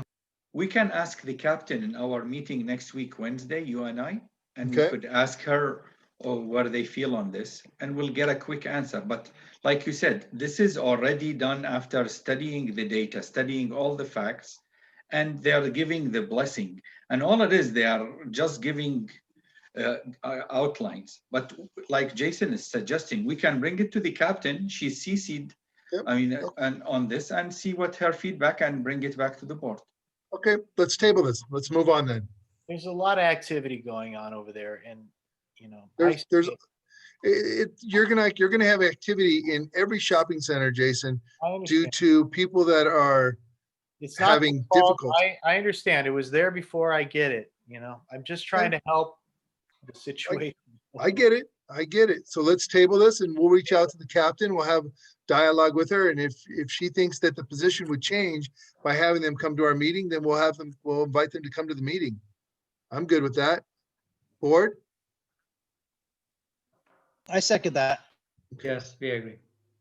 All right, then we will go ahead and move on. This is, Jason, are we going to, your item with the tree, are we going to table that since we've already had success, or what do you want to do with that? Well, we haven't quite had success. There's basically 10 trees. Okay, so hold on, let me back up here 1 second really quick. And Pull we'll it go up ahead and the side can pull up. It's Jason, bring your item, the beautification committee discussion. Yeah, I can't. I don't have it here. Yeah, 1 second. Let me Yeah. pull this up here. I'll just give a visual picture. Most of the trees are along Tampa, and we did send the letter to the city, and the letter was successful. Yeah, scroll down to the trees. Yeah, there you go. Okay, so you can see like the first one is by Singing Hills. The next 4 of them, those are by the lake over by Pine Valley.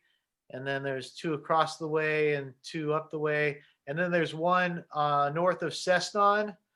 And then there's another one that's over by Porter Valley. And then there's one by Wilbur in Porter Valley. So there's a total of about 10 trees. The city came out with their crew and they only managed to remove 4 trees without grinding any stumps.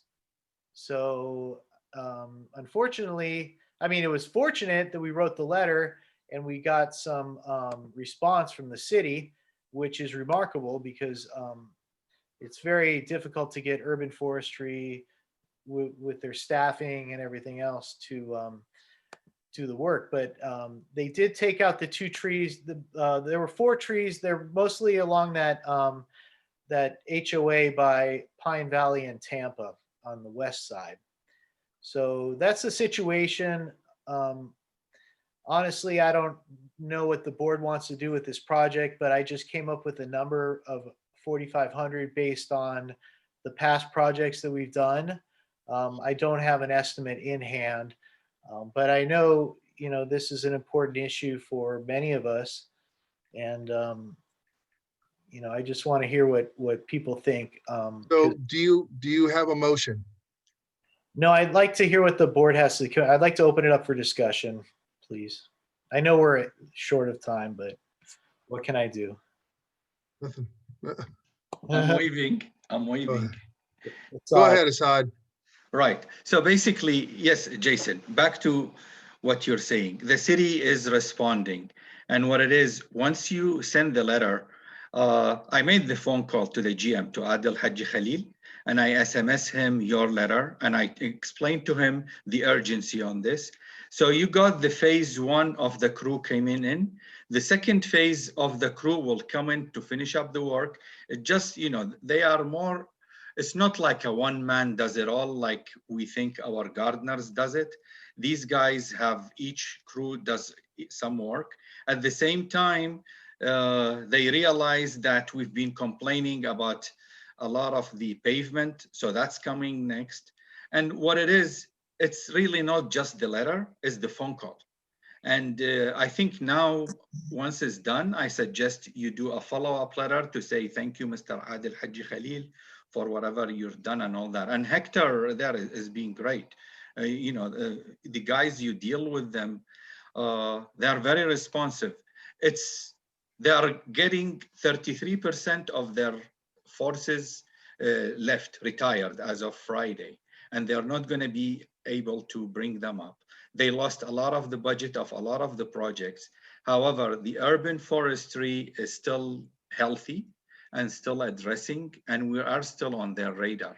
And if any time you have a problem, the lady, I gave you her phone number and email, just email her. Immediately you'll get response from Adel. And if you have a problem, let me know. I'll pick up the phone, talk to him. He's a great guy. Thank you. Thank you. Thank you for your help, Assad. Any other board members? Yes, David. So, go ahead. God bless Jason. His love of trees is remarkable, and the Amazon rainforest would be restored if he was in charge of that project.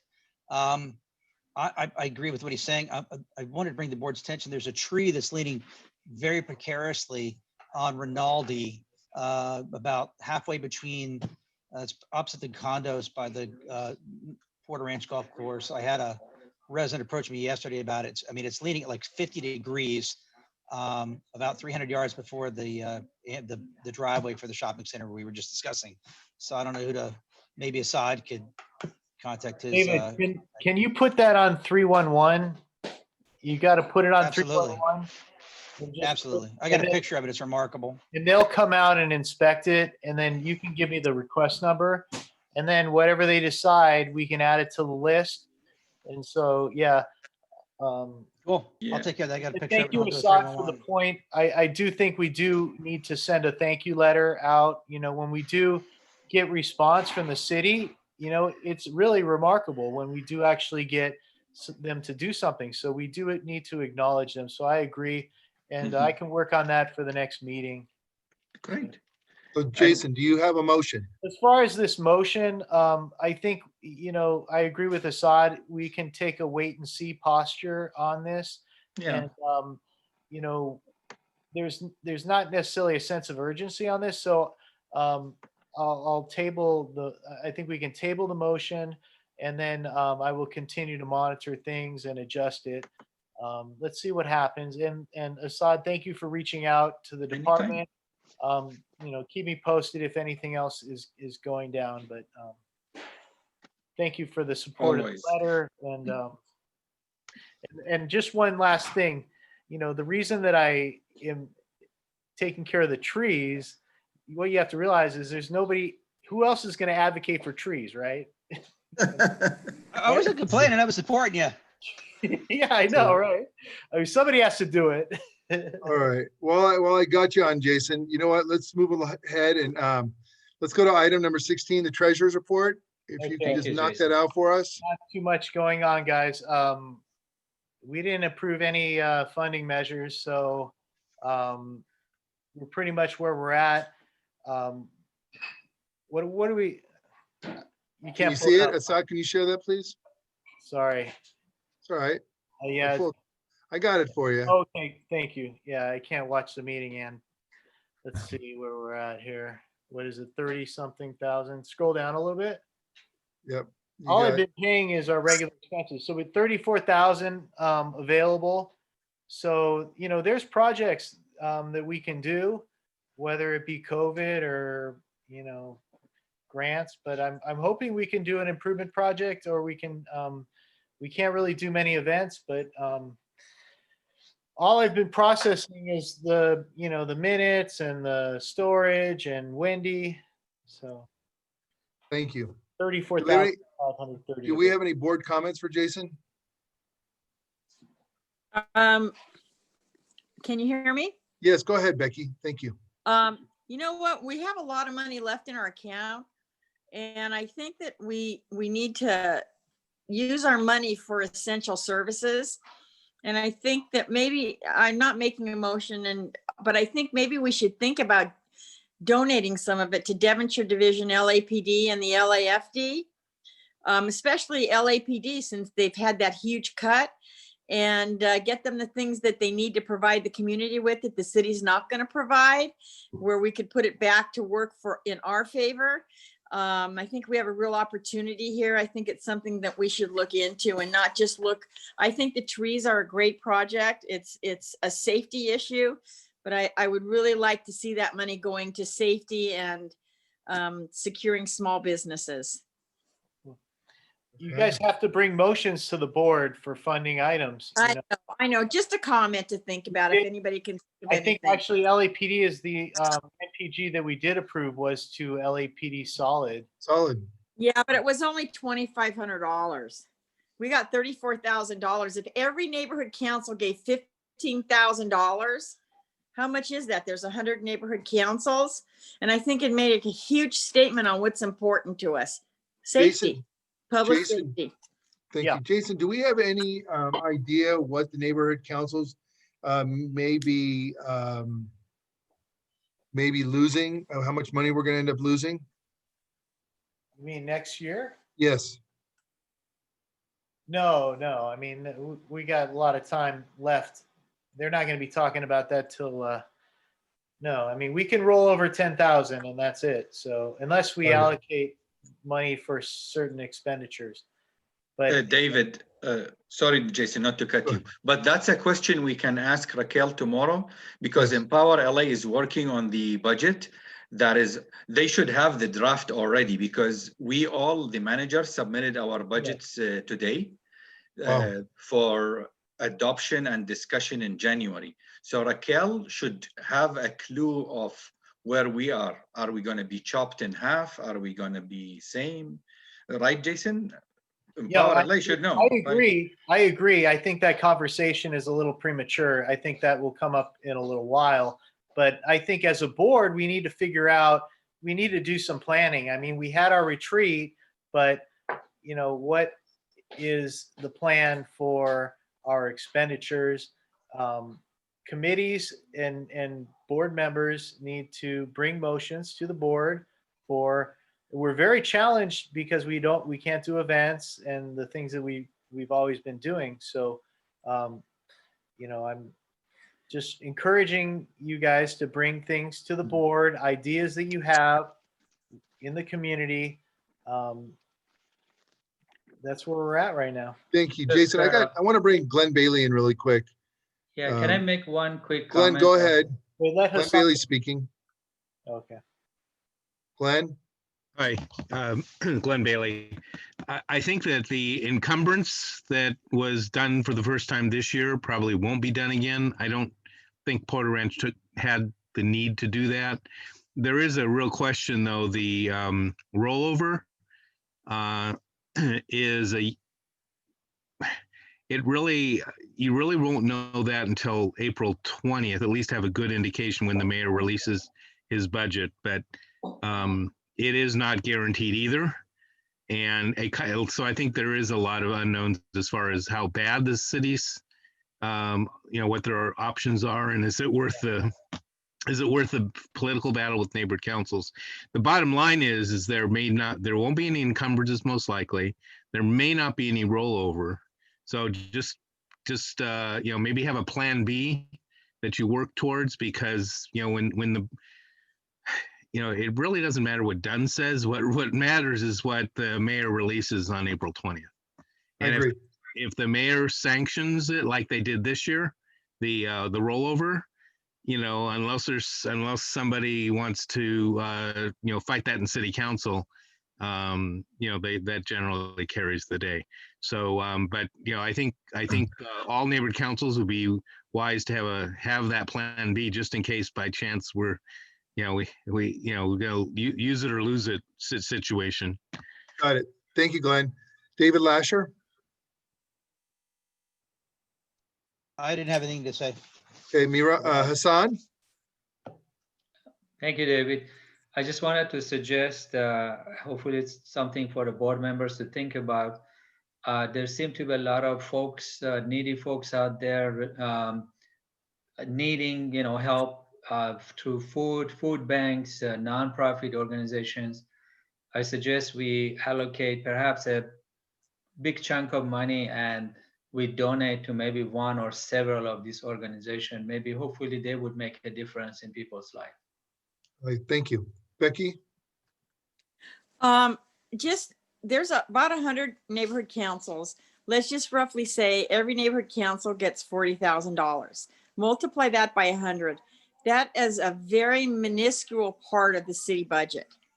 So just think of it that way. They're going to cut us for sure, but neighborhood council, what they give us is not very much money in the big picture when you're looking at how much money they take in. We're going to get a hit, but we don't get that much money as it stands. And I think what we can do is to use it more for essential services and show the city how they should spend the money. That's my comment. Thank you very much. Since we have no more comments, Jason, while I have you on the hook, would you like to go ahead and do the MER? You can pull it up. I can do the MER. I'm trying. Got a sudden. Now, again, given what Glenn Bailey said, the rollover is not a given. I think we need to figure out, maybe we need another retreat, maybe we need to figure out how we're going to address COVID, how, what we're going to do in Porter Ranch. So that's what I think people ought to think about. The money can be used for those purposes, but it ought to be in Porter Ranch. It ought to be for the constituents or residents here in Porter Ranch. And with an outreach component, that's important too, where we can, Yeah, Jason, plan one for January. It's a good idea. I think it's important. It's it's very hard to spend that amount of money within a short period of time. Mr. President, there is a community hand raised. Oh, thank you. I didn't see it. Can you open it up for me? I didn't see it. Was it? Laurie. Oh, Laurie. Just a second. Okay. Laurie, you unmute yourself, please. Thank you. Thank you. Hi, everyone. Actually, I am sticking with you to the end here. The discussion about the monies that are left till the end of year budget. I really been watching what's going on with COVID and people losing jobs and desperate. I'd really like to have the board consider what you can do in the community. I'm afraid when people start losing completely their unemployment benefits, which they're saying is end of this month or January, and the way federal monies are being hijacked or held up, and maybe people only getting $900, I have a very big fear that people are going to become desperate, and these are our neighbors. So that's all, just a consideration. Thank you. Thank you. Very scary thought. Jason, go ahead with the MER, please. Motion to ratify I can't see it, so I can't comment on it, but I know what I uploaded. I think there were some receipts. There was the storage, like I said before. You go, Assad. There was I think Kinko's for printing the letters that we sent out. That was very small. And then do you want me to read it off for you? We have our storage for about $145. We have HostGator for $10.95. We have a FedEx for $12.48. HostGator for $107. Apple One $102. Solid $2,500. Windy More $199. Windy More $119. Windy More $259. So that was it. We paid everything. So that's the expenditure report. So can we get a vote? Motion to, it's a consent calendar. Consent calendar, yeah. Oh, we're gonna keep it all together, correct. All right, then on that note, I second. Since it's on consent calendar, everybody, you know what, since it is, we're gonna go ahead and just approve, unless somebody has discussions regarding September, October, and November. We have those 3 months to approve, and hopefully people looked them over. And I know Jason had some changes that were taken care of. You made all the changes, right, Gabe? Thank you. Brandy has a raised hand. Brandy, go ahead. No worry, no changes, but a note for Gabriel, since Dunn still hasn't recognized my funding thing, I don't think I can vote on this thing. Gotcha. Then on that note, since we have no hands we have an attendee. David, One moment. can I say something? Yes, go ahead. The September minutes, I tried to pull them up before the meeting to read them, and they were not available online. So I don't think we should be voting for September. They're there. They weren't there at 4 o'clock this afternoon. You can get them from 2 different areas, Becky. You can get them from either the minutes for the meet. You can go to the meeting and get them, or you can get them right from the calendar. Becky, the changes you had submitted were updated. Just FYI.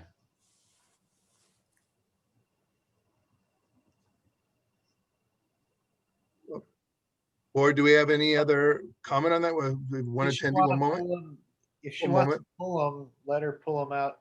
Did you want to pull them off the consent calendar, Becky?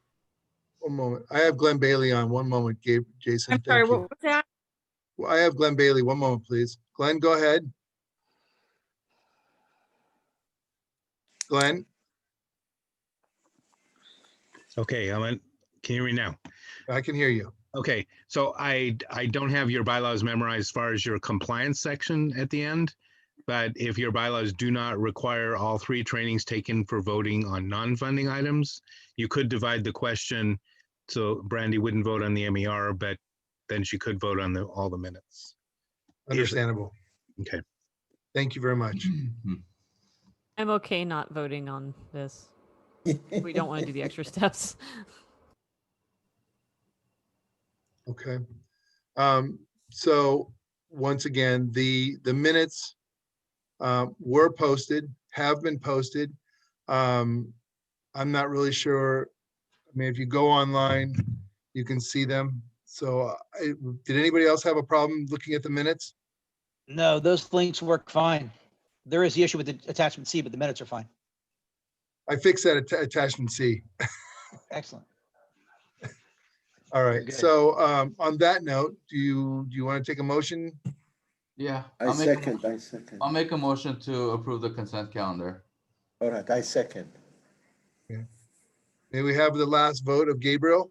All right. Brandy, you're ineligible, you said. Hassan? Yes. Mark? Yes. Jason? Yes. Miran? Yes. Becky? No. David Lasher? Yes. Lori? Absent. Assad? Yes. David Balin? Yes. Gabriel? Yes. The motion passes. One quick note, before I let everybody leave, as you know, Gabriel did resign as secretary. Please consider if that position would like to be filled by another board member, please reach out to me or Gabriel over the next week or so. I nominate Mark. Oh, there you go. And on that note, I want to wish everybody. Simplify on that. David, just one comment. Yes. Gabriel, you know we have another one meeting coming up. Can you please just consider that one other meeting? No, I've already resigned after today. Okay. On that note, I would like to wish everybody a heartfelt, happy Merry Christmas, happy Kwanzaa, happy Hanukkah. To you and your families, please be safe. Remember to tell all your loved ones how much you love them, and just be safe and enjoy the holiday. And I'm always here for you. You can Wear a email me, you mask. can call me. I always wear a mask. I'm out all the time. On that note, I wish everybody a good night. Good night. Good night. Thank you. Good night. Thank you. Bye. Good night.